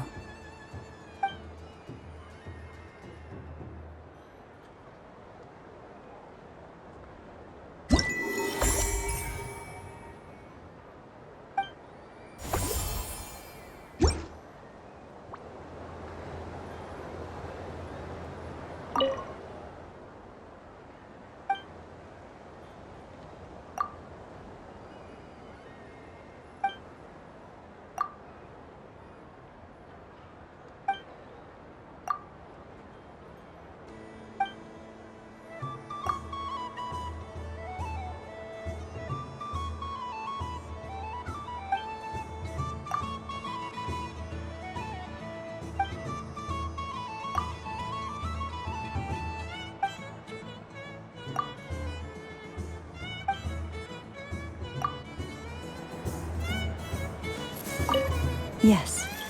May everyone's wishes come true.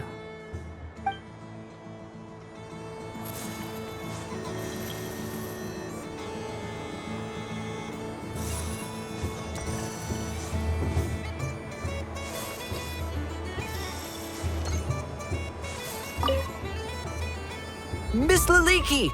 A kitten's been following you all this time. Oh, so it has. Hello there, little kitty. May the moon light your path. Did Lady Llama send you? Or was there something you needed?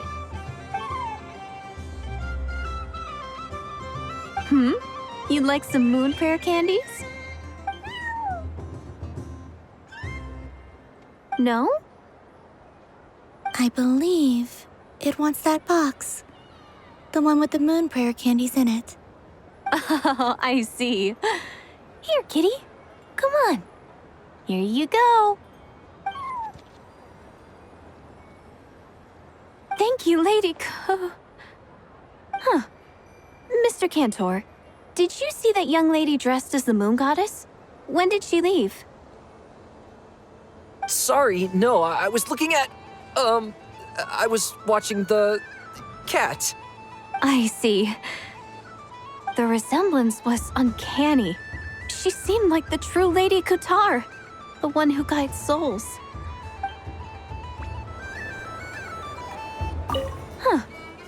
Mr. Cantor. Sorry, no. I see. The resemblance...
I think it looks quite funny. Well, Paimon thinks it's super cute. It looks like a silly chic badger and a rhyme-horn deer that's about to fall asleep. Maybe I'll stand on the chic badger's side instead. It looks like we've attracted the attention of quite a few animals. Let's make room for them.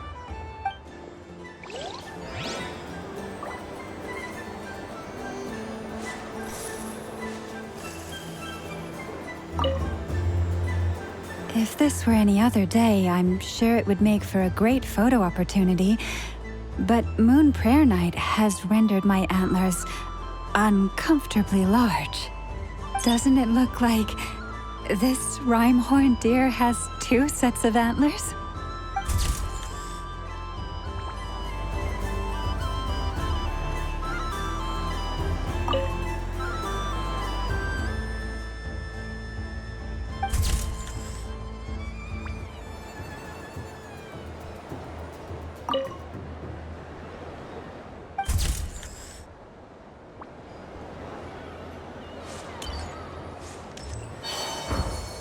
There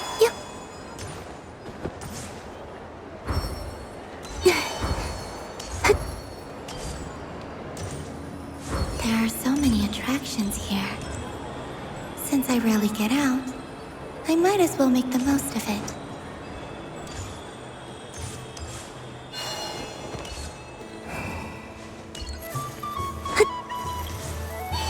What's this? Should I give it a try?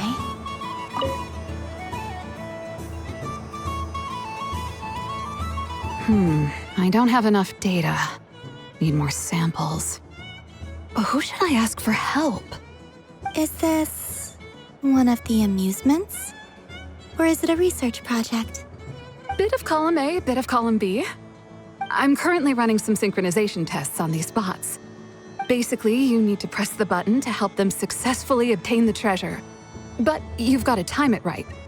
I'll record your data, which will be used to improve the robot's accuracy.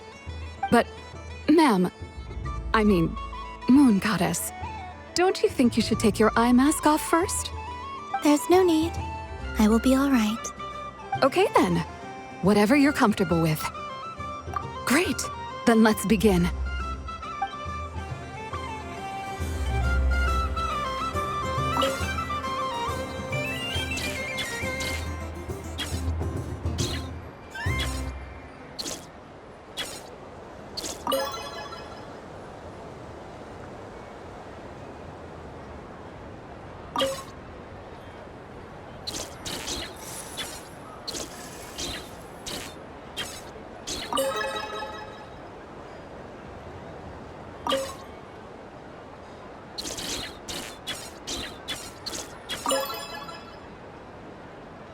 Nice. Data collection complete. Cool.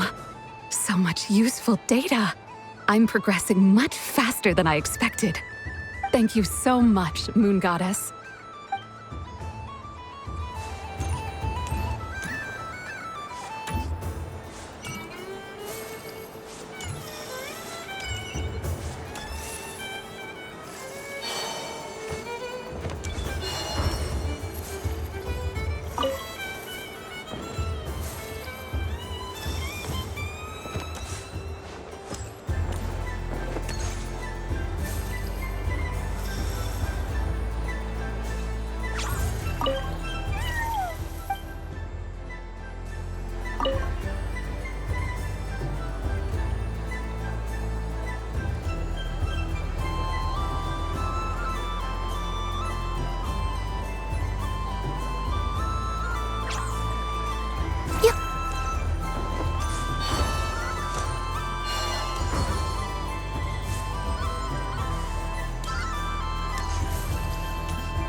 This doesn't make any sense! How am I losing every single time? Wait, Inefa, you're cheating, aren't you? Yeah, that must be it. I am not cheating, Ino. Uh-oh, sounds like Inefa's turning into a big baloney bot. I think it's time for some serious maintenance. Moon Goddess, help me. Miss Columbina, Ino is attempting to cheat. What the? I'm not the cheater! You're the cheater! How dare you throw it back at me?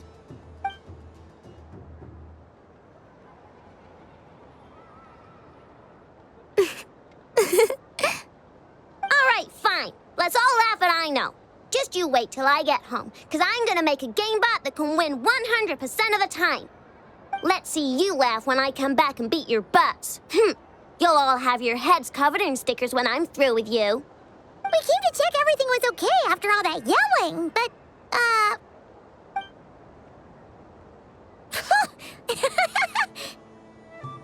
Whatever it is, it sounds like cheating is allowed. Kuhenki concentration. Each player starts with differently colored kuhenki. Each round, they draw one kuhenki from their opponent. When a player has two kuhenki of the same color, they make a pair and can be discarded. Any that can't form a pair must be kept. The round ends when a player can't form any more kuhenki pairs, and that player gets a sticker.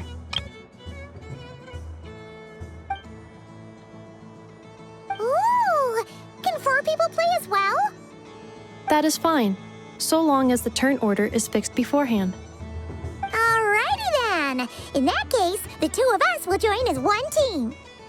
Okay, but if you lose, you're both getting stickered. I don't want to hear any excuses. Sure. And if we win? If you win, only one of you gets to sticker someone else. I have taken to calling this. I know logic. Hey, lay off me, all right? Okay, so we're starting the game from scratch again, which means all my stickers so far don't count. Looks like Luonatar is the Kuhenki of honor for this game. Anyway, let's go clockwise, starting from Inefa.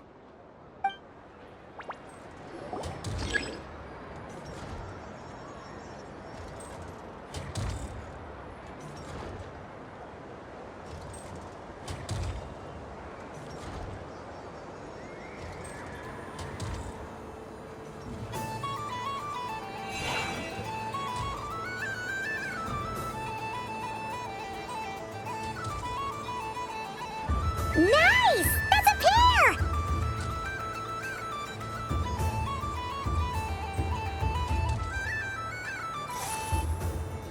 Go, go, fly!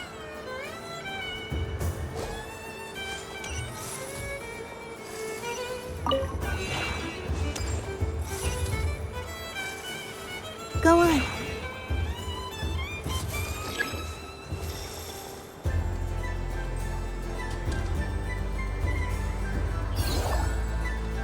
I have a pair.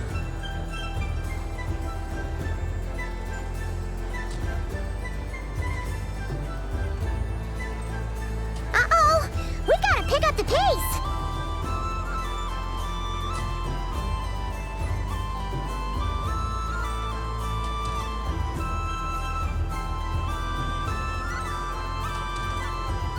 Phew, that was too close.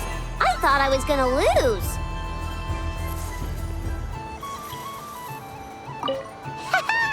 Let's see who's gonna be the unlucky one.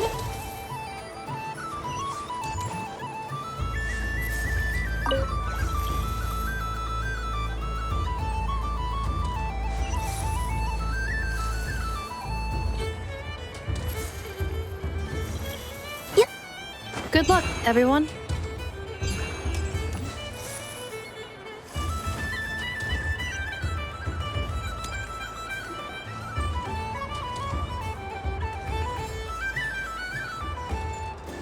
Let me pick a good one. What's it gonna be? You're looking very pleased with yourself there. What happened to being a huge Grumposaurus? I won. Duh.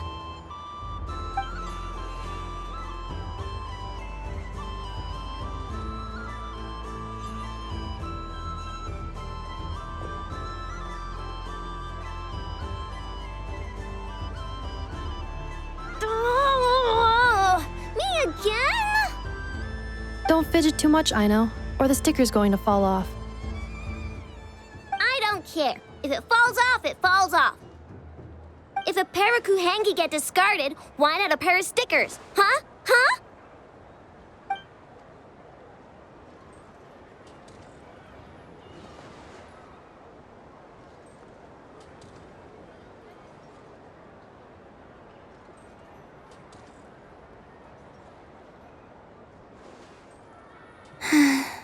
I've lost. Sticker, sticker, sticker!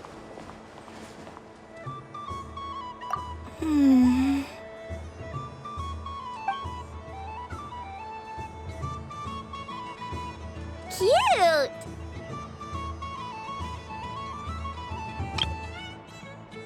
You think so? Shame.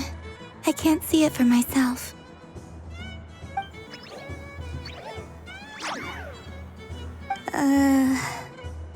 What did Luanatar say? She said it looks so cute that she wants me to lose a few more rounds.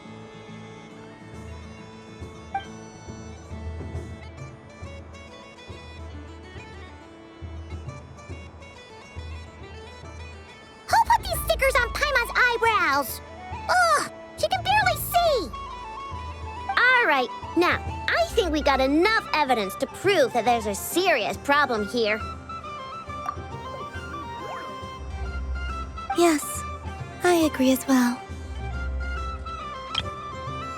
The culprit is... Ineffa! Culprit? What did I do? Quit acting dumb, Ineffa! You're not wriggling your way out of this one. I've been watching you. Not only did you remember whose side Luanatar started at, but every time someone drew a Kuhenki, you were logging it and calculating every last possibility. Which Kuhenki pairs were gone, who had what color Kuhenki in their hand, even our facial expressions. You were keeping track of it the entire time. Exactly! What Aino said! Putting aside the fact that running calculations is not against the game rules, do you have any evidence to support your allegations? But that's not against the rules either. So she admits it. She certainly does. All right, everyone grab a sticker. It's time to get Ineffa back. But... Take that!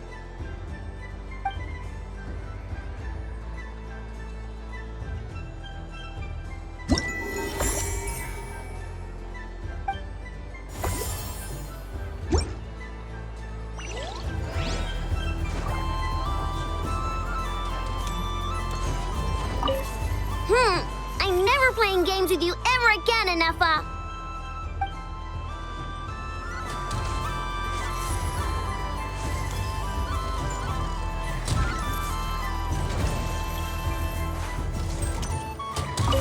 Aino is throwing a tantrum again. I believe it will take 3 crumb-kakes to constitute a suitable peace offering. The robot show will now begin.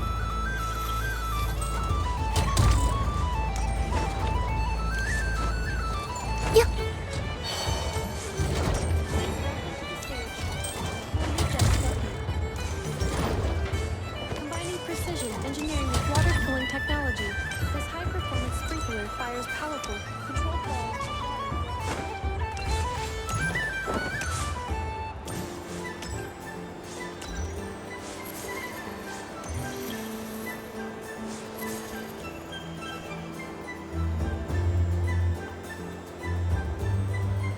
Well, well, look who it is. I heard someone went and disappeared on us the moment we let her out of our sight. They looked all over for you. Frankly, I didn't think you'd be back for Moon Prayer Night. Were you worried about me, Sandrone? You would like that, wouldn't you? Do you even hear what you're saying? It seems to me like you disguised yourself with festive headgear, just so that you could come see me on Moon Prayer Night and make sure I'm okay. You didn't even bring Polonia with you. You? Ugh, I thought you couldn't see.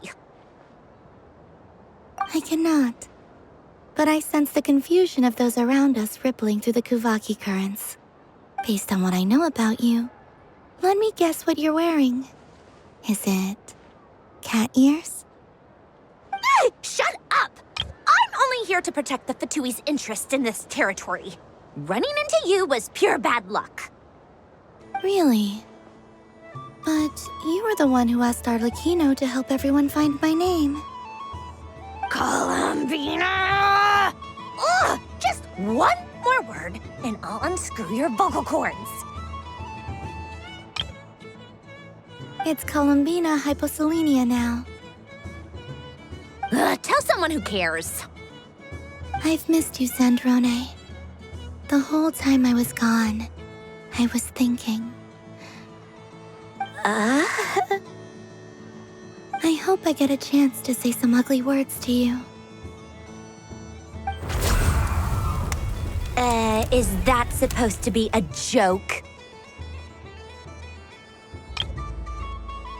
Anyway, let's go play that game.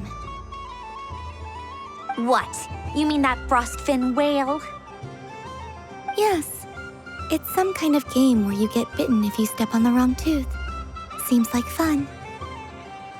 Who in their right mind would wanna... Because you're not a scaredy cat. Fine! You wanna play? Let's play. Don't complain when I kick your sorry butt. Lovely. You old geezer! I'm gonna beat the pants off you! Just you watch! I almost forgot. Sandrone? What is it now? You'd better not lose, or I'm going to beat your head in. What?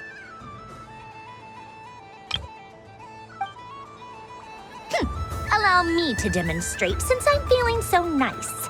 You just step on the teeth, like this.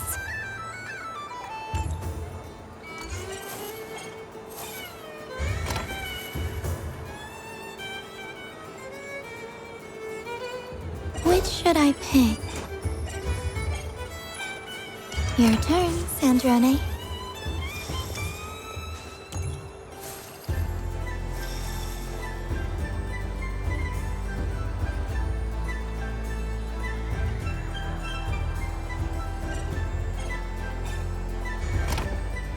Don't come crying to me if you get bitten.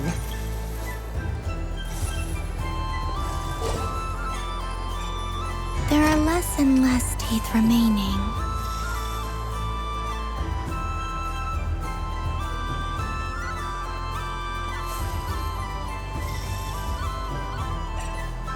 Huh? What's that noise?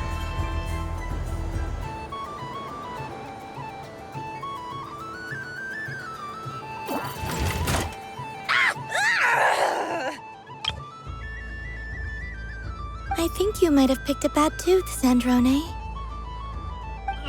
Shut it! Do you need any help? It seems like you're stuck. No! It's just a blasted toy! How is its grip this strong? Stop laughing! All right. Well, you lost. So just like I promised. Hey! What are you doing? Are you seriously? Hiya! Why, you... Oh, just you wait! Rematch! Are you all right, Sandrone? That was quite a strong bite. Are your clockwork parts? Quit your fussing! I don't need it! All right. I'll go first this time.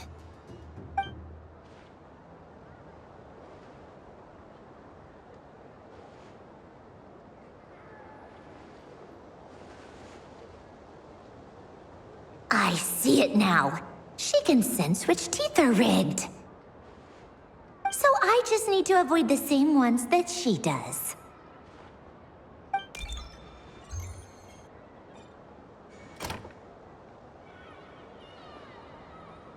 This one...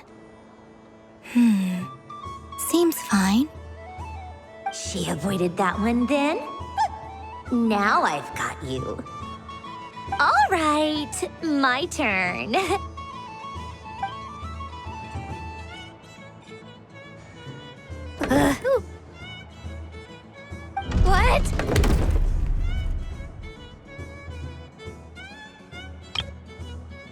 like you lost again, Sandrone. Wait! There's more than one bad tooth! Bonk.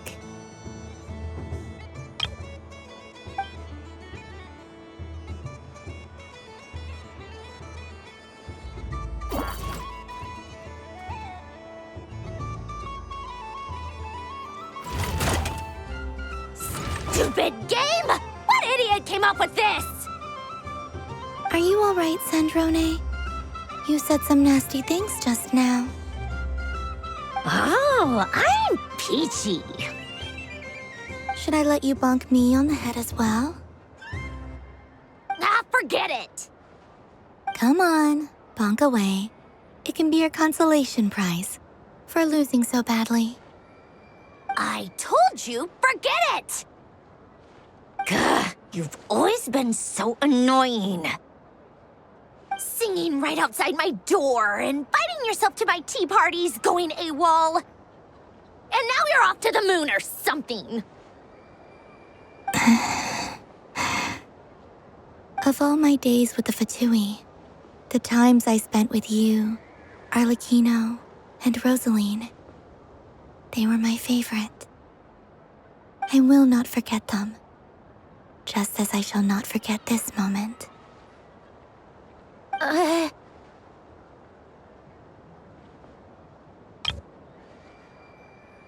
We'll always be friends, no matter where we are, right? Who would want to be your...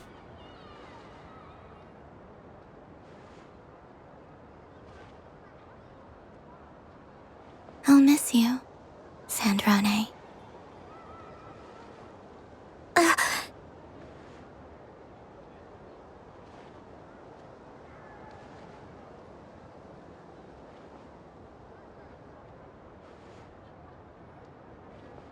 Goodbye, Sandrone.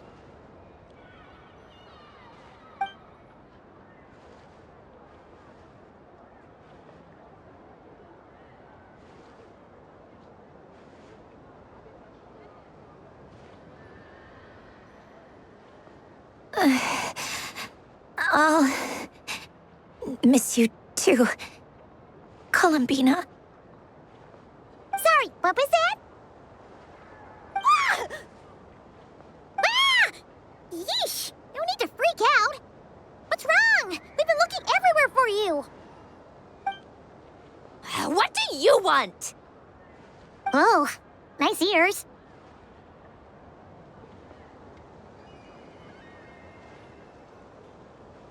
What do you want? This. Huh? It's your turn to draw something. You're one of her friends too, aren't you?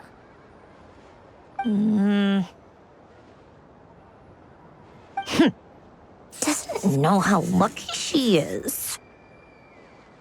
Sorry? Nothing. I'm done. Take it. Oh, that was fast. Oh, and one more thing.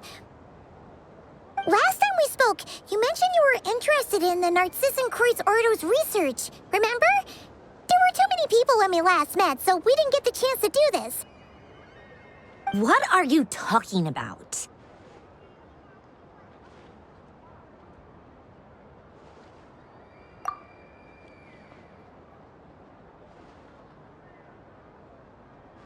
This is... Oh. Alain, Renee, and Marianne. Huh. The Holy Blade. A savior's plaything. It's not about whether I approve or not. These people, they would sacrifice themselves for the sake of the world. Especially Alain Guillotin and Renee. That is something I would never choose to do. Still, I didn't know they had any pictures left from that time. If I'd have thought to bring a camera, I'd have... What? Yeah, of you being bitten by the frost spin whale and Columbina bonking you on the head. Tear it up! Now!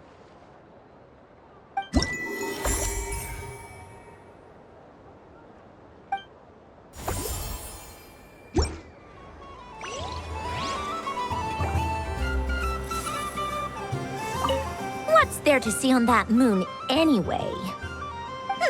Let her go up there and cry alone. See if I care.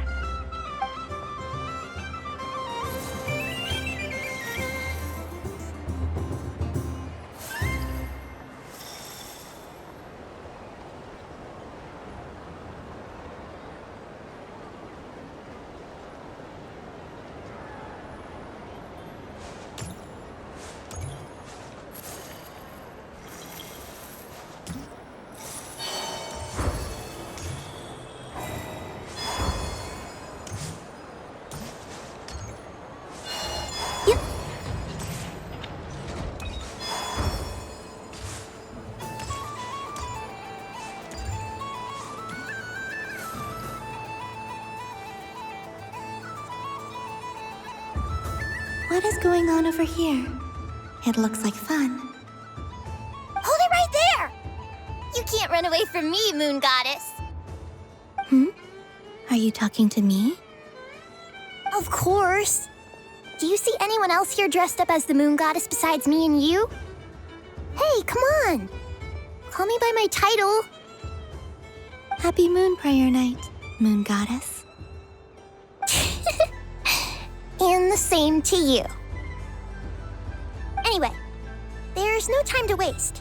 Get ready for the... Duel? Anyway, there's no time to waste. Get ready for the duel of a lifetime. Meet my partner, Stacko. Come on out, Stacko! Well, don't just stand there. Let's see your partner. Partner?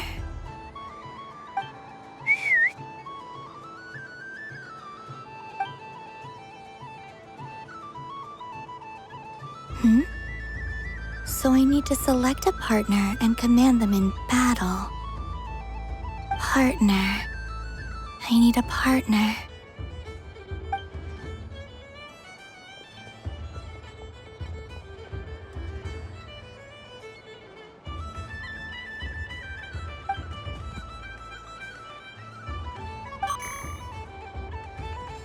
Whoa! Am I seeing things? Where'd you get a Kuhenki? They're super rare. That's great, but you can only bring one partner to battle against me and Stacko. No ganging up allowed. They all look so eager to be picked. Which one should I choose? I'm not sure what this bot is trying to say, but it seems very happy. That bow. Does it want to dress up as the Moon Goddess too? They all look so eager to be picked. This one usually lives in Nasha Town. She likes falling asleep to the sound of striking hammers. And I bet she's quite familiar with robots' weak spots. They all look so eager to be picked. This deer came to celebrate the festival with the Frost Moon Scions. It wants to help me with its antlers. They are its pride and joy. They all look so eager to be picked. I'm not sure what this bot is trying to say, but it seems very happy. Testing! Testing! Oh, this is an emergency broadcast! An exciting battle is about to take place right here at the Nasha Town Special Arena! In this corner, we have the Moon Goddess and her robot partner. And in the other, we have the Moon Goddess and her other robot partner. This announcer stuff is harder than I thought. Why does everything I say sound so dumb? If I could cringe any harder, I'd fold in on myself. Only one moon goddess can be victorious in this ultimate battle of destiny! But who will it be? There's only one way to find out! Now, without further ado, let the Battle of the Moons begin! I don't care who we're up against. Stacko and I ain't gonna lose! Let's strike first! Stacko, formation shift! Ho-ho-ho! The robot has kicked things off with a change of formation. But how will this affect the battle? Nobody knows! The other team throws out a Lockaberry! Maybe a way of building rapport between teammates? Or something? This is supposed to be a duel, guys! Okay then. Stacko, maintain formation and enter your empowered state.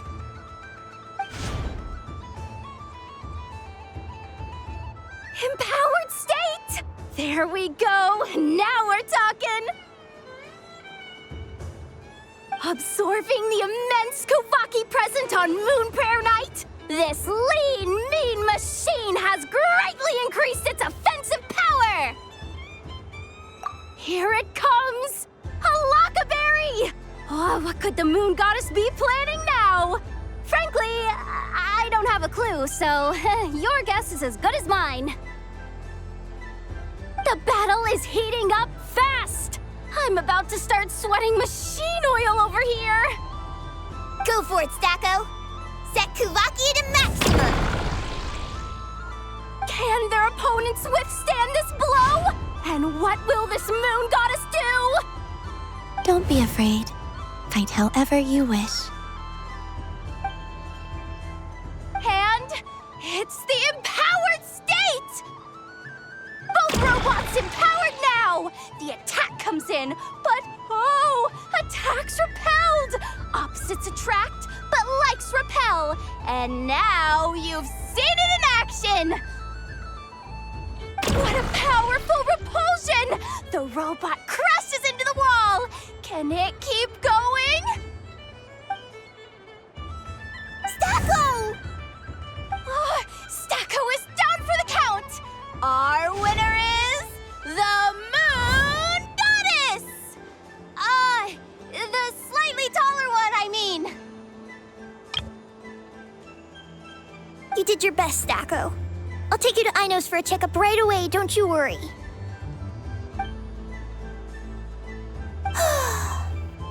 Well, you beat me fair and square, I guess. Honestly, I underestimated you. Won't make that mistake again. I think my partner deserves most of the credit. Just you wait. When I'm a little bit older, I'm gonna come back a whole lot stronger. Be ready for a rematch. I'm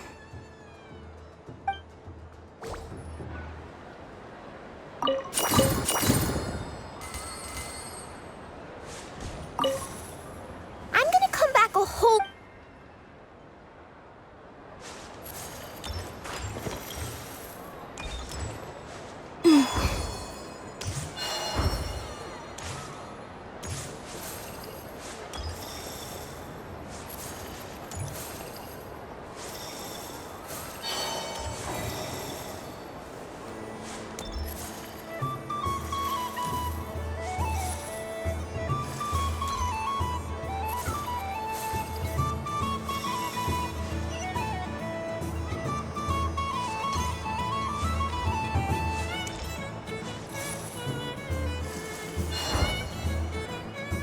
Moon Prayer Candy! Beautiful, tasty Moon Prayer Candy! Buy a whole box, share it with your friends and family! Candy? To share? I wonder what flavors everyone would like.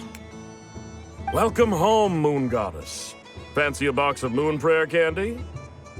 Sure. I knew you would. Now, what flavor would you like? I'm not sure.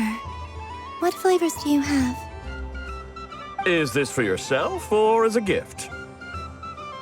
A gift for my friends. Ah, I see. In that case, I'd recommend apple, lockaberry, or midsummerberry. Those are the most popular.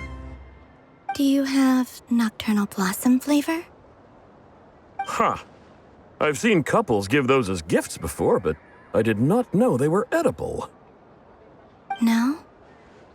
Okay then. Moonfall silver? You did say this was for friends, right? Maybe smetana then. Hey, now that's a creative idea! I've never tried it before, but if you're happy to wait, I can see about whipping up a batch on the spot. While we're at it, you got any other ideas?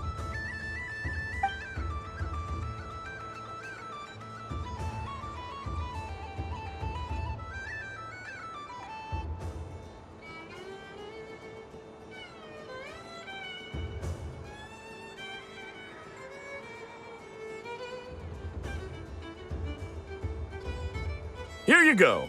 Every flavor you asked for is in there. Thank you. I should be the one thanking you! You brought me a whole bunch of new business. It's like a genuine blessing from the moon goddess. I hope you and your friends have a lovely night.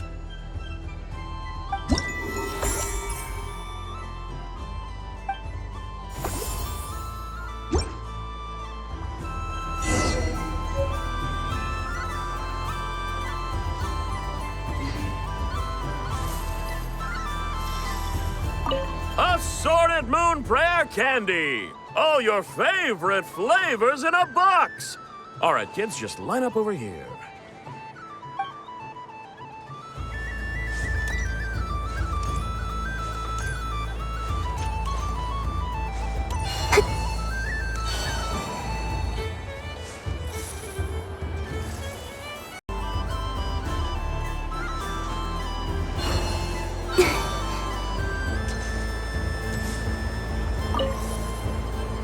Traveler. Hey there, Columbina! Are you done checking out the festive amusements already? Are you sure you don't want to look around some more? You might not get another opportunity like this for a while. Right now, what I'd like to do is...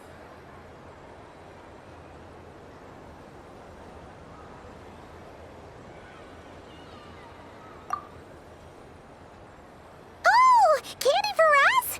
Thanks a bunch, Columbina. Don't mind if we do. Whoa! This one's intense. But it's so tasty. What about you, Traveler? How does yours taste? Oh, sounds good. I'm drooling now. Are there any more Smetana candies in the box? Yes, I believe so. Okay, gotcha. Let's see.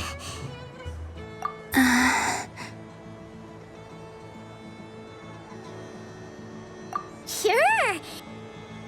This one, and yep, this one looks right too. Okay, that's 3. Here we go. 1 per person.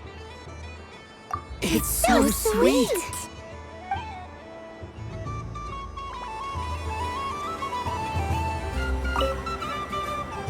Traveler, Paimon. Columbina! Finished with the festival already?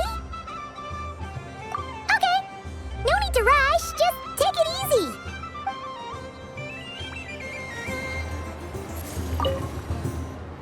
Traveler. Columbina! Finished with the festival already? Really? You're sure you don't want to have a little more fun out there? Final answer. Yes, I am sure.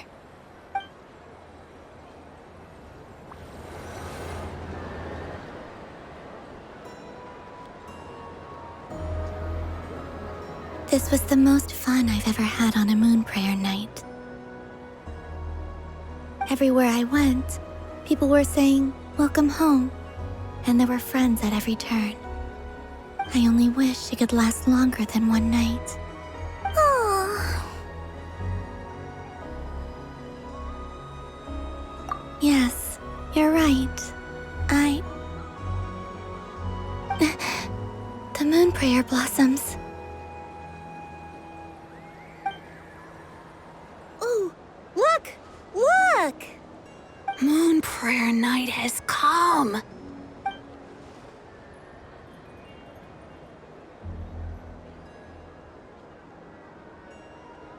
The moon. It's so beautiful. Happy Moon Prayer Night, dear. Happy Moon Prayer Night!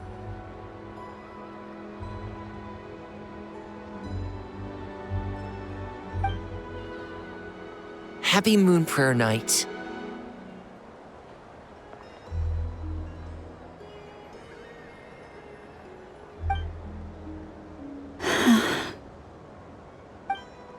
Aww.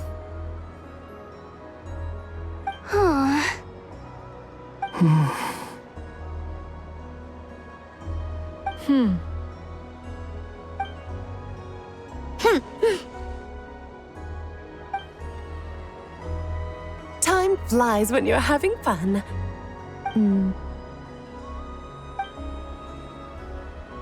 Oh. Looks like the time has come. Columbina. You're heading off, then? Yes, to the ruins you mentioned. And from there, back home to the moon. Wait! I know? At least... Take one of our craft shop's crumb cookies up to the moon with you. You know, for a snack. Sure, why not? The Curatorium of Secrets believes in proper farewells. No story should be left without a satisfactory endnote. Never. Farewells are an important affair for the Ratniki, too. We never know when we might meet again. Haha! And here I thought grand farewells wouldn't suit tonight's mood. But I suppose friendly passion is not to be stopped, eh?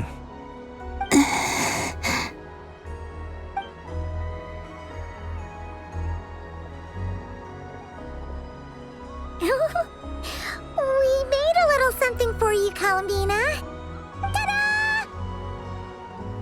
What is it? A Moon Prayer Night greeting card with drawings by all of your friends.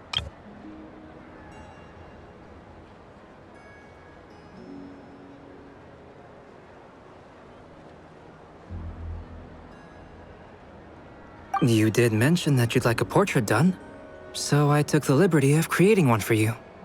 I, meanwhile, did the portrait of Mr. Albedo, and Mr. Varka did the same for me. I mean, I think my work was pretty true to life, don't you think? The picture of Ashru was my doing. The two of you seem to get along rather well.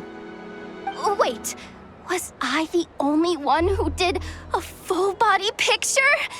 That's so embarrassing. I did pictures of me and Anefa. I did my own portrait and one for Hat Guy. Plus, there's the two mages, Arlecchino and Sindrune. So, if you ever miss us, just flip the card open and we'll all be right there with you. I don't know what to say. Thank you so much, everyone. This whole Moon Prayer Night was more than I could have ever asked for. It is the greatest gift I have ever received. Lama, I figured it out. Figured what out? Remember how the Frost Moon Scions used to use milk as invisible ink to write hidden messages?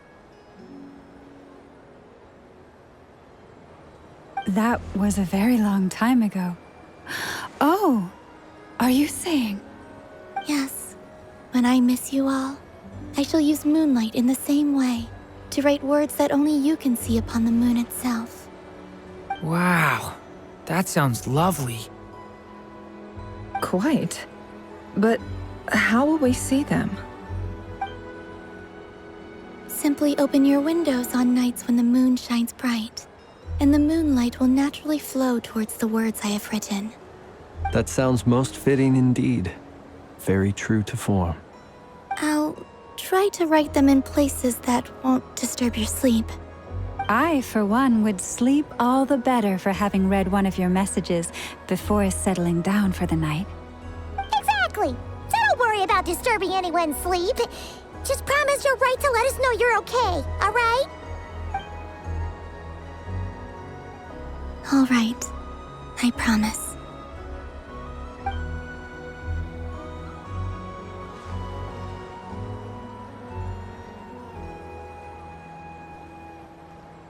In that case, Columbina. I'm ready. Very well. Let's go.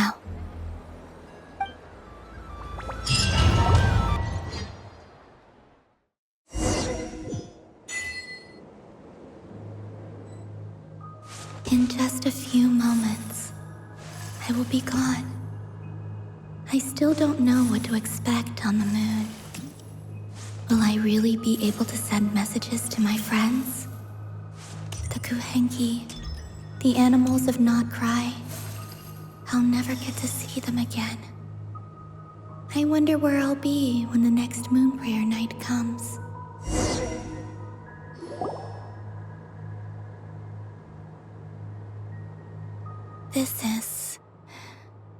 This is where the people of Hyperborea used to communicate with the moons.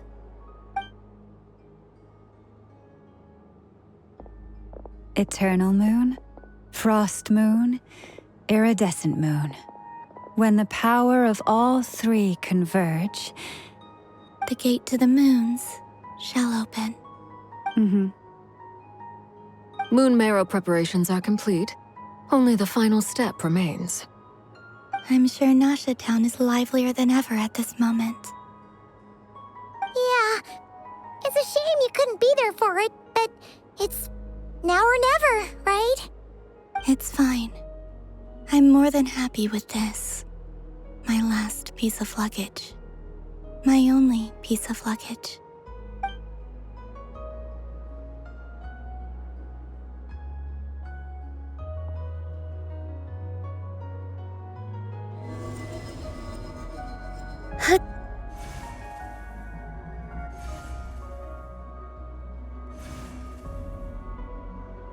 I can already feel the moon calling to me.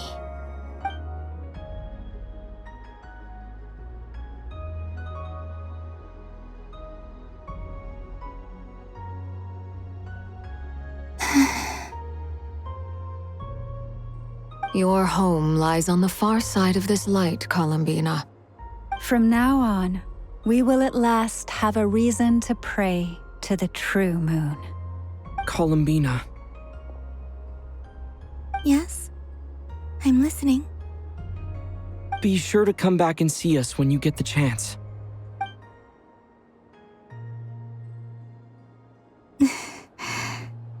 Of course.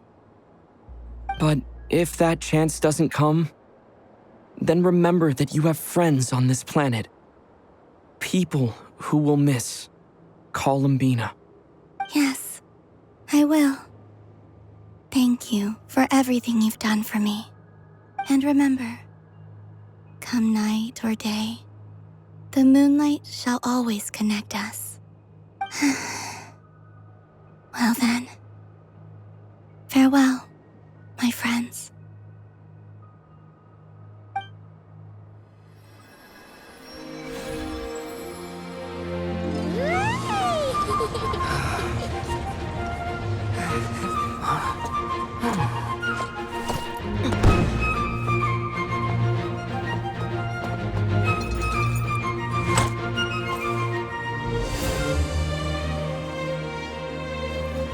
Thank you. This was my happiest night in Tevat. Farewell, Columbina.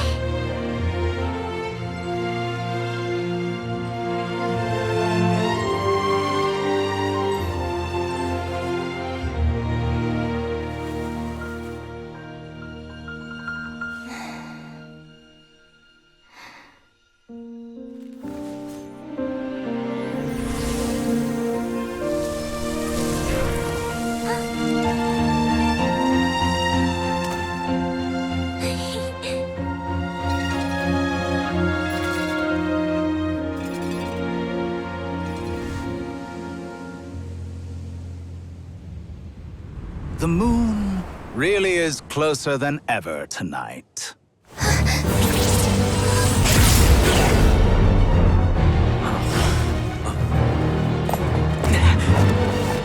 Columbina.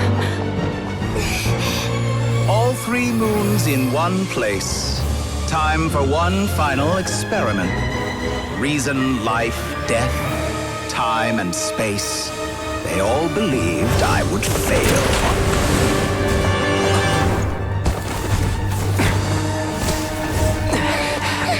How could this happen? But Tevat's primordial power never did belong to the throne of heaven. And now, they are mine.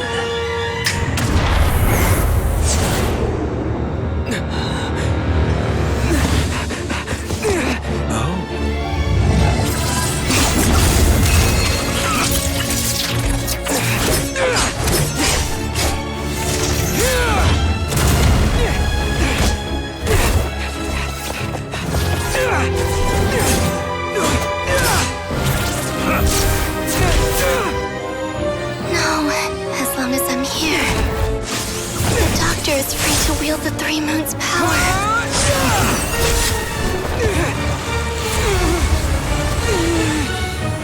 It's the only way.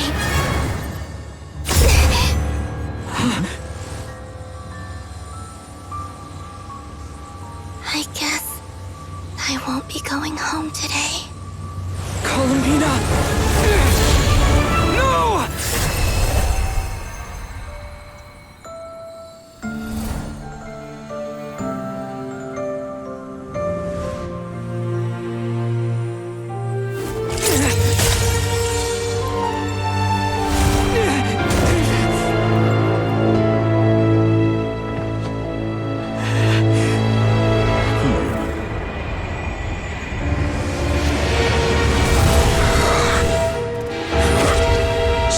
World, do not try to control me!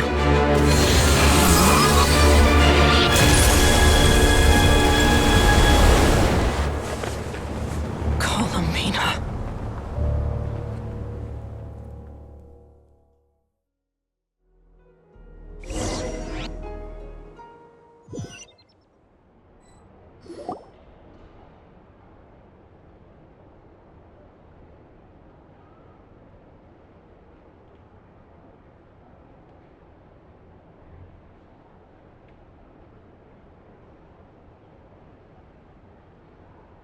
Are you all right? Do your wounds still hurt? I had someone prepare a little medicine that could prove effective. Take it if you need to. In that case, let me relate the contents of the call we made to Alice after the incident occurred. That Dottore is a crafty one. He distracted the Hexenzirkel by creating a huge fuss at Tevat's borders. I'd assumed that the cause was an abyssal intrusion from the outside world, which in fairness is a rather common occurrence. But after learning that you managed to influence the phantoms in Nordkai, I realized that perhaps this interference could have come from within Tevat instead. But we weren't able to change their fates. True, you couldn't change how their stories ended, but you did build some variables around yourself. Variables? Yes. Things you heard that you could not otherwise have learned. Ideas that would otherwise have never crossed your mind. All these things are variables. Of course, most variables usually pale into insignificance with the myriad of possibilities floating around. But the moment you start treating them as building blocks and intentionally stacking them, that changes things. That's what Dottore did, and it's how he created the necessary conditions so that when you activated the portal tonight, it played right into his plan. However, we have no way of knowing exactly what he did. Yeah, we also need to ascertain Columbina's status. And that about sums it up. As I suspected, Dottore has disappeared completely. If it's any consolation, he wasn't able to control Columbina as he might have wished to.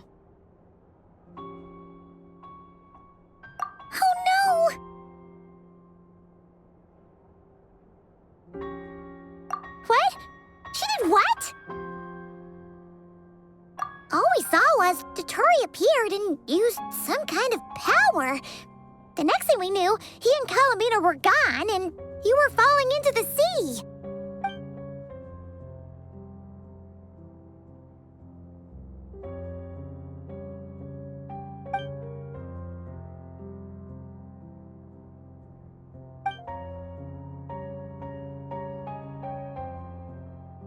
So, Columbina intentionally opened the Moon Gate and escaped into the same mysterious world as Rerir and Thalindus. Sounds like bad news.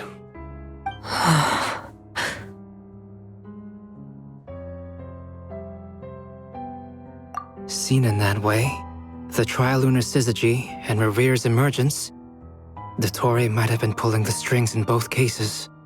According to Miss Alice, he is attempting to transcend his destiny and finish an experiment that only a god might complete. An utter lunatic. Wait a sec, where's Hat Guy? Seems like he'd want to be here for this. He took off with a Dodo communication device after we spoke to Alice. He said he had a hunch that he wanted to investigate by himself.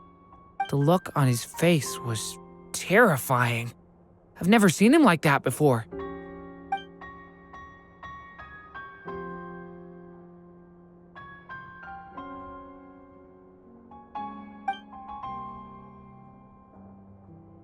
I'm back. Hat Guy!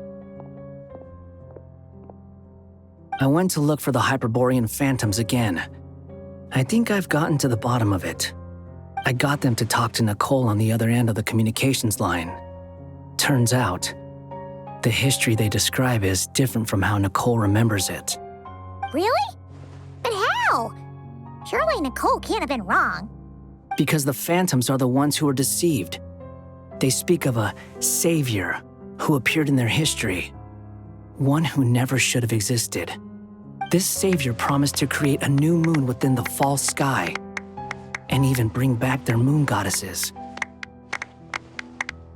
Foolishly, they believed in him, and told him everything he wanted to know about the moons. It's obvious that this was Dotori's doing.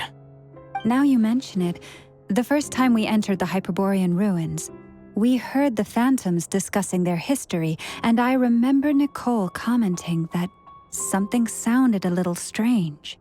But Dotori shouldn't have been able to get in there in the first place. He didn't. Nicole said that this was an anomalous state triggered by disruptions in the causal connections between phantoms from the same era. The variables that Dotori put in place were substantial enough that they even affected phantoms that he never met. So it's not that their memories were unclear. They'd been tampered with. That's exactly the possibility Dotori was trying to manufacture. He turned these variables into knowledge and engineered the situation so all that knowledge would fall into his hands.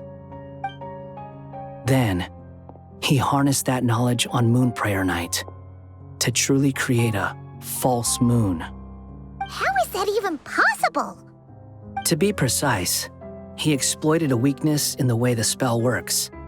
The spell senses Kuvaki to detect the moon's location. So, as long as the false moon more strongly resembled the moon than the frost moon beyond the skies, the gate would teleport Columbina to the false moon's location. In other words, to Dotori's side. Once he had her under control, the teleportation spell remained active, and he manipulated her power to seize both moon marrows. At that moment, the moon marrows disappeared right before our eyes. It was already too late, even as we were leaving the ruins.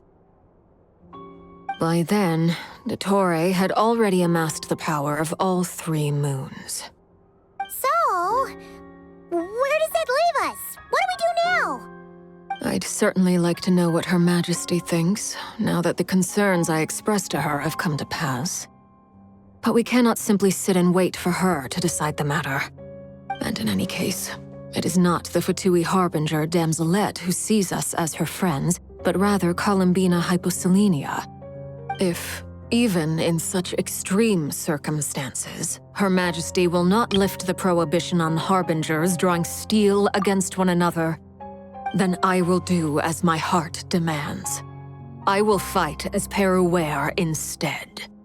Oh, Arlecchino! Time is short, so I'll make the first move.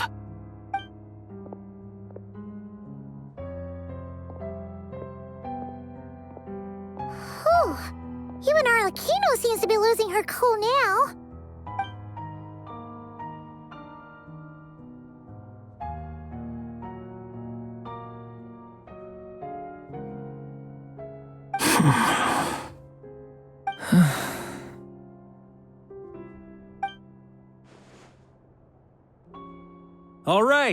All right.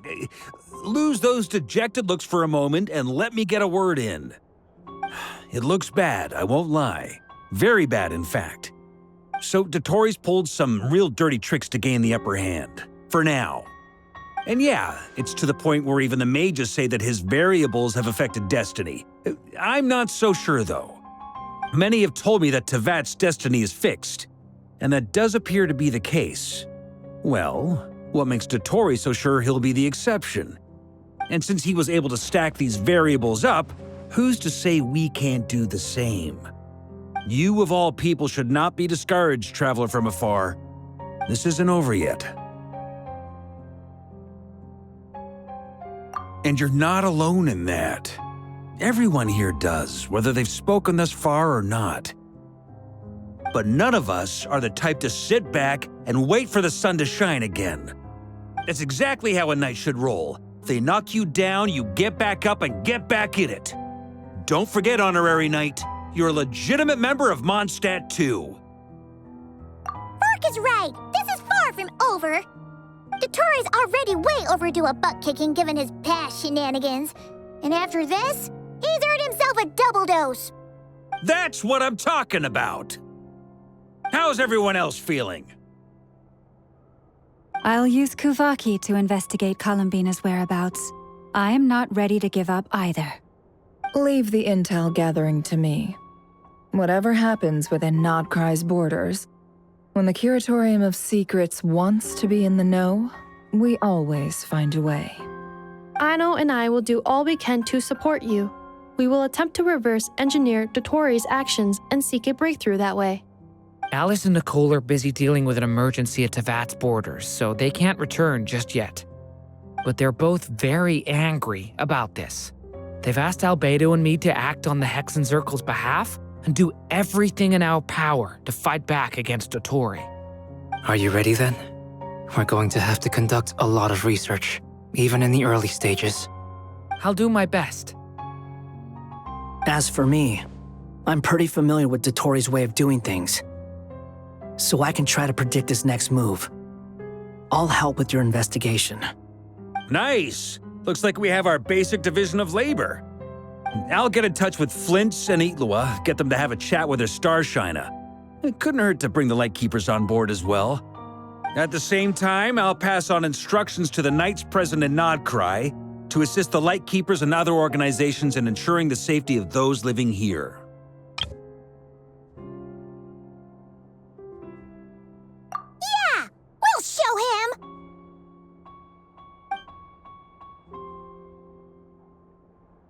That's it then. Good luck, everyone.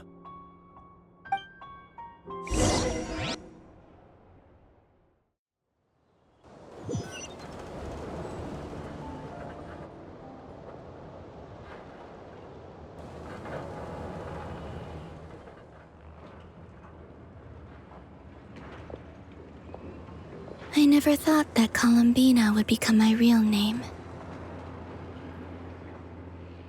It went from being a Fatui code name to something my friends call me. And remember, come night or day, the moonlight shall always connect us.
So, you too.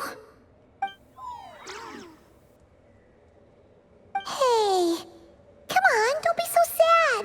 Keep your chin up. If everyone was sad, that'd be like... Paimon doesn't want to think about it.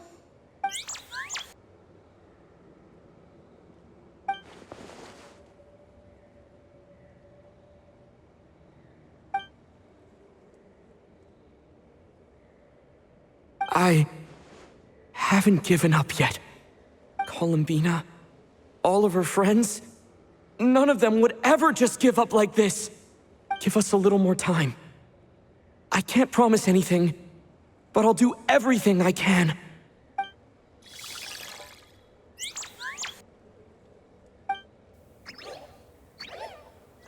Are they cheering for us? Thank you. Do you need us to help you with something?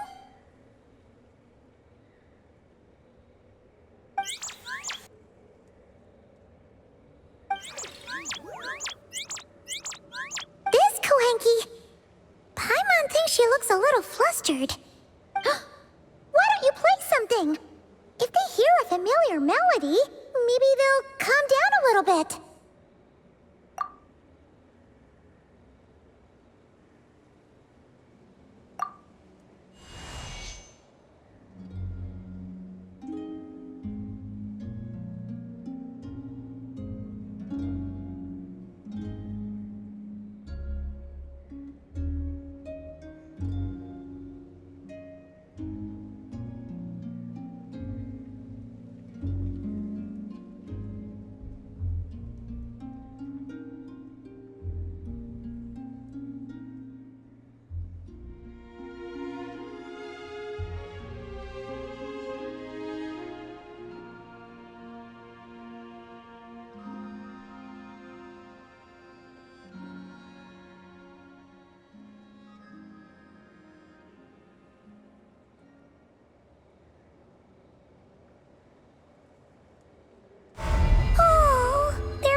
They haven't had a good rest in a long time.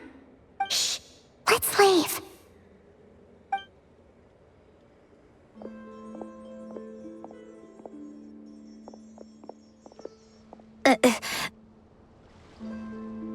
Sandrone!